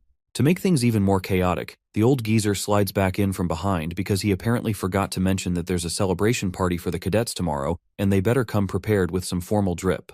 In celebration of everyone making it through the midterm exams alive, the academy decides to throw a party for the students. The announcer looks like he's living his best life as he hypes up the arrivals, and wonders whether it'll be more pretty girls or charming guys this time. What shows up instead are the NPCs from Class 5, who start acting like royalty the second they step in and act like the midterms were a breeze. As the crowd builds up, more people start pouring in to enjoy the food, and just as quickly, the gossip starts flying around from every corner. The duo attacks the food like starving orcs, but then Carr pauses between bites and wonders why their class hasn't arrived yet. Right then, the announcer's voice blasts out again, revealing the next pair of heroes making their grand entrance, which catches the two completely off guard. Nella and Eliana step in like they just walked off a runway, looking absolutely breathtaking in their dresses, which instantly turns the boys into drooling messes. Meanwhile, the girls waste no time roasting their suits, asking if they borrowed it from their dads. The announcer continues hyping it up and announces the Llewellyn siblings who enter looking stupendously sharp in formal wear, while the crowd loses it completely. Carr points out how quickly they're surrounded while Eliana shrugs that it's no surprise given their celebrity status. The announcer cuts in again to tease a couple making their entrance next, as Celia and Leo walk in side by side, giving off strong power couple vibes. Celia looks visibly stiff about walking in together, while the class rep flashes everyone a playboy smile bright enough to cause blindness. Nella jumps up in surprise, and Carr and Eliana can't help but cheer for their dashing class rep. The mic somehow ends up in the hands of the spirit-possessed girl again, who excitedly asks the crowd how they're enjoying the party. Carr immediately turns pale seeing her again, though thankfully some students yell out that they're having fun, which keeps her from snapping. She stays surprisingly calm and says she's glad to hear that, but then casually drops a bombshell announcement that she's about to reveal the midterm exam results right now. The energy in the hall dies instantly, and Carr mutters that dinner's officially ruined now. The girl says she expected that reaction, and explains that the faculty decided only to announce the top 3 students from each major tonight, while everyone else will get their results through their homeroom teachers tomorrow. The students seem relieved and cheer a bit when she adds that professors from each major will be the ones making the announcements. Ayin steps up to the stage next, and Eliana quietly comments that he's looking especially dashing tonight. The sword professor wastes no time as he praises everyone's effort and begins listing the top names in the night major. A hologram appears showing Celia at the top, followed by Duran and Chen. Celia looks puzzled, clearly expecting Leo to be at the top, and Leo seems to notice it too. The professor from the magic major comes up next and announces Abud, Chelsea, and Emio as the top 3. Chelsea looks uneasy now that Leo's name still hasn't shown up, but Leo reassures her that stuff like this happens, and she shouldn't worry about it too much. Carr adds that it's odd Leo's name hasn't appeared even once, and notices that Chloe's name is also missing. Chloe tenses for a second but then manages to smile it off. The professor recalls that although she had to fail Chloe for using a spellbook, her passion and skill as a magician were seriously impressive. Sejin is also of the same opinion and stands up like a proud father, but Herod smirks and tells him to sit down, while Celia quietly comforts Chloe. Then the real star of the evening, Yura takes the stage to announce the results of the summoning major, and the simps immediately yell out to be her summon pet. She starts calling out the names, and once again, Leo's name is missing from the list. Celia starts getting a little worried, while others also begin to whisper about how strange it is that he hasn't ranked once. The mic ends up back in the hands of the same chaotic girl who asks if everyone's still having fun, and immediately announces that it's now time to reveal the top scorer who will represent the academy next year. Letting the tension simmer for dramatic effect, she finally announces the name Leo Plav, which sends his classmates into a full celebration mode as they hype him up.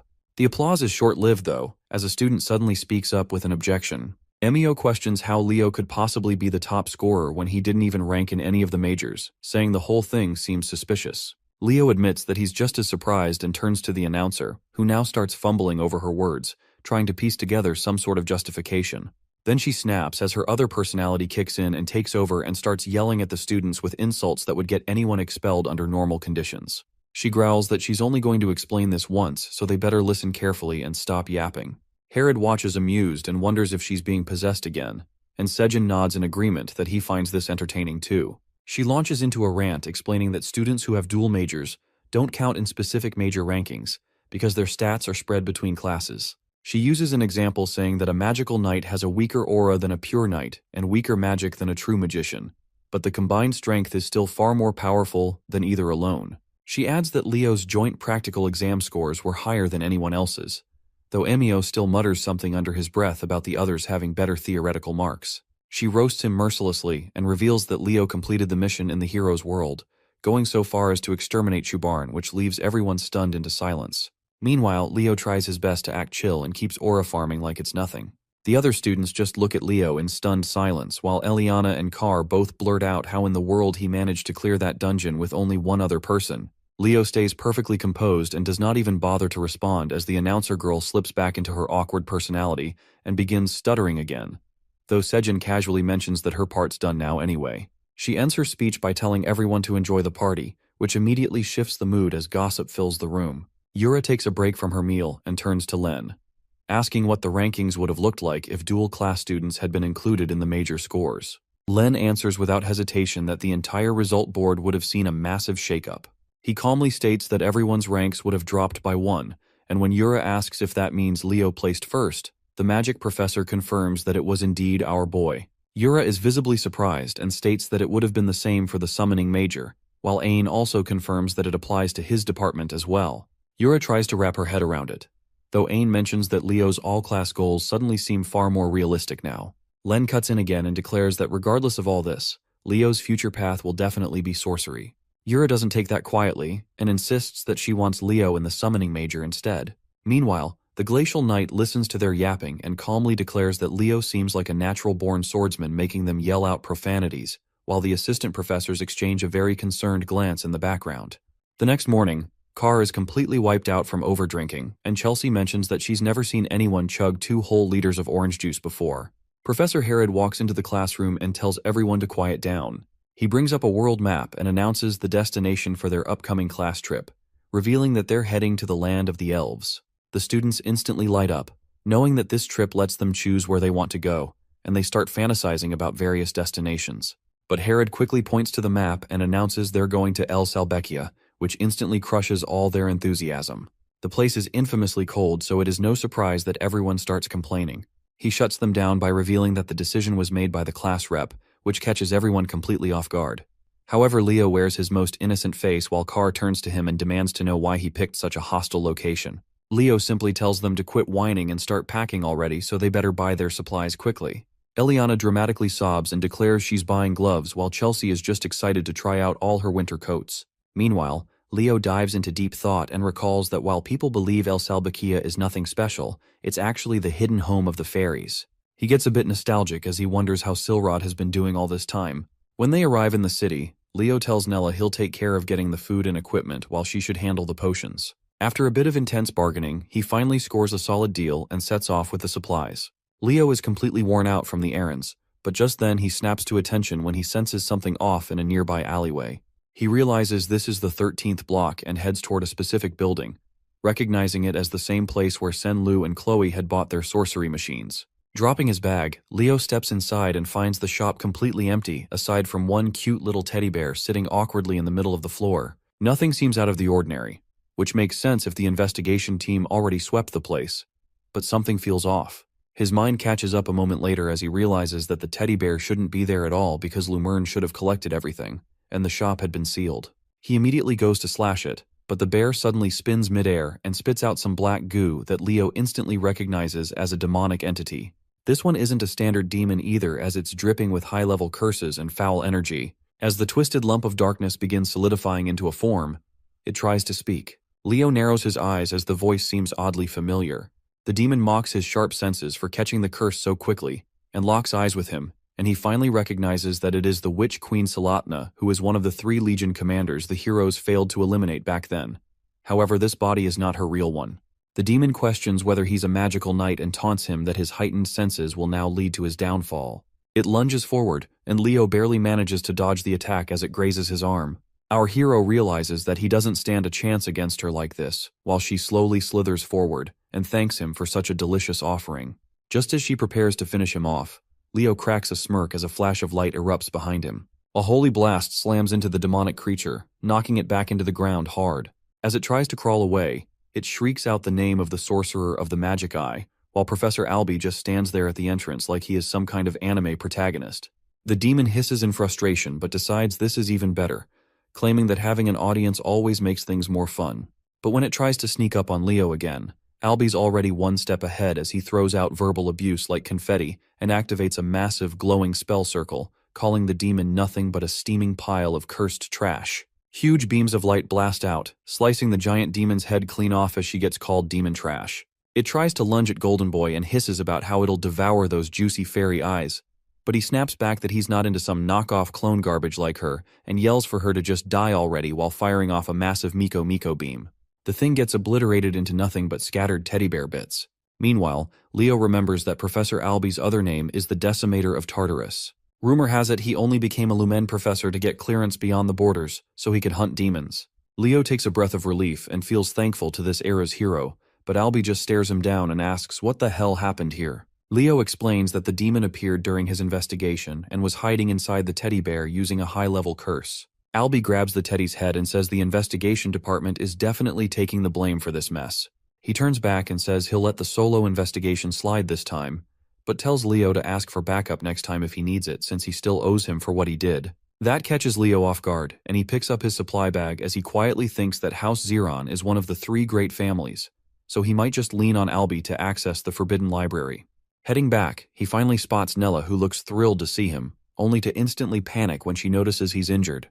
She hurries over and casts healing magic while asking what went down. However, Leo is lost in thought that this incident pretty much confirms Salathna's the one behind the demonic beast and that cursed book of sorcery, but he still can't figure out what their endgame is. A week passes, and the students gather before a massive gateway portal as Leo goes over the checklist with his class to make sure they've got all the essentials. Celia strolls over and asks why his group's headed to El Salbekia, and he tells her it's like a summer vacation to escape the heat. She grins and says she hates the cold, then tells him to have fun before leaving with her own class. He sees her off and then turns back as he tells the students it's time to move. Chelsea looks fired up while Carr groans that he hates the cold too.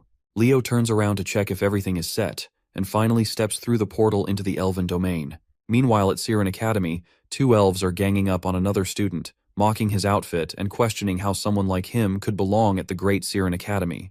They call him a half-blood while the boy just lowers her head in shame until someone else steps out and tells them to quit bullying and act like actual students. The bullies try to twist it and ask if she's not bothered by a half-breed dressing like that, but she's already had it and starts cursing them out. She yells that if they don't like his clothes, they can strip and give him theirs instead. The 2 are stunned by the language and tell her to act dignified, but she fires back, asking if they're not ashamed to gang up on one innocent kid. She tells them to scram while they grumble about her acting like a rabid dog. Turning to the boy, she asks why he's dressed so thin. He says someone stole his clothes and introduces himself as Luca Enteres. Runia instantly starts fuming at the guys, while Luca keeps trying to give her the scarf back, feeling a bit shy, but she brushes it off and tells him not to worry. He notices she seems weirdly happy, and she admits her contractor finally hatched. Luca lights up and congratulates her, and she flashes a grin before heading off. Runia races straight to her dad's office, who quickly reminds her not to call him that at the academy. Her dad is sweating a bit as he confirms that Fernia's child has hatched, making her light up like a kid on their birthday. But he admits there's a problem that a contract's already been made, which drains the energy straight out of her face. He says he's looking into it, but she slams her hand on the desk and demands to know who the hell stole her contractor. Meanwhile, Class 5 manages to reach the academy safely, and everyone immediately starts whining about freezing to death. But Leo tells them to suck it up. Herod cuts through the noise, tells them to line up, and asks if anyone knows this place's history, to which Chelsea raises her hand. She explains that the capital Velkia was named after a fairy knight who was one of the disciples of Luna, the poet of the stars. Leo remembers it a bit differently, that Velkia was more like the bratty disciple of both Luna and Aaron, and jokes that for all his attitude, the guy still managed to get the title of fairy knight. Professor Herod confirms she's right and adds that House Ezrar are the ones in charge here since they are the descendants of the fairy knights. Just then, someone begins to approach from the fog, which Herod notices as the group starts to come into view. Carr immediately panics and asks if they're thieves, and the professor says bad people can be anywhere. But even he's caught off guard when a familiar voice greets him and asks how he's doing. A squad of elves finally steps out of the fog, led by a sharp-looking one with white hair, and the girls start fangirling like they've just seen a celebrity.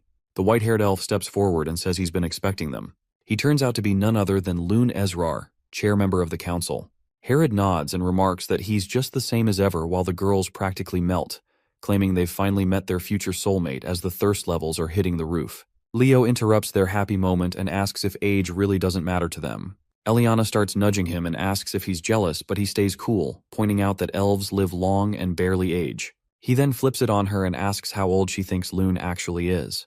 The 2 adults catch the chatter and comment that this batch is a lively one, unlike the previous groups who were a lot more disciplined. Herod just excuses them as first years having some fun. Eliana steps up and boldly asks Loon his name and age, and he apologizes for the late intro and says his name while dropping the bomb that he's 97. Eliana's fantasy crumbles instantly, and Carr casually shoves the frozen girl aside and asks if he's maybe their trip guide. Loon extends a hand and states that he's the council's chair member. Carr awkwardly shakes it, while he is dying inside as Professor Herod mutters that they'll need to talk later. A while later, they find themselves in a dusty old place, and right on cue, a mouse scurries by. The students freak out and demand to know if they're seriously staying in this dump. Leo shrugs and offers them a backup spot to crash, and Eliana immediately starts buttering him up as their respected class leader. Leo offers them the tent he set up outside, but Carr suddenly changes his mind and announces they've got a lot of unpacking to do. After cleaning the place up a little, some boys sneak toward the stairs as Carr gets that mischievous grin and says the best part of school trips is sneaking peeks at the girls. But at the top, they freeze because Chelsea's already standing there, looking beyond pissed. She doesn't waste a second and launches a gust of wind magic that blows them off their feet as they scream for mercy. Leo watches in amusement and says it seems like everyone's enjoying the trip and figures he might look around too. Before he gets far, a voice refers to him as Lord Leo as he turns around to an elf in uniform who informs him that the head of the house wants to speak with him. Moments later, Leo steps into Loon's office, and the chair member barely glances up from the mountain of paperwork and tells him to come in. He apologizes for the wait and asks if he can hold on a bit longer, but instead, Leo asks if he can look around as the office seems to have some interesting stuff, which Loon is more than happy to let him. Leo walks over to the weapons mounted on the wall and notes they look pretty old. His eyes narrow when he spots one in particular, Urquint, as that name instantly draws a reaction. Loon looks surprised and asks how Leo could possibly know about it, since its history is only passed down to the heads of House Ezrar. Leo starts sweating but plays it off by saying he read about it in the ancient library of Lumerne, which Loon eats up without question. As Leo touches the blade, he senses the infusion of stellar mana, but quickly realizes it's not the original and is just a copy. His thoughts drift into a flashback from his past life as hero Kyle. His companions had been hyping up a new weapon back then, and Luna proudly showed it off to Kyle as she asked his opinion, but roasted her instead that she looked like a goblin thief, which set her off instantly. The real Urquint had originally belonged to Luna, but was later handed down to her student Berkia. However, it was lost before the expedition to Tartarus. Loon comes up behind him and explains that Urquint was retrieved by his ancestor who conquered Berkia's hero world, but weapons from hero worlds can't be used by anyone except their original conqueror. That clicks for Leo that no wonder it felt like an empty shell, and Loon gestures for him to sit. He says Herod told him Leo is an all-class student and also the first-year rep, which Leo confirms. Loon then says he has an odd request that he wants Leo to speak with his granddaughter. She's a top-tier student at Seirun Academy, but ever since entering school, she's lost all motivation. Loon figures that someone like Leo, being of a different race, might shake her up a little. Leo walks up to her room, questioning if it was really okay for Loon to hand him the key, but he still knocks and enters, only to be met with what he calls the mother of all messes. He coughs and comments that the room's dusty as hell, then starts noticing the posters and figures that she must be a fan of the great heroes. He's seen kids collect this stuff before, but this is next-level obsession. He spots a uniform hanging up and guesses it belongs to Seirun Academy, but just then, the girl walks out and assumes it's her grandfather in the room. She starts ranting about how it's not okay to barge into a grown girl's room, only to freeze in pure shock when she sees Leo standing there instead. Her face turns bright red as she screams that there's a human in her room and immediately dives under the covers. Leo introduces himself and says her grandfather wanted him to meet her, but she stays silent, wrapped like a burrito in her blanket. Not getting a response, Leo casually picks up a book and comments that she's collected almost as many on Hero Kyle as he has, and he's curious how the elves portray him. As he flips through the pages, he's genuinely impressed by how neatly she's organized the notes and praises her for understanding Kyle's achievements so well. Finally, she peeks her head out and asks softly if he likes Hero Kyle too. She asks him about the Battle of Darnos, and he explains it was where Taberka was defeated and was the first battle where the heroes fought side by side. Her eyes light up as she quickly follows up, asking if he knows where Commander Zerga's forces were crushed, to which he answers without pause that it was Edvilik.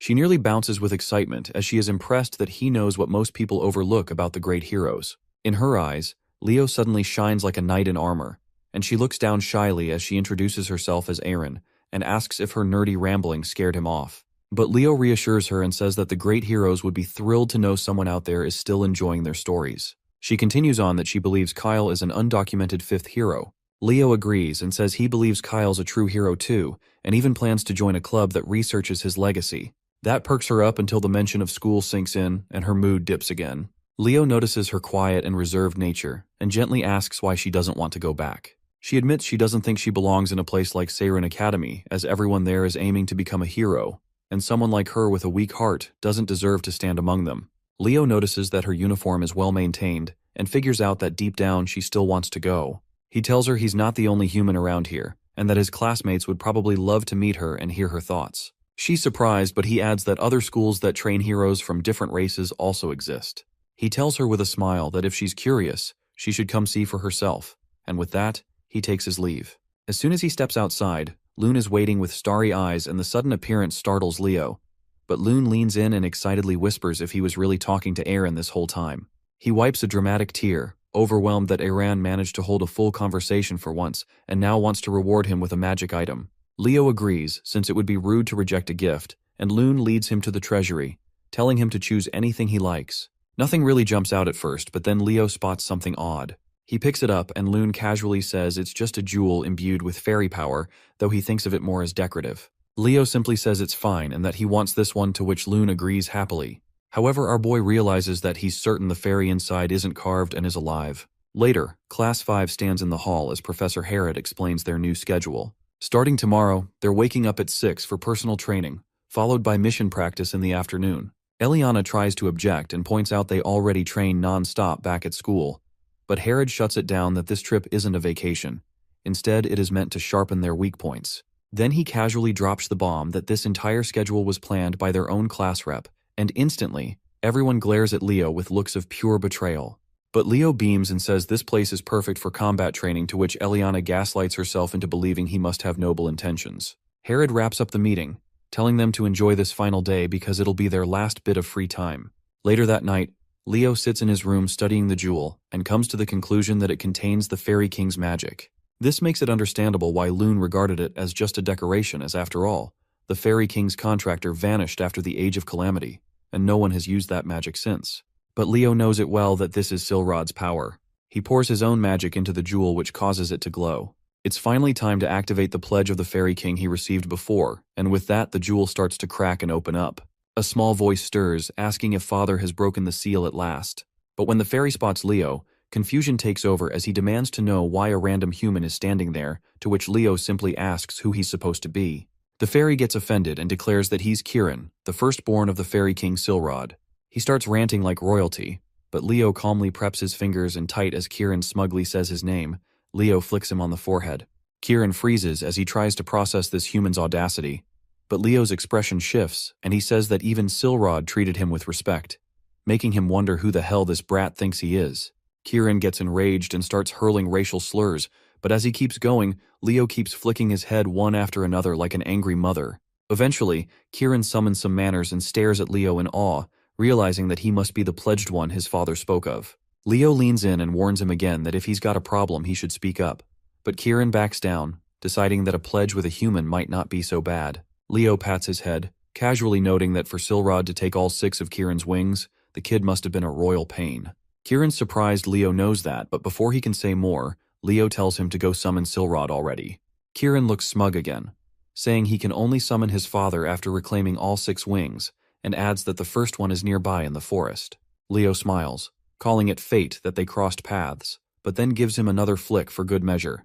The next day, the class heads into the forest under icy winds. As they push forward, they all freeze again, this time in shock as Chelsea just got wiped out by wind magic. Leo helps her to her feet and smirks as he tells her she'd better train harder if she wants to keep up. A few minutes ago, Eliana blew up when Leo claims she can't harmonize her swordplay with her magic, which is why she assumes he's off training solo. Leo doesn't bother answering that part, and instead shifts focus, and tells the duo their summoning needs serious work, which sets them off since that's the one thing they thought they had down.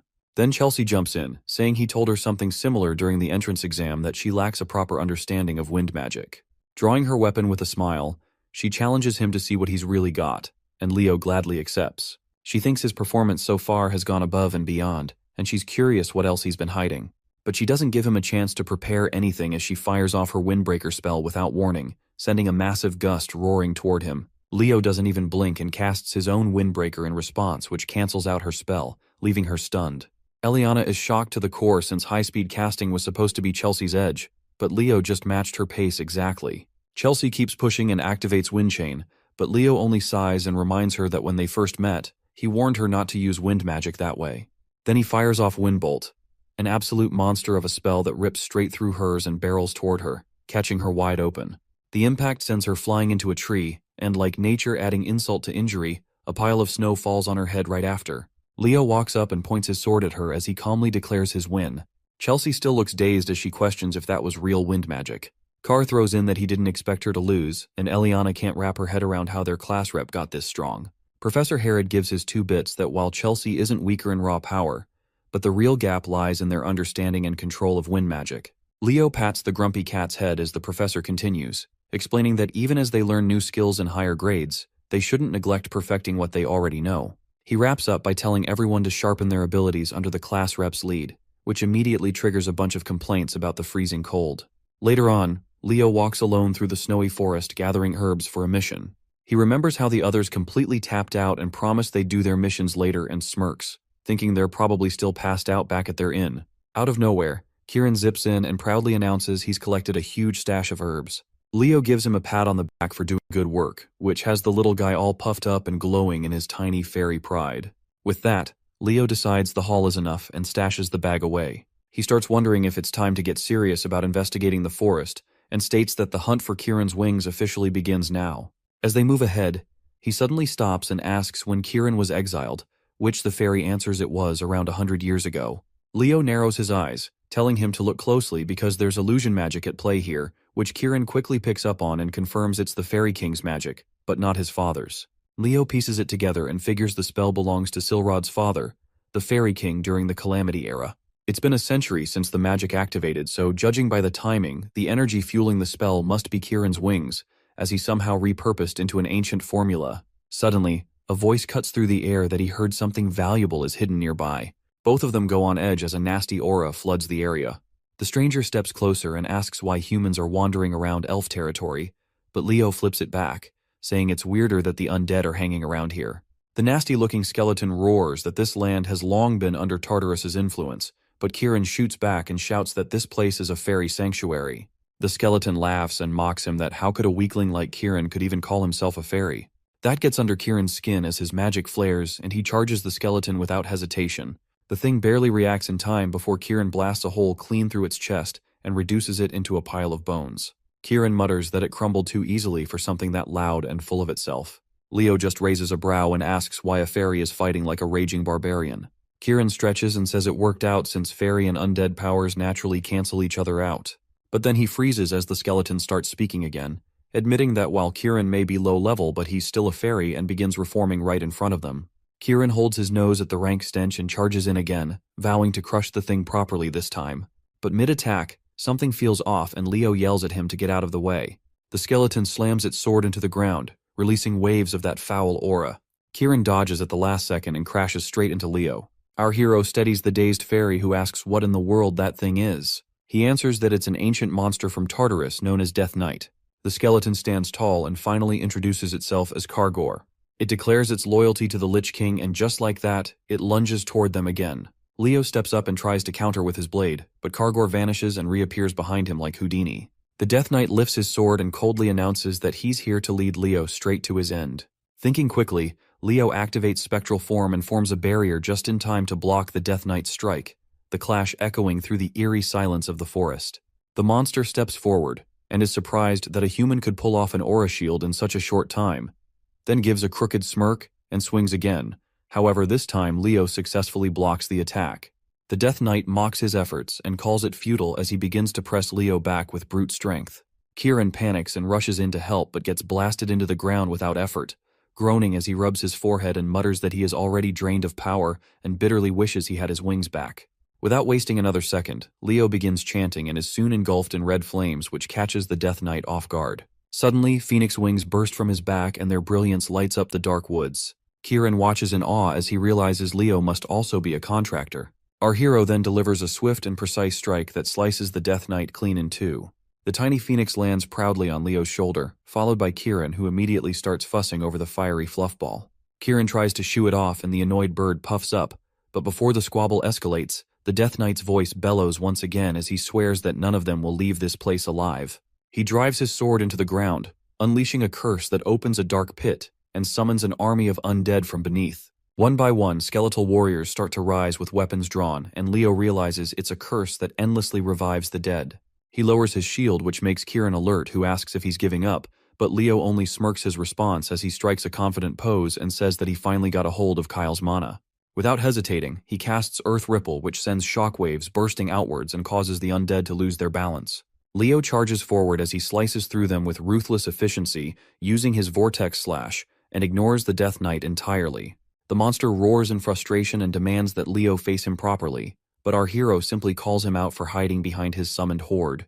Using a jump boost, he propels himself high into the air, while the Death Knight screams after him. Eventually, Leo stops running and figures he's gotten far enough, though he can't shake the feeling that something is off about a Death Knight showing up in a fairy forest.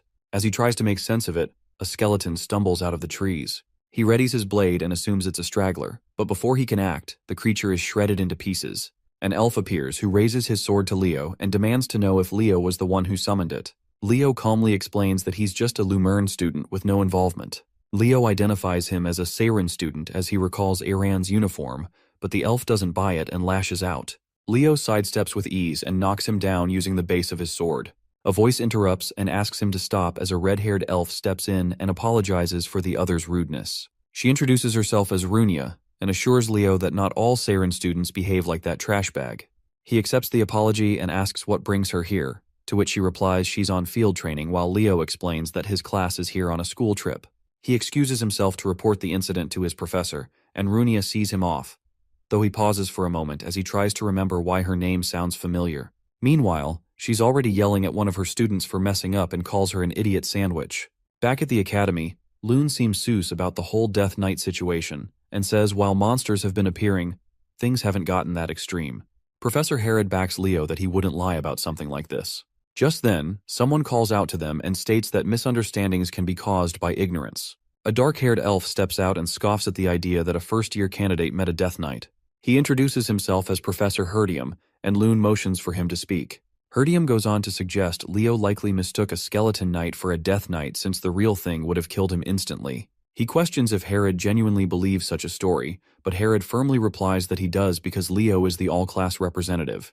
That surprises Herdium, who now considers that Leo might be worth keeping an eye on if he can really change the way Seiren students see things. He then asks Leo if he's skilled in magic as well, and proposes a joint class between Lumern and Seiren. Sometime later, all the students are enjoying themselves at a party, while Carr wonders how grand this event is, but Chelsea adds that it makes sense since the Emperor himself is hosting it. Eliana and Nella buzz with excitement at the thought of experiencing Seiren's teaching firsthand, though Leo remains a bit sus, and figures Herdium is the type who only believes what he sees with his own eyes. His thoughts are interrupted when Runia shows up again and asks if he wants to dance.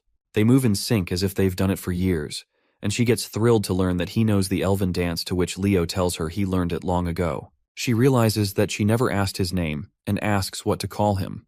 The moment he introduces himself, her mood completely shifts, and she grabs him by the collar and yells that he's the one who stole her contractor. Her grip tightens on his collar as she declares that she is going to end him on the spot, though Leo doesn't even flinch. Just then, our hero recalls what the Phoenix Lady said about someone else being chosen to become Fiora's pact bearer before him, and figures Runia is that person. Her body starts trembling with rage as she glares at him and calls him a shameless thief, but Leo only smiles and tells her that Fiora is doing well, which pushes her further over the edge. She screams at him to die and lunges forward without thinking. Sometime later, Runia lowers her head and apologizes for her outburst, while Leo doesn't make a big deal out of it, and forgives her on the spot before walking off with Professor Herod.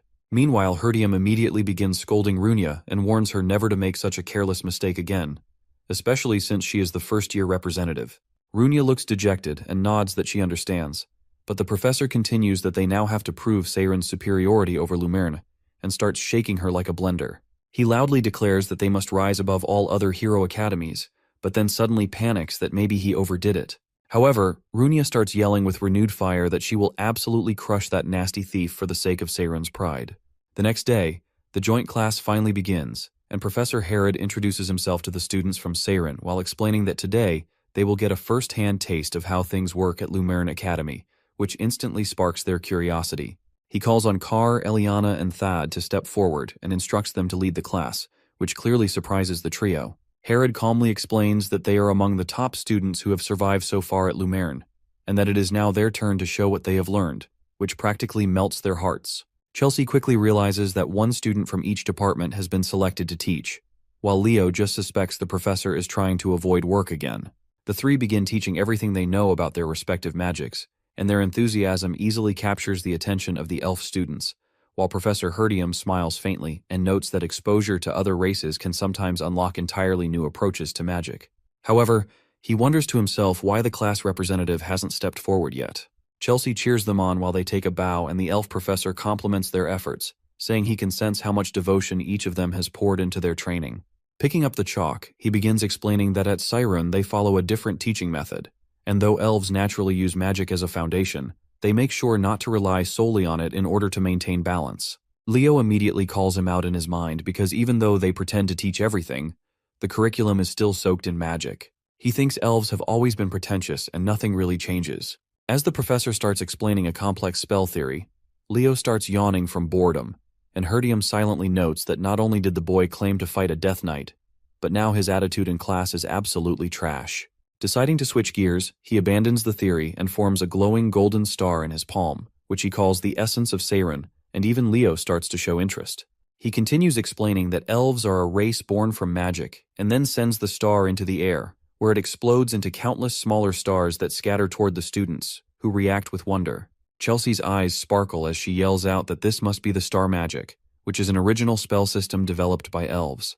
The professor nods and proudly says that this is the core of their magic and draws on the board, a spell directly derived from the Great Luna's legacy, and it forms the foundation of all star magic and includes countless variations. He smiles and asks the class if it is not beautiful, but then pauses as a hand goes up and he allows the class rep to speak.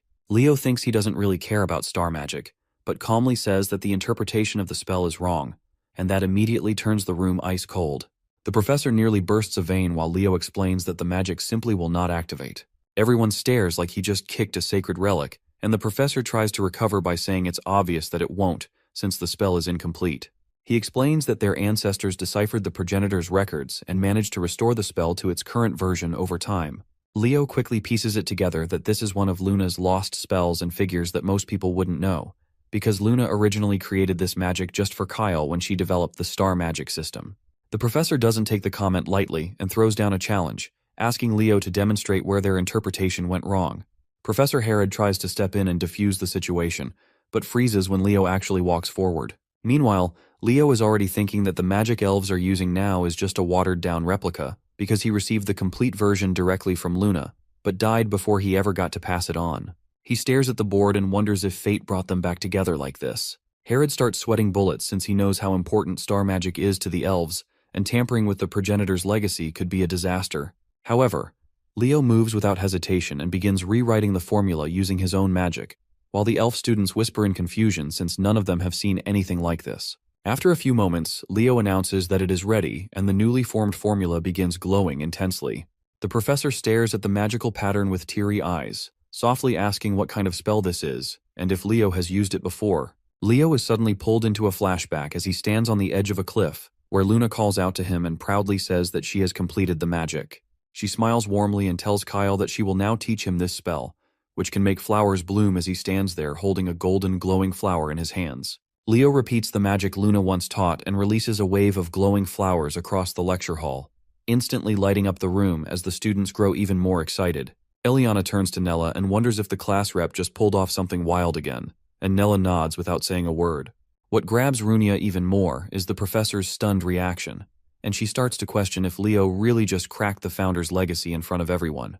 The professor drops to his knees in disbelief as he holds a golden flower in his hand, and mutters that he can't believe the magic they've all been using is just a flower-blooming spell. Leo calmly corrects him and says it's not that simple. He explains how flowers nearly vanished during the Age of Calamity, and suggests that they probably meant something important to the founder of the nebula. Back then as Kyle, he remembered once telling Luna that this kind of useless magic wouldn't help them survive battles, but she told him that flowers were beautiful, and that someday she wanted to see a world blooming with them. The professor agrees that the founder must have embedded a deeper truth in the spell, and as the flowers start fading, the students begin whispering as they try to figure out who this guy even is. Leo quietly tells the professor that he learned the magic on his own through ancient texts, and that he's a dual-class natural-born mage, but has no elf blood. Professor Herod steps in to apologize for Leo's behavior, and offers to end the joint class for the day. He reasons that it's still too early to judge Leo without any official stance, but before he can finish, Professor Herdium interrupts and grabs his hands out of nowhere. He asks directly if Leo can be transferred to Siren Academy, completely catching Herod off guard as the whole class erupts in chaos. Later on, they return to their lodgings where Chelsea proudly serves a mysterious soup that looks more like a one-way ticket to the afterlife, while Eliana presents a risotto that's just as lethal. The boys immediately start weighing which dish will end them faster, but Eliana doesn't wait and force-feeds Carr a spoonful. He freezes for a second before barfing it up with no hesitation. Loon walks in and finds the whole thing hilarious, but Herod doesn't waste time and pulls Leo aside for a private talk. Loon informs him that the Grand Assembly has reached a decision regarding the Death Knight incident. Meanwhile, Nella sneaks off to eavesdrop as Loon reveals that there have been multiple sightings of undead creatures and even a Death Knight within the fairy forest. He says a formal investigation is being planned, and a joint search party will be formed. As the others secretly listen in, Loon adds that the mission will be too dangerous for first years, so they'll be teamed up with Seirin seniors, but Leo then asks if that's the only reason Loon showed up.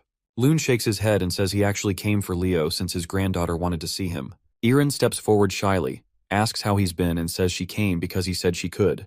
Leo turns to introduce her to the others, but the girls immediately dive in and start fangirling over how adorable she is. Erin gets overwhelmed and runs upstairs while apologizing to everyone.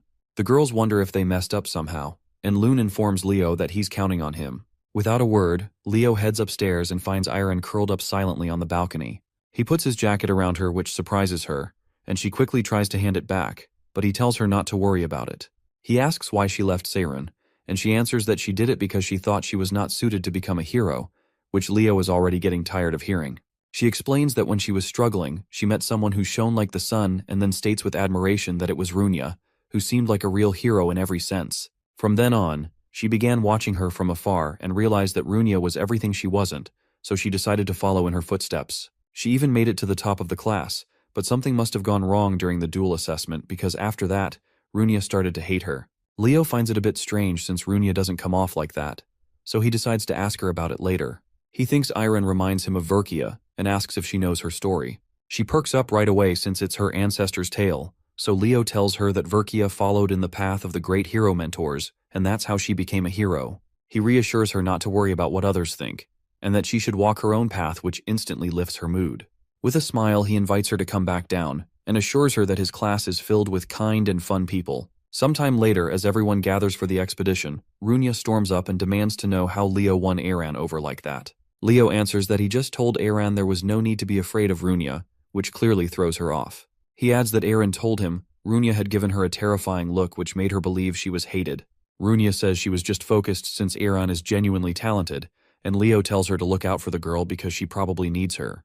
Just then, Professor Herdium calls out to someone who grabs their attention as a group of third years approaches. Lauder steps up to greet him, and the professor says he's impressed with the work Lauder submitted before. Leo glances at Runia and asks who that guy is, and she says he's her senior who suddenly jumped from 0 to hero this year, which Leo finds a little suspicious. Professor Herod then gathers everyone and announces that it's time to assign teams. He says each team will have 3 members, and right after, Herdium reveals that the first team will be Leo, Runia, and Lauder, which doesn't feel like much of a coincidence at all. Runia starts complaining the moment they leave as she grumbles about the professor's suggestion to use this as a chance to grow closer. Leo throws in a jab about the thief comment, which instantly sets her off again as she snaps that she still hasn't acknowledged him, but he just ignores her like he's tuning out background noise. Instead, she looks around and wonders where Lauder went since they're supposed to be moving in teams, and Leo recalls that Lauder said he'd go separately, guessing he must have something else in mind. Placing his hand on the ground, Leo suddenly senses that something feels off, and Runia comments that for all the ground they've covered, they haven't seen a single undead yet. But Leo is caught up with something else as he notices the surface around them doesn't seem any different from before, and remembers the conversation he had with Kieran. There's a curse of the dead laid over this land, but only someone like him who lived through the age of catastrophe can feel it. The Death King Hellkaiser was Erebus's most loyal follower and the Legion commander of Tartarus. Leo doubts he came personally and believes that instead he sent Kargor, the Death Knight, as his agent. Standing up, Leo figures out that beyond this point lies something inside the fairy lord that Silrod is desperately trying to guard. Runia looks at him in confusion and asks if he sensed something, but before he can answer, the sound of footsteps breaks the silence as they realize someone is heading their way. Leo instinctively points his sword forward, only to be met by Lauder, who casually asks how the investigation is going. He checks if they've run into any undead, which they deny, and then asks if Leo was the one who first reported the presence of a Death Knight.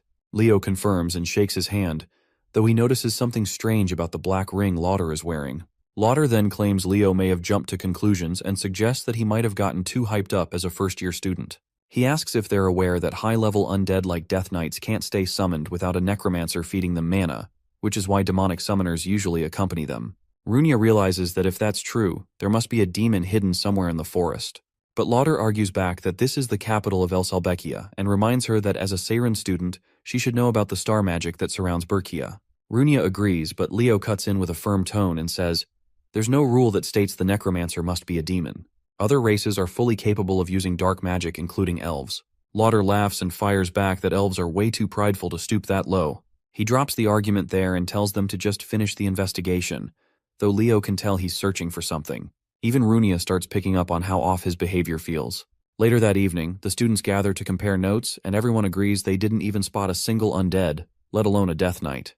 Chelsea immediately finds it suspicious how everything just disappeared the second they started investigating. Carr tries to dip out early and pretends he's going to bed, but Chelsea drags him back anyway. Meanwhile, a certain someone who clearly has nothing good planned jumps out of his dorm window and lands without a sound. Leo makes his way to the academy dorms and slips into Lauder's room like a professional. He already guessed Lauder would sneak out, but once inside, he spots a strange map with the entrance to the fairyland clearly marked. Just then, Runia barges in and shouts at Leo as she demands to know what the hell he's doing here. Leo immediately clamps her mouth shut until she calms down and explains that he's here for the same reason she is, though Lauder has already left. Before they can argue more, voices echo from outside asking if Lauder's asleep, and Leo grabs Runia without warning as he jumps straight out the window. Irin hears a noise and peeks out just in time to see Leo holding Runia in his arms. Her face turns crimson, and she drops her book in a panic as her brain fills in every possible romance scenario. Meanwhile, the two disappear into the woods, and Leo finally asks how long Runia plans to tail him. Runia demands to know if he still believes Lauder is involved, especially since he only arrived that morning and Leo saw the Death Knight days ago. Her thoughts get cut off when someone else's voice joins them as Aaron turns up, who was chasing after them this entire time. Runia looks like she's about to short-circuit and asks how long she's been following them, while Leo casually admits he already knew. With a bright red face, she suddenly yells that dating is strictly forbidden between students, which catches both of them completely off guard. She nervously explains that she saw them sneak out of the dorm and starts rambling about how beautiful and cool they both are. But this is still wrong. Leo holds his head and mutters that she's got it all wrong, then asks Runia to help clear up the misunderstanding. But Runia is just as red and barely manages to stutter out that it isn't what she thinks. Just then, Leo freezes as he senses something dangerous, and a decaying hand bursts from the earth as one by one, the undead begin to rise. Leo doesn't hesitate and draws his sword immediately as a chilling voice greets them with a slow welcome to the fairy forest. As the dead begin to rise, Leo pulls out his weapon and warns the others to stay sharp since they're facing high-ranking undead knights. He calls out behind him to check if Runia is ready, and she slams her hand onto the ground, summoning flames in response. She activates Firestorm and lights up the entire area, grinning proudly as she asks how she did while being completely unaware that a knight is still charging straight for her. Leo notices too late to stop it, but Iron suddenly jumps in and blocks the attack like a true Amazonian warrior, making our boy realize she's wearing animus armor. She wastes no time and cuts straight through the skeleton and turns it into another victim of sudden head loss syndrome. Runia cheers on the shy elf, who starts blushing hard, while Leo casually adds that she looked just like Berkia, which pretty much sends her to heaven. But then the shy elf switches gears and asks what they were even doing here all alone. Runia finally starts speaking properly, as she explains that they were sneaking into the third-year dorm to investigate something. She gets flustered again and declares that any sort of love drama would only get in the way of her studies, making Leo do a solid bruh moment. Irin doesn't let that slide and says that Miss Runia will always be the #1 student because she's going to be a hero. That hits Runia hard as she realizes Irin always saw her that way. Her mind drifts back to the duel they had where Irin barely blocked her attack using a mana shield. Runia smirked in response as she realized that only Irin is strong enough to be her rival, so decides to go all out while channeling a powerful fire spell. However, Runia's angry face scares Iran, who drops her guard. But by then it's already too late as the fire spell goes off and collides into her in an explosion. And now she finally realizes what Iran's look meant. She lets out a sigh as she realizes it was her fault that Iran stopped showing up, to which she tells Iran that she wants her to come back to school because she is her friend. The shy elf looks unsure, but Runia hits her with full confidence, saying they're absolutely friends and wants her to keep competing against her as a rival. Right after that, Iran suddenly hesitates again and asks if Runia is really sure they're not a couple, which makes Leo deadpan on the spot. Runia gets completely flustered and shuts that down fast, while Leo just acts like a wise old grandpa and calls them kids. Meanwhile, in an unknown place, the Death Knight growls that the mage has hit his limit as intruders are crawling all over the place, but the cloaked mage snaps back that it's the knight's problem, not his. The hood comes off and the person is revealed to be none other than Lauder, who the skeleton calls a brat.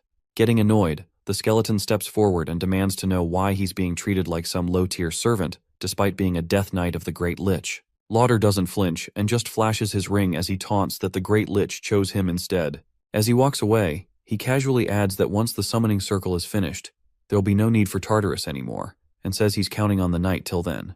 The skeleton just lets out a mocking laugh and agrees to do exactly as he says, and definitely is not planning to backstab him. Back with the hero squad, Iran says she still can't believe their senior Lauder would team up with demons, and Runia shares the same disbelief. But then Iran starts complaining that it suddenly feels colder, and even the red-haired elf begins to notice something's off while Leo stays quiet as he picks up on something. He whips out a few magic circles like he's flipping open a phone and says they should get ready before heading any deeper. He summons his two trusty spirit beasts, and Runia instantly loses her mind when she sees the red chonk of a bird, immediately going in for the squish while Iran asks who they are. Leo introduces Fiora and Kieran, which makes Iran even more impressed, but he quickly refocuses and says, "That's enough, and it's time to head into the forest's core." They step into the darkness as Leo states that things are about to get rough. As soon as they enter, the trio immediately starts running and fades with the monsters, and Runia finishes things off with a fireball. But right after that, the charred corpses begin leaking dark energy, and the undead rise again, making Runia realize that there's probably a necromancer nearby. Anyways, Leo starts swinging and decimates the skeletons completely and answers that there is no summoner nearby at all, but Runia doesn't buy that. He explains that what they're seeing is a curse of the undead, which catches both of them completely off guard. Runia admits she's never heard of anything like that, but then Aaron steps in, explaining that it's a curse which constantly summons undead in a region, turning the land into a place of death. Leo finishes the thought as he adds that the spell can only be cast by Tartarus's general, Hell Kaiser, the Lich King. Runia starts to panic hard after hearing that name and says they should report it to the professor right away, but just then, a sudden blast of cold smacks them like they opened a freezer door. A sinister voice welcomes the hero candidates to the land of the dead, and the Death Knight makes another appearance as he rushes in and clashes swords with Leo. It starts laughing like a lunatic while claiming there's no way out, but Leo doesn't even bother with a reply and blocks the attack with zero effort.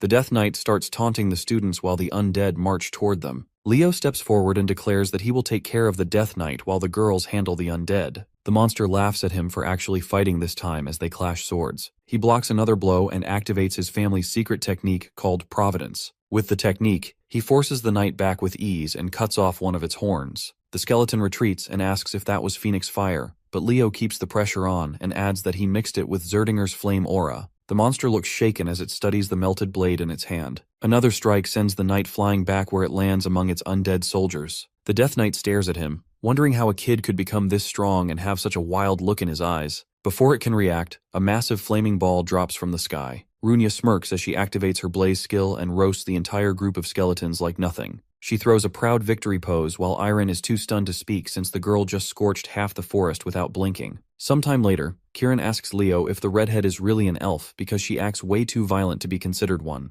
Leo stops walking when he sees a track in the ground and says that the battle is not finished yet. As they walk through the ruined forest, the girls feel overwhelmed by the thick death aura floating through the air. A voice calls out from the side, asking what they are doing in a restricted area, and Runia nearly jumps when she recognizes Senior Rauda. He says he is investigating the appearance of the undead in the forest. The redhead replies that the cause is a powerful curse, but Rauda looks doubtful. She is in shock since the curse energy around them is way too powerful and might choke anyone. Leo taps into his inner Sherlock and recalls that some Lumerne students recently touched objects that came from Tartarus and unknowingly used the dark arts. He raises his hand and activates a reveal spell that shows the trace of dark magic, which leaves the girls horrified. Looking at the exposed remnants, he calls Rauta out and says that he willingly used black magic and worked along with Tartarus. The senior clenches his fist and mutters that Leo is annoyingly persistent. He then announces that Lady Luna's hero record fragment is buried somewhere nearby, which sends another wave of shock through them. Rauta mocks the council, saying they do not even know it exists, and claims it is his right to reclaim the artifact. Irin shouts that it is offensive to the great hero and that Rauta plans to keep it for himself anyway. Runia gets fired up and tells Leo that they should beat this guy up and drag him to the teachers. He draws his weapon and warns the two that the fight from here is life and death. Rauta suddenly launches a deadly lightning spell which catches everyone off guard. Leo reacts instantly and copies the spell, which cancels out the attack. He tells the girls to get ready because this is what a real fight with evil looks like. Rauta laughs in amusement that a human can use original elven magic and asks who he really is.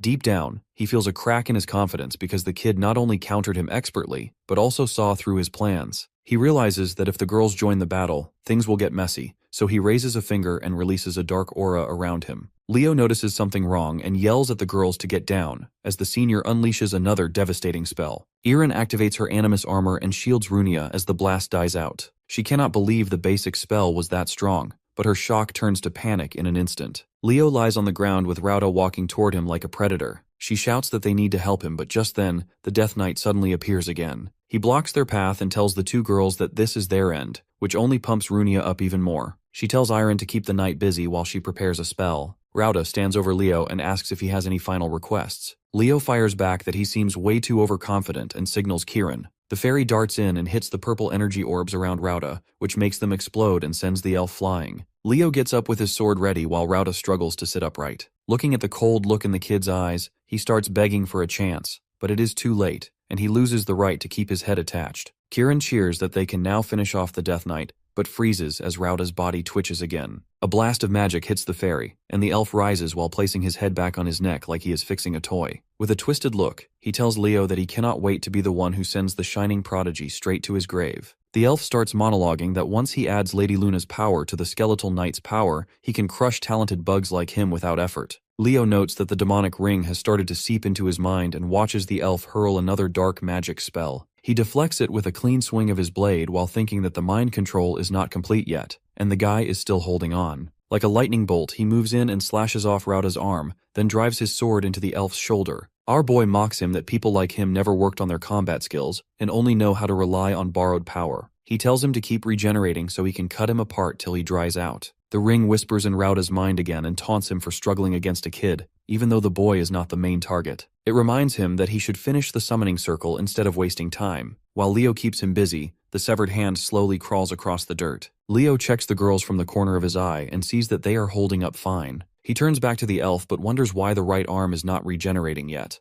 which makes his spidey senses tingle. Kirin suddenly points at the ground in panic as the severed hand finishes the summoning circle. Rauta coughs up blood and announces that it is too late for them to stop him as his body glows red. The girls freeze as the circle lights up, and even the Death Knight looks back at the scene. Leo jumps back as he senses something dreadful rising from below. The ground shakes and cracks open as a giant hand pulls itself out. Kirin asks what this nightmare is, and Leo answers that it is a skeleton king, and that they are facing a truly formidable monster. Rauta laughs like a lunatic as he feels new strength rushing into him and wonders if it belongs to Lady Luna. Leo realizes that the senior has fully given in to the black magic and rushes forward. He leaps into the air and yells that such vile and disgusting power could never belong to the founder. Rauta smiles in amusement as the skeleton king raises a massive hand to strike. Leo barely dodges the hit and lands a few feet away. The senior laughs even louder and says that he now controls the skeleton king completely. Kirin asks if they should retreat, but Leo says something feels off about the monster king. While dodging the monster, he explains that the summoning was rushed and Rauta cannot maintain it forever. He recalls that the most basic rule in summoning is to have enough mana to support the creature. He tells the fairy that they only need to stall it till the power burns out. He pushes some mana into the fairy and asks him to back him up. Kirin shoots off to distract the creature while Leo blasts it with a light spell. The skeleton king barely shows damage, and its eyes glow red as it raises its sword for another attack. Leo jumps again and thinks that the gap between their powers is massive, but he only needs to buy some time. Rauta does not stay idle and fires another spell at Leo as he lands, catching him off guard. Just then, Runia leaps in at the perfect moment and raises a wall of fire that blocks the blast. She says she will keep the senior busy while Leo finishes the skeleton king. He asks if Aaron can handle the Death Knight alone, but she reassures him that Aaron is not some fragile girl. The scene shifts to the shy elf as she blocks the knight's sword with her shield, but the force sends her sliding across the ground. The monster mocks her for choosing to fight him alone. Kargor swings again, sensing her presence approaching him, but she ducks and avoids the blow. She tells herself that she must push through or her friends could get hurt, and drives her sword through his body. The Death Knight laughs as the blow does nothing and sends her flying with a brutal kick. She struggles to stand while he taunts her that she is a beginner noob, and that he will take her skull as a trophy. She counters the monster, saying that great heroes were always supported by people who believed in them, and then stands back up. Irin taps into a power inside her and says that her ancestor Berkia also followed the hero's path and made a vow to never waver in her belief. She then raises her sword with renewed resolve. The Death Knight starts sweating since the energy looks like fairy magic and charges at her. She grows confident and tells him that this is a secret technique passed down to the fairy knights. As the Death Knight closes in, she activates the skill Evergreen and slices through the skeleton with fierce determination. After taking the full Gojo treatment, the Death Knight starts fading away, unable to accept that it was a kid who defeated him. Irin tries to stay on her feet and tells herself she has to help the others, but her vision turns blurry and she drops to the ground. Back to the main fight, Rauta asks Runia if she is ready for some more. He fires a lightning dragon spell, determined to end her right there and then. Runia summons her fire turtle at the last moment and uses its shell to deflect the spell. The senior's eyes stretch open as the lightning shoots straight back and drills through him. Runia mocks him and asks if he thought she would just stand still. She fires another blazing strike that engulfs him in flames. Rauta drops to the ground, smelling like charred meat, while the redhead turns away. Her expression twists in shock as he suddenly fires an attack that sends needles through her body. Leo calls her name and breaks focus, letting the Skeleton King close in.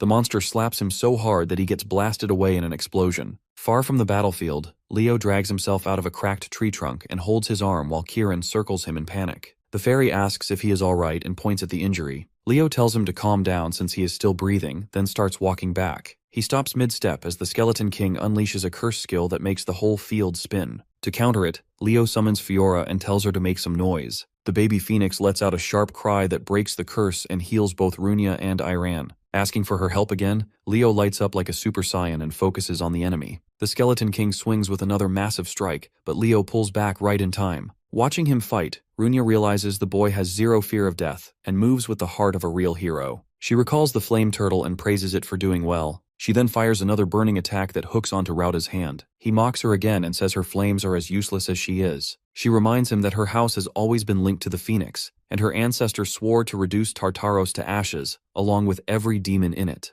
Rauta tells her to stop spouting nonsense, but then senses something wrong. The flame on his hand refuses to die, which puts him on edge. Runia continues that as long as she lives, the oath lives with her. She reminds him that his left eye is demonic, so the flames will not stop till he is a charred brisket. She closes the distance and tightens her grip on his arm, making the flames rise even higher. She reveals that the technique also burns the caster. Rauta calls her insane, but she has already decided to take him with her. Out of nowhere, the flames vanish without warning, which makes him relax for a heartbeat. He tells her he will return the favor, but his ring goes berserk. A vortex opens and starts dragging him in while he screams at it to stop. The ring devours him whole, and he disappears from sight, leaving Runia collapsing in disbelief. She wonders why the Skeleton King is still here even though its summoner is gone. The ring then starts glowing with a different aura, and Leo tenses up as he senses a familiar, terrifying presence. The Demon King orders the Skeleton King to continue the mission, and the monster raises its sword again. Leo braces himself while thinking that the energy feels exactly like Hell Kaiser, who is now using the ring as a vessel. He guesses that the Demon King is aiming to break the barrier protecting the zone. Leo rushes in and yells at Kieran to cover him. The Skeleton King slams its blade down and Leo intercepts it with everything he has. He realizes he is losing ground fast as the barrier cracks behind him. The monster then launches him away and sends him crashing through the collapsing shield. Kieran screams his name as Leo flies across the battlefield and smashes into a distant building while the barrier finally shatters. After some time, Leo's eyes slowly open and his two familiars rush over, but they have been reduced to tiny little orbs. He stares at his hands and realizes that his spiritual energy has run dry. Pulling himself up, he starts checking the ruined landscape around him and feels his chest sink as it hits him that fairyland has really been reduced to this miserable state. Just then something catches his eye. He turns toward a knife resting on a slab. His eyes widen in recognition as he recognizes the weapon. A memory from his former life hits him, dragging him back to the day he handed that dagger to Berkia. She fired back instantly, asking if he was trying to get rid of it. She threw a whole tantrum and said that it looked like something useless, while our boy roasted her that this thing carried him through countless battles. His old party called out to him right then, and he realized it was time to leave. Berkia looked crushed, but he only patted her head and told her that he had to go. He walked into the portal while she stared at him the whole time. Snapping back to reality, our hero picks up the dagger and calls Berkia a gremlin. He remembers perfectly how she said she never needed the stupid weapon. Suddenly it glows bright, which catches him by surprise. A ridiculous amount of mana bursts out of the dagger, and it responds to its true owner, Leo. Feeling the charge shoot through him, he wonders what spell he should throw at the Skeleton King. He then looks at a fire spell that smacks the monster in the face and realizes the girls are still fighting. Runia and Aran can barely stand as the creature focuses on them. Iran's eyes widen when she senses a massive shift in magic somewhere behind them. A bright golden light blasts out of a nearby building and they brace for impact. Runia then states that if the guy really did make a contract with the Phoenix, then he should be able to pull something like this off. Changing into a Temu version of Alien X, Leo claims that the spell is still nowhere near the original version, but it should do fine. He figures the girls will enjoy it, and quite literally makes stars rain from the sky. The duo is thrown into shock while Iran instantly turns into a walking Wikipedia and explains that she read about this in the ancient texts. This is Finale, the strongest spell ever recorded.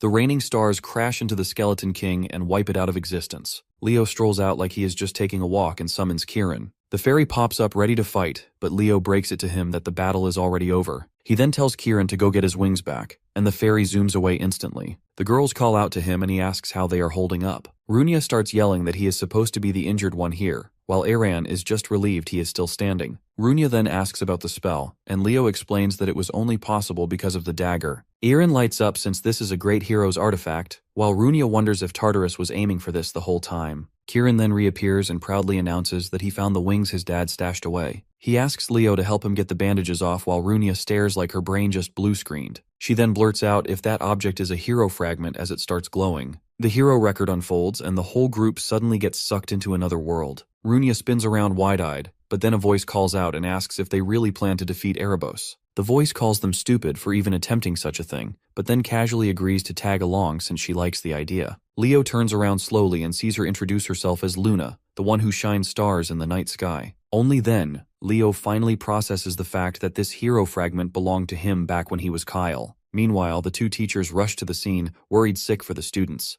Runia calls out to Professor Herdium and shows him the hero's fragment they managed to recover. He stares at it in disbelief while Professor Herod tells Leo he did well and asks if anyone else is missing. Leo answers grimly that there was one more, and Iron breaks the news to her grandfather as she tells him about Senior Rauda. The group walks away while Leo glances back one last time, remembering Luna again. The scene then shifts to the final day of the visit as the students gather in front of the portal. The professors exchange goodbyes and shake hands before parting. Runia tells our hero that she is going to get much stronger and demands a rematch the next time they meet. Just then, a voice calls out as Iran rushes toward him at full speed. She announces that she has decided to return to her classes, which makes him smile. He ruffles her hair, tells her they will meet again, and then starts heading toward the portal. Back at Lumerne Academy, Kieran is more excited than ever now that he has finally reclaimed his wings. He uses the baby phoenix as a moving target practice and zips after her, but she dodges every single attack with a perfectly timed glare. She gives him a bombastic side-eye while he looks ready to launch round 2. He tries to corner her as she lands and warns menacingly that he will show her true fairy magic. Just then, Leo plucks the fairy straight out of the air and warns him that he will confiscate his wings again if he keeps acting up. A voice calls out, and Fiora's form begins to shift. She transforms into a young girl and introduces herself properly. Our boy figures that it is Kieran's magic causing the change. He crouches down and tells her there is no need to act so formal. Meanwhile, the fairy immediately tries to attack her again, which only irritates her further. She grabs him tightly in her fist and tells Leo she wants to show this form to her mother. He agrees and opens a portal, telling her to take the fairy along. Kieran protests with everything he has, but it is useless, and the two vanish into the portal. Our boy finally relaxes on his bed for the first time in a while. He had to hand the dagger and the hero fragment over to Siren Academy. First, it was the Queen of Monsters at Lumerne, then Hell Kaiser at Siren. He thinks that it seems pretty clear now that Tartarus is trying to wipe out every trace of the great heroes. There are still hidden moles inside Lumerne Academy that need to be rooted out. Just like Rauda, there must be direct traitors lurking within the academy. He figures Lumerne needs to identify them as fast as possible. The scene then shifts to the main academy hall as the night department's head announces that the headmaster will arrive shortly. Meanwhile, the students whisper among themselves, confused as to why everyone was gathered according to their field. The headmaster steps onto the stage and asks if they enjoyed their vacations. He then announces that he gathered them here for the upcoming event, the department tournament. The students finally understand why they were divided like that. This is the major event that decides the top department for their grade. The old man explains that the professors will guide them and that they have invited special lecturers for the event as well. Chelsea is thrilled while Carr yawns, completely unbothered. Just then, someone calls out to him and says she read his magic report. Torua roasts Carr on the spot, saying his report was complete trash. She loudly announces that she thinks all the first years are trash in general. She calls them out, saying she knows they only wrote their magic essays just to pass and nothing else. Emio then asks if she read his report too and nervously wonders what she thinks of it. She recalls perfectly that it was 17 pages and says it was still just basic common sense. She launches into a long rant, but the students zone out instantly, unable to follow a single part of it. She gets cut off as Senior Lee walks in and introduces himself. Flexing his muscles dramatically, he lays it on thick that knights overcome problems with their bodies and that training is the only path to success. The students immediately flock to him, fleeing the lecture at full speed. Another senior shows up by the name of Ulta, who asks the crowd what the most important thing for a summoner is. The students try guessing one after another but fail miserably. Ulta then reveals that the most important thing for a summoner is love, which earns a collective deadpan stare from the room. The principal continues and announces that these top students of Lumerne will guide everyone for the upcoming event. The old man then suddenly freezes in confusion and asks why Leo is standing there all alone. Everyone turns toward him, not understanding what is going on. However, Leo just smirks and declares that he is standing in the all-class zone. Meanwhile, Torua asks what he means by that and if he is feeling all right in the head. The principal explains that this is an interdepartmental competition. All the departments immediately try recruiting him one by one, but the old man smiles and says that maybe he is right. He then tells him that this is a rare chance to get special teachers, to which our hero answers that he does not plan to waste the opportunity. He continues, explaining that he intends to take all the classes. However, the principal grows serious and asks if he realizes that he will have to face off against all the departments alone,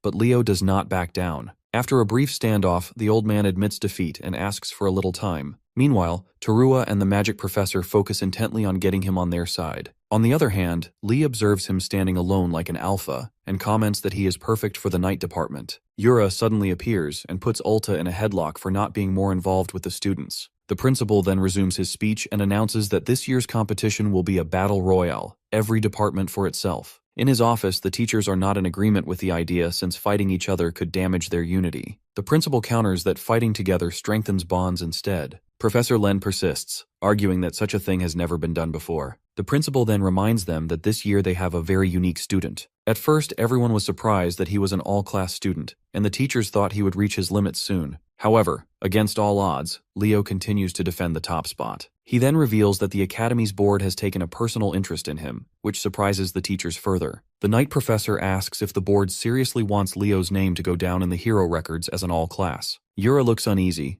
recalling the board members and realizes that they are the ones who are backing our boy. Professor Len is overjoyed for his student, as it also means a future generation could inherit the all-class status. The principal interrupts these thoughts and says that eventually Leo will have to choose a department. The scene then shifts to the training grounds, where everyone starts complaining about the cold. Professor Ain calls them to attention and explains that he created the ice wall to help teach aura skills. He then calls Celia forward, who looks surprised. He challenges her to see if her flame aura can break through the ice wall, which excites her. She gets confident and unleashes her fire skill, releasing a massive attack that causes a huge explosion. Meanwhile, Leo hits a JoJo-style pose in the background. However, to Celia's surprise, there isn't even a dent in the ice. Professor Ain then reveals that he will be teaching the aura technique known as Hero's Breath. He walks up to the ice wall and explains that it was derived from the beast people, and it was modified for humans to use. Celia is caught off guard as the ice professor suddenly unleashes a flame aura and launches an even more powerful attack. The students start sweating as the ice shatters into pieces,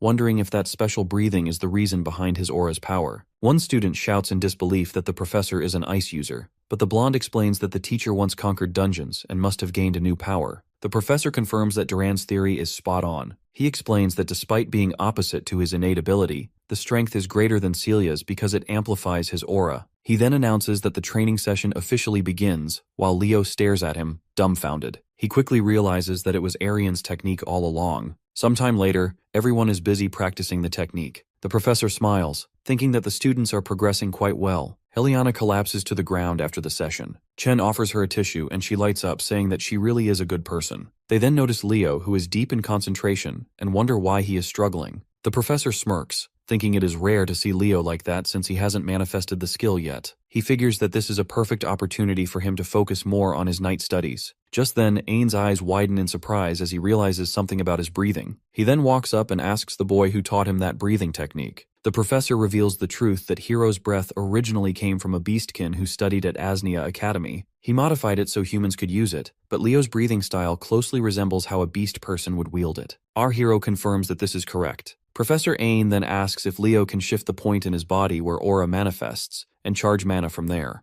Guided by the professor's advice, Leo ignites his aura in an impressive flame that rises sky high. Duran is blown away by the power of that ability, and the students start gossiping, wondering what has just happened. The teacher smiles and compliments him, saying that he is unlike anyone he has ever seen before. Leo just smiles back and thanks the professor for his words. The scene shifts to the hallway, where Chloe is carrying a pile of books, struggling with the weight. Leo shows up and comments that those look heavy, then offers to accompany her since they're both headed to the magic class presentation. She turns red for no reason, wondering why she can't maintain eye contact with him even though he isn't doing anything special. Just then, Terua appears and immediately starts teasing the poor girl. Chloe is shocked that the senior even knows her, but Terua explains that she read and enjoyed her paper on Northern Magic. She then bluntly asks our boy when he plans to join their department. He counters that forcing him to pick is literally against the rules and thinks that she really is way too forward with her approach. The group heads up toward the clearing and Terua suddenly freezes. A second later, she rushes ahead, demanding to know what Professor Albie is doing here. He explains that he's been hired as a special lecturer starting today, which shocks her even more. She immediately starts throwing a fit about how he never agreed to give their batch a special lecture,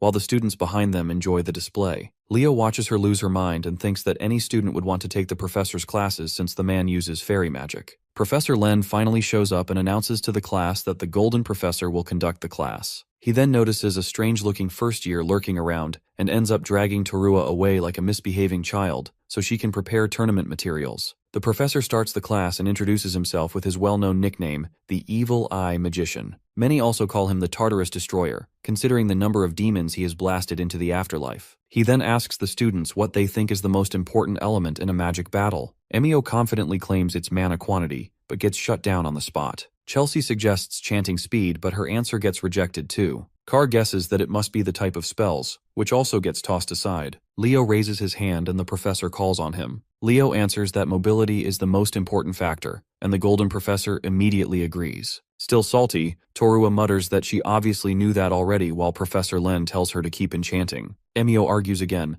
saying that mobility doesn't matter anymore because it has been surpassed by magic. Professor Albie asks if he is referring to wing magic, and the other students murmur that it should indeed be enough since everyone has it. Diving into lore mode, wing magic is actually a levitation spell that surpasses the fly spell with sheer speed. It can even lift objects through the air. The professor then calls both Emio and Leo to the front. Emio shoots daggers at our boy, who wonders what he even did to deserve that stare. The Golden Professor asks Leo if he thinks Emio is right, and Leo instantly says no. The professor then tells them to test their theories to see which one is correct. He asks if they brought their own magic devices, but Leo doesn't have one. The professor simply smiles and tells him to manage somehow, and Leo looks ready for whatever challenge comes next. The teacher announces that they'll race to the Isle of the Beasts and then return to this spot. Emio gets fired up on the spot and pours magic into his board. He launches forward at top speed, tearing toward the isle. After a while, he looks back and is about to start mocking Leo but gets interrupted by a lightning bolt hitting him out of nowhere. Carr demands to know what Leo thinks he's doing right as he fires another lightning spell. Leo calmly explains that this test is about mobility, so naturally, he's testing his opponent's mobility. The professor agrees with the idea, though Carr still appears unconvinced.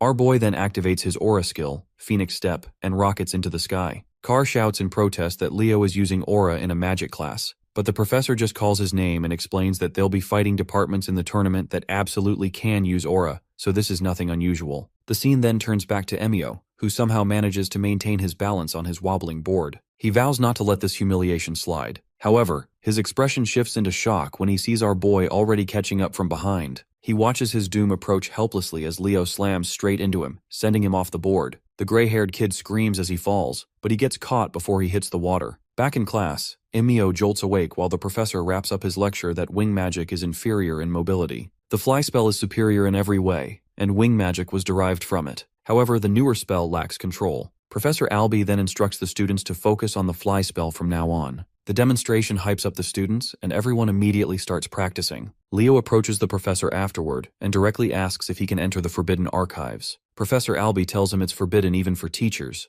but Leo calmly clarifies that he's asking a member of the Jiran family, not a lecturer. While staring at the class, the evil eye magician asks why he wants access. Leo answers that he's searching for a document about an unknown hero. The professor agrees to prepare a recommendation letter for him. He then tells our boy that to actually enter, Leo will need the permission of the head, his brother, Altek. Leo remembers that Altek is known as the Infinity Mage, famous for memorizing countless spells. The Golden Professor then lets him know that the head is away on a mission, so Leo will have to settle for the representative. Leo asks who that is, and Albie reveals that the representative is his senior, Elena Jiran. The scene shifts to the summoning island. Leo overhears whispers that the other departments have already started their special sessions, and even Professor Albie dropped by for the magic class. He then recalls the conversation he had with his friends about Elena. Chelsea explains that the girl is basically campus royalty and also the third-year representative. At only 18, she already sits at the top of the magic department as the current rank 2. Carr jumps in and says that she is also insanely hot, which is why people call her the Queen. She has crowds of followers, and will likely be one of the strongest candidates for next year's student council president. Our boy sinks into thought and wonders how he should even approach someone with that kind of reputation. He gets snapped out of it as Professor Yura starts yelling and demands to know where Ulta ran off to.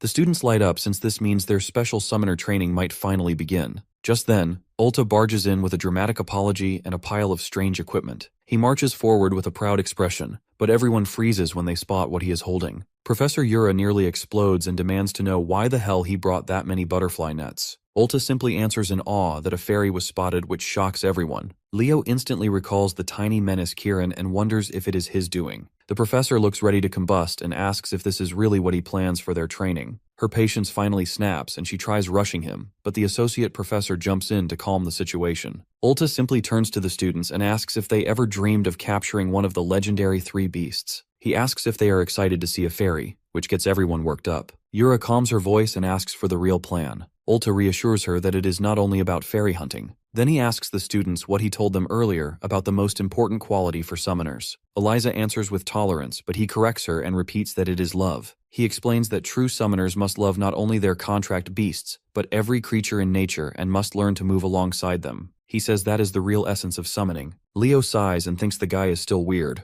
although his message makes sense. Professor Yura adds that they must also learn to connect with beasts that are not their own. She tells them they will be staying here for 3 full days for the special lessons. Ulta adds with a threatening smile that he already submitted their dorm papers, so they have no reason to leave. Students panic at the idea of surviving out here and complain that they had other plans. Eliza is not that bothered by the situation, but Ulta quietly puts a butterfly net into her hands, which makes her surprised. The twist then lands that they are forbidden from using their summons, aura, or magic. They must survive the forest with their own strength, which makes the entire class panic. Ulta then leaves, but students create a ruckus that the forest is full of danger. One of them tries to reason with the professor, but she tells him that summoners are different from the other departments. They are humans who form bonds with other beings, and that is why they must learn to adapt and understand nature on its own terms. She continues that this is why Ulta focused on love and asks how many of them have seen a true summoning. She points out that many of them rely on their family's mediums instead of witnessing a beast's real form. She then smiles and tells them she will see them in 3 nights and wishes them luck. The days pass as the students learn basic survival while sharpening their instincts through different activities. The story then shifts to Leo, who is gathering berries. He admits that the summoning classes are way more challenging than the others in a good way. Suddenly, someone screams that they found a fairy. Our hero turns toward the sound and sees one unfortunate student swallowed halfway by a massive plant. The others stare at their classmate without rushing to help.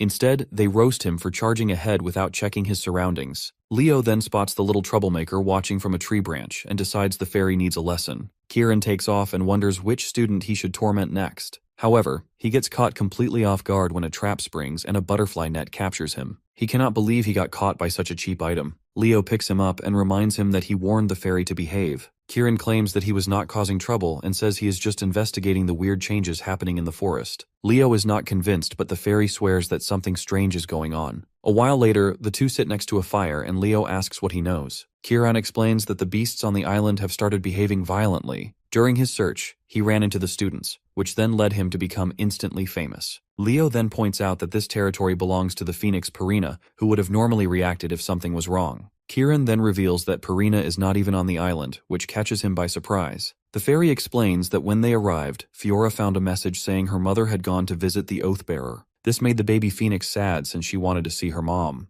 Then they both noticed the forest beasts acting odd and decided to investigate. Fiora ventured deeper into the forest, and Kieran followed behind her. The story makes Leo think that Fiora is the second strongest beast here, so she should have noticed something serious. He wonders why these incidents started only when Purina left, and if it is really just a coincidence. He tries contacting Fiora through telepathy but gets no response. He assumes she must be distracted and then grabs the fairy. Leo places him on his shoulder and says they are going to find the girl. He tells Kieran he sensed a strange aura somewhere on the island's west side, but the fairy keeps complaining about being dragged in this stuff. The scene then jumps to a glowing lake in the quiet forest. A soft voice calls out as Fiora crouches near the water with stars in her eyes while admiring a strange stone she is holding. She whispers that it is beautiful. The baby phoenix pops the stone into her mouth and chews happily. She suddenly gets alert when a voice asks what she is doing. She tries to play innocent, but Leo looks down at her and asks if she has been eating magic stones here since the day she came here. He recalls that magic stones easily form in a place filled with spirit beasts, and young beasts use them to grow and evolve. Fiora tries making an excuse that eating a lot helps her grow up faster, but Kieran reminds her that she is a top-class spirit beast. Our boy tells her the stones are delicious, but driving the other beasts away is not the right thing to do. She throws out another excuse that she intends to share some, but then Kieran calls her out again, and the two start bickering like always. Leo breaks up the fight and asks instead about the strange things happening in the forest. She explains that she felt a weird energy in a certain part of the woods. Before she finishes, the two freeze as an ominous aura fills the air. Our boy instantly recognizes it as the same energy from the beast summoner from before. Feeling something is wrong, he summons his weapon and tells his familiars to get ready. All of a sudden, he yells for them to dodge as a giant mouth of a monster closes in on them in a flash. Our boy manages to dodge it and stares down the attacker. The beast summoner makes a second appearance with new tentacles mixed into him. The guy starts monologuing that he was wondering why the magic stones were decreasing in number. Laughing like a madman, he then tells our boy that fate must have led them to meet again. Leo smiles back and says that this rivalry goes back to their previous lives as he readies his weapon. The evil summoner launches a tentacle at him, wanting to finish things early, but Leo ducks in time. The tentacle grabs the tree behind him instead, and lifts it as the summoner declares that this ends now. Another tentacle bursts from the ground and grabs his foot, which locks him in place. He realizes the enemy must have hidden a few tentacles underground. It managed to catch him off guard since he did not sense anything at all. The summoner then launches the tree at him full speed. Leo closes his eyes for a second and lets out a powerful scream, releasing his phoenix aura in a blazing shockwave. The blast cuts off one of the tentacles, but it grows back almost instantly. He turns to the summoner and says he has a question. He asks if the tentacles at his feet belong to a gorgon and if this is a chimera hybrid. The evil summoner smirks and asks Leo who he really is to figure that out so quickly. Our boy smirks back and says he is just a first-year hero candidate. He then commands Fiora to charge. She rushes at the summoner at full speed and the hit causes a massive explosion. Kieran compliments the baby phoenix's attack power, but Leo warns them the fight is far from over. The beast summoner throws a tantrum that his beast got destroyed, but then decides he will return the favor. He dips his hand into the water and summons a giant death slime like he is some kind of Pokemon trainer. Kieran complains about the sewer smell rising from it while our boy summons a windshield. He finds it thrilling since this is one of the strongest slime monsters out there. The evil summoner smirks and says that this battle is as good as over now. A voice suddenly calls out and demands to know what the evil man is doing with his junior. A bolt of lightning drops from the sky and strikes the summoner, who lets out a high-pitched scream. Ulta swoops in on his majestic Pegasus, while the enemy is left smelling like burnt brisket. The thug finds it unbelievable that his beast armor got destroyed so easily. He then admits it is to be expected from the strongest summoner in the department. Kieran focuses on the winged horse instead, asking what it is saying. Our hero explains that it is a Pegasus,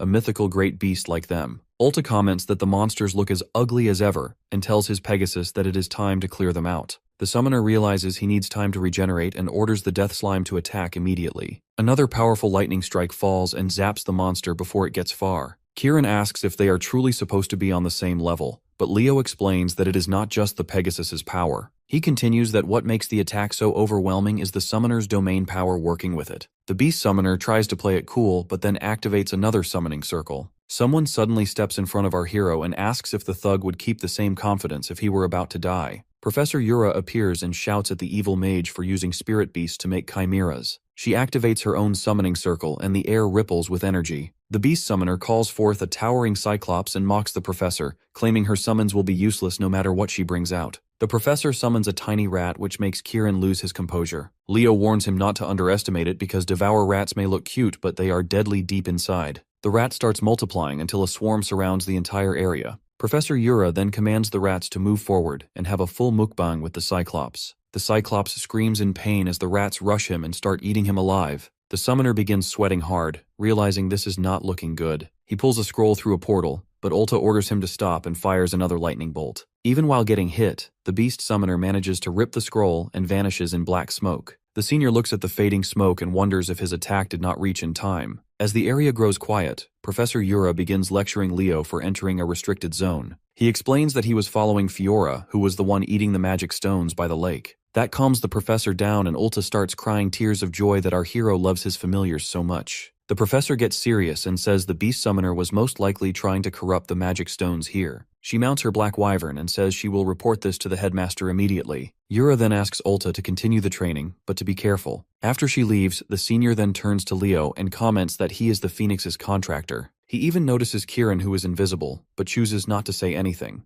Our hero changes the subject and asks if the small Pegasus belongs to him. Iria walks up and introduces herself politely. Leo pats her head and she melts under his touch. This surprises Ulta since the Pegasus do not usually like being touched. He then asks if our boy has ever handled one before, which he denies. Leo recalls his previous life, where he handled a Pegasus, and the memory brings him a warm feeling. The senior tells him to continue the training, but notes that he will consider the fact that he used his powers. Leo agrees without complaint. He then goes deep into thought that since the beast summoner is that strong, the enemy hiding within Lumerne is likely a professor. A few days later, the entire class gathers for the first time in a while. Carr asks his friend about the summoner training, but the guy is too tired to reply properly. Eliana asks where the class president went, but Carr reminds her that all the representatives were summoned separately. Meanwhile, Leo walks into a large tent, and Reese greets him immediately. Luce, the second-year representative, is head over heels for him, while Hark, the fourth-year rep, sleeps soundly in his seat. Our hero looks around, searching for someone, when a hand touches his cheek and calls him cute. He recognizes the voice as the girl asks if he is the shining first-year rep. He realizes it is Elena, the one with access to the archives, and she asks him straight up if he wants to be her boyfriend. Leo rejects her immediately while Luce enjoys the scene with popcorn. The senior leans closer and says that big sister will take good care of him. Being a true man of culture, he tells her she is too young for him. His comment catches her off guard and she bursts into laughter, saying that this is going to be fun. Luce finds it amazing that Leo is as dashing as the rumors and that he is not backing down against Elena. Reese then asks the third-year rep how her mission went, but she dismisses it as boring. He moves over to the fourth-year rep and shakes him awake. Hark gets up and immediately challenges Reese to a fight. Reese just smiles and tells him he will deal with him later. Elena begins trash-talking him for wanting to fight the moment he wakes up. The fourth-year rep fires back that a faction mascot like her would not know what a real fight is. The two begin bickering non-stop until Luce interrupts them and warns that they will get in trouble. Reese asks Leo what he thinks of the representatives, and he nervously replies that they seem like good friends. Fast forward to the gathering. The principal enters and greets all the students before explaining why they were summoned. He announces that from today onward, all academy staff and students will be cut off from the outside world until the competition ends. Everyone will be placed under strict lockdown without further notice. Leo grows tense and realizes the principal must be planning to catch the traitor. The scene shifts to the classroom where Eliana and Chelsea complain about being cut off from the city. A student suddenly calls out that the location for the battle royale has been chosen. It is a restricted place named Negrang. Carr looks up the details in a book and reads that it is a city in the southeastern area that was destroyed by a stampede from the hero dungeon. Even though the dungeon was conquered, the land became cursed and no one could live there afterward. Nella looks worried about going to such a place, but Chelsea reassures her that the rumors say it is not that dangerous. She brushes it off and reveals that only mid to low tier monsters are scattered around, but that still frightens the students. Leo studies the pictures and realizes the place looks familiar. He starts sweating a bit as he recalls that this is where he teamed up with Lycinas to defeat a Legion commander for the first time. Going to the library, Leo digs through documents like a man on a mission. He finds out there are 5 lakes inside the restricted area, and starts wondering which one is Urdia. He wants to find the lost Oathkeeper of Lycinas, the Spirit of Radiance, Luminous. The scene then jumps straight to the day of the tournament. The announcer starts his dramatic speech about the first years while parents in the stands worry about their kids. Meanwhile, the principal and Yura overlook the whole place and talk about how dangerous it was to invite a crowd this big. The professor wonders if the lockdown should have stayed longer, but the principal reassures her that their defensive forces are back. Purina flexes her flames in the background while Yura silently fangirls over the Phoenix, dying to talk to her. Just then, Sejin steps up on stage and announces that he will be the overseer of the competition. He confirms that the battle royale will proceed as planned. The students will put everything on the line until one emerges the victor, and that student's department wins the whole thing. He then reveals that each student gets a bracelet that monitors their body. If it senses that a student might die, it will teleport them to safety immediately. Sejin then drops the bigger news that this tournament also serves as their final exam, which shocks everyone. He explains that surviving the longest won't be enough because if they hide the whole time, they get low marks. All their actions will be recorded from start to finish by the bracelets. The professor continues that a person who fights early and gets eliminated can still score higher than someone who camps throughout the match. He then wishes them good luck. Leo smirks, thinking that if someone takes one for the team, then that student's exam score is basically toast. The announcer declares that the department tournament starts now as a golden light wraps around every student. Carr opens his eyes and realizes they have been thrown out of the Fortnite battle bus and are now free falling. Students panic as they fall victim to gravity, but our boy doesn't react at all. He assesses the area and sees curses spread all over the land, activating and dispersing on their own. Leo senses the only clear spot devoid of curses sits at the center of the map. He figures everyone will rush to that safe zone, which makes it perfect for him to slip away and search for the lake. Students start adjusting to the fall and begin activating their powers. Suddenly, Prince Duran and Eliza come face to face and size each other up. They decide to fight right there, but then out of nowhere, Leo flashes past them with his Phoenix aura. He ruins their aura farming moment, which ticks them off. They yell his name out in unison, but he is already too far to hear them. Landing beside a wrecked building, he remembers that Lycina's sealed luminous somewhere around this area. Then, a curse washes over him and dulls his senses. However, he manages to overpower it. Just as he thinks that the others will struggle with it, Chen drops down next to him. He tells her that the ruins are in the opposite direction. She says she knows that, but she has unfinished business with him. She takes her stance and asks for a one-on-one battle. Leo teases her for dropping that out of nowhere. Chen says that from the moment they met, she wanted to know the difference between their strength and rushes forward. She activates her water martial arts skill, but Leo hardly reacts. She compliments him for using his flame aura to cancel her water attack at that moment. Then she tightens her posture, and Leo senses it instantly that she has a high-ranking water spirit. Chen launches another attack, but he summons a flame in his hand. A massive wall of fire cancels her attack, but then he realizes that it was only a distraction. Feeling for her presence, he catches her coming from behind and blocks her cleanly. Chen slides back, surprised that he countered her last attempt. She knows she has lost the element of surprise, but she refuses to back down. Leo then lectures her that water is a force that can take any shape. Marching forward with his flame sword, he tells her that her movements are too rigid. Chen sweats as she knows a direct hit would end her. She summons a water shield, but then her eyes widen in surprise. He appears right next to her with a fireball and tells her again that her movement needs work. When the smoke clears, he points his sword at her throat and says that he has won. She admits defeat and says that he fights like a seasoned veteran, but then he tells her to head back. She is shocked he is not eliminating her, but he says it is his choice. Walking away, he then tells her to deal with the two who are heading towards them. Chen hesitates, but then realizes what he means as those two powerhouses from earlier rush toward them at full speed. Duran and Eliza rush past while arguing over who gets to fight Leo, both acting like children. As they close in, Chen looks at them like they've lost their minds and asks why they are even here when the ruins are literally in the opposite direction. The prince assumes she must have eaten a loss and asks where the class representative disappeared to.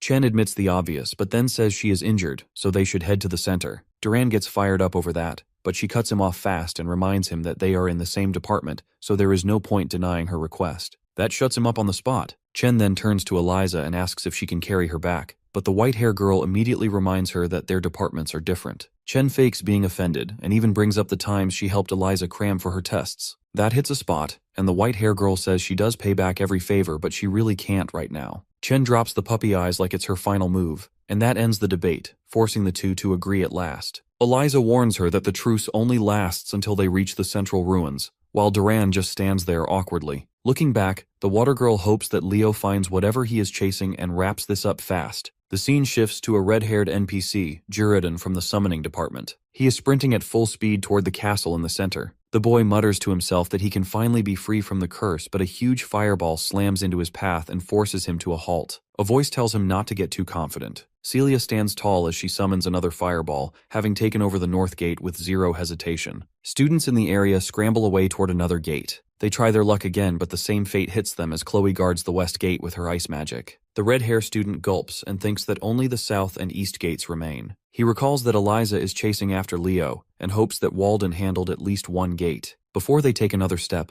a giant shadow spreads over the horizon. One of the students panics and yells that it's a black wyvern, but Jordan corrects him fast and says it is the cursed variant from the summoning exam. Everyone breaks into full panic mode, wondering what the hell the beast is doing here. Meanwhile, Zeist Zerdinger checks the battlefield and notes that Celia is handling things well, but finds it strange that Leo still has not entered the ruins. Looking at Chelsea, her uncle compliments her and says she has finally become a proper mage of their house. The two share a moment talking about how adorable the younger students are, but Zeiss shifts immediately as he senses something off. A massive monster appears on the battlefield without warning. The teachers rush into the control room and demand to know what is going on. The mage inside yells that they lost contact with the other control room. Herod tells Sejin that they need to evacuate every student right now. The white hair professor pours magic into the crystal, but nothing responds. He announces that it isn't working, but Herod doesn't stop and bolts toward the headmaster, telling him to keep trying. The scene jumps to a group of students locked in a fight. An NPC wipes sweat and comments that the other departments are built different as he tries to catch his breath. Walden chills on a broken rooftop and decides he has to wrap things up before the monster reaches this area.